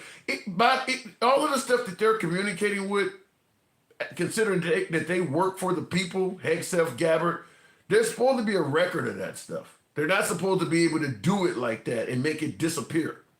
Now, you as a citizen have no right to access confidential information. But if something happened, Congress has a right to get their hands on it. But if it's done through Signal, they can't get their hands on it either. So it does allow them to possibly do all kinds of back channel shit and deny it. That's all I'm saying. That's why I don't think crypto, if they, bank accounts and shit like that can be traced. Crypto's completely off the radar. To me, it just leaves all sorts of room for bad shit to take place. It means the fractional banking system has no right to your money. I get the notion that the banking system has no right to your money, but we do have laws in this country against laundering money and obtaining money fraudulently. That system allows you to hide that. I guess you suggested we ignore that. Wrong. Crypto is completely transparent, but you just don't know how it works. All right, Texas, then if that's the case, then I stand corrected. I don't know a lot about crypto. I don't. And I'm not going to pretend like I do. I was told crypto is not that transparent. You're telling me crypto is completely transparent. I've never heard that before. So if what you're saying is true, I stand corrected. I've never heard that though. Crypto does not allow that it is now regulated. Okay. All of it is worldwide. Is crypto? If crypto is so great, then why are we? Then why are you still broke? Jeez. Oh my God. Looking at the comments real quick. That was funny. Will G says Trump and Melania created those meme coins and rug pulled the ish out of and pulled the shit out of MAGA. Thanks. Yeah, they did. The Trump did create a crypto coin or something, didn't he? And it didn't do well for the investors or something like that. I did hear something like that. Like I admitted, I don't know a lot about crypto. I do not know about, the guy says, well, you're not, I'm listening. I don't know a lot about it though. I just leave it that way. Trump and Melania created those meme coins and the rug pulled the shit out of MAGA thanks to the broligarchs, not the oligarchs, the broligarchs. The conspiracy still stands. The broligarchs got together with Trump and made a deal.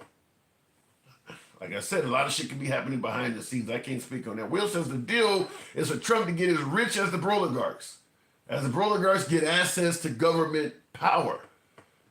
It could be. Could be, because Elon Musk to me is way more powerful than he should be. He simply is Trump's guy. I mean, he got a very, very high position in our government solely because Trump brought him in. This is my guy. The Senate didn't approve him. Congress didn't approve him. The people didn't vote him in.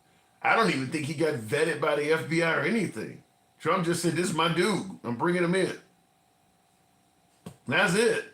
And as I stated, I do believe that the only reason Elon is in there is because he gave Trump hundreds of millions of dollars. I think if Elon had just been a really good donor and donated $1 million to Trump's campaign or something, there would be no Doge. He wouldn't have had that position. He bought his way in. And I will say this, I think we all agree, there's no such thing, things can be too good to be true. There's no such thing as a free lunch, statements like that. The idea that Elon gave Trump $350 million because he was just so eager to make our country more effective again, a country he's not even born in, that makes no sense at all. If it sounds too good to be true, it probably is. Some dude just came to America and donated $300 million to Trump's campaign because he was so eager to make America more efficient. He's not trying to get anything out of it. As one of my viewers said, it ain't about money. That makes no sense at all. What do you know of wealthy people do some shit like that? I'm going to spend $300 and some million of my own money to make America, the country I'm not even from, a great country. That makes no sense at all. I'm not going to pretend like I know Elon or anything, but I know there's more to that story than that. I know that guy is not trying to spend a ton of his own money to make America great without something coming to him in return. It's definitely not, he's not just doing this shit out of generosity. That makes no sense. Mind you, Trump and smiling like shit must wage a war on the actual anti-spam police. CFPB, I've heard about that. And I'll leave it like that. Pendulum Pause says, Tim, be more optimistic. How about be more realistic? How about be more, nobody gives you shit for free. There's no such thing as a free lunch. Ain't nobody gonna spend $300 million on a political campaign and expect nothing in return. Where do they do that at? Who else has done some shit like that in the past? Spent hundreds of millions of dollars, even $1 million, even $1 million. Who's going to just do something like that and want nothing in return? They don't want some laws passed on their behalf, nothing. I just want to get $300 and some million of my money so that I can come on board and help make America more efficient. I don't want nothing in the process. That ain't believable. And I'll tell you this, let's say for instance that is what Elon wanted to do. He just wanted to be really generous, spend a bunch of his own money, and come in and make America good. Even if that's what he wants to do, it's gonna be hard to believe that because nobody does that. That's like walking down the street and somebody just saying, I just want to make your day better. Here's $500. you're gonna be looking like there's gotta be a catch to this. Nobody does that, is the point I'm making. Even if the person really wants to give you $500, it's gonna take a while before you accept that. And just expect this is all it ain't something that just happens. And I don't believe Elon wants to give 300 and some million dollars just out of the kindness of his heart because he cares so much about America. That makes no sense. Trump just has dumb people around him. All right, folks, I do appreciate the 130. Wow, not bad, folks. Real quick before we wrap this up, apparently TikTok has less than 24 hours left. That's what I'm hearing. They're going to get rid of TikTok in less than 24 hours. Remember, Trump brought TikTok back at the end of the Biden administration. 90 days was the extension. Less than 24 hours, TikTok is supposed to go away. I'm only mentioning that because we will continue doing shows. If you have Instagram, if you have Clapper, you'll find me there along with YouTube as usual. But you can come up and make calls like you do on TikTok via Clapper and Instagram. Just like on here, you can type comments. You can still do all of that, interact with each other, but you'll also still be able to provide the audio portion of the program. So I don't know if TikTok's going to officially go away, but they're saying in 24 hours. They still want TikTok to be sold to get away from the Chinese. So less than 24 hours, TikTok is due to be banned in America again. So if that happens, you can follow, if you still want to tune into the program, same name across all platforms, The Handsome Liberal, Clapper, Instagram. We also have Rumble. I was live on Rumble for a few minutes tonight. I'm still trying to figure out how to use it. So same thing, Handsome Liberal on Rumble as well. Or you can just tune into the comments on YouTube. So less than 24 hours is the expectation. Ain't nobody talking about checks being sent out to taxpayers. The honest thing to do if we were really saving money is to put it towards the debt, but it's a scam. Yeah, I don't even think we're trying to save money from debt because Trump is talking about building F-47s and shit like that. So even though you're firing people, allegedly fighting waste, fraud, and abuse, you're spending the money on fucking jets. We'll see what happens. Anyhow, folks, I do appreciate you tuning in. I'm sure Trump will pop out of left field and extend it again like he actually did something. That's a great point. I'll give him credit if he does. I made a video last time giving him credit. If he ends up, because a lot of Americans do want TikTok to continue on.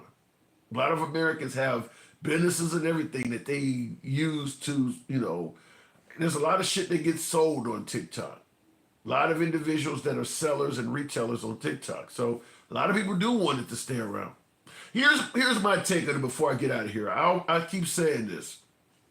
We're concerned with China via TikTok having access to Americans' data. My humble opinion, Elon Musk and his tech bros having access to your data, in my opinion, is a bigger threat than the Chinese via TikTok because they're in the country. They're getting access to banking information and everything. I actually believe that they're a greater risk to your threat than the Chinese via TikTok. But they're in with MAGA, they're in with the administration, so they're going to get a pass. But I do believe that Elon Musk and his tech bros are a bigger threat to your personal data than TikTok is. Anyhow, folks, appreciate you coming through. I got to step away because, of course, I got to get up and work in the morning just like the rest of you. It's your boy Tim, the Handsome Liberal.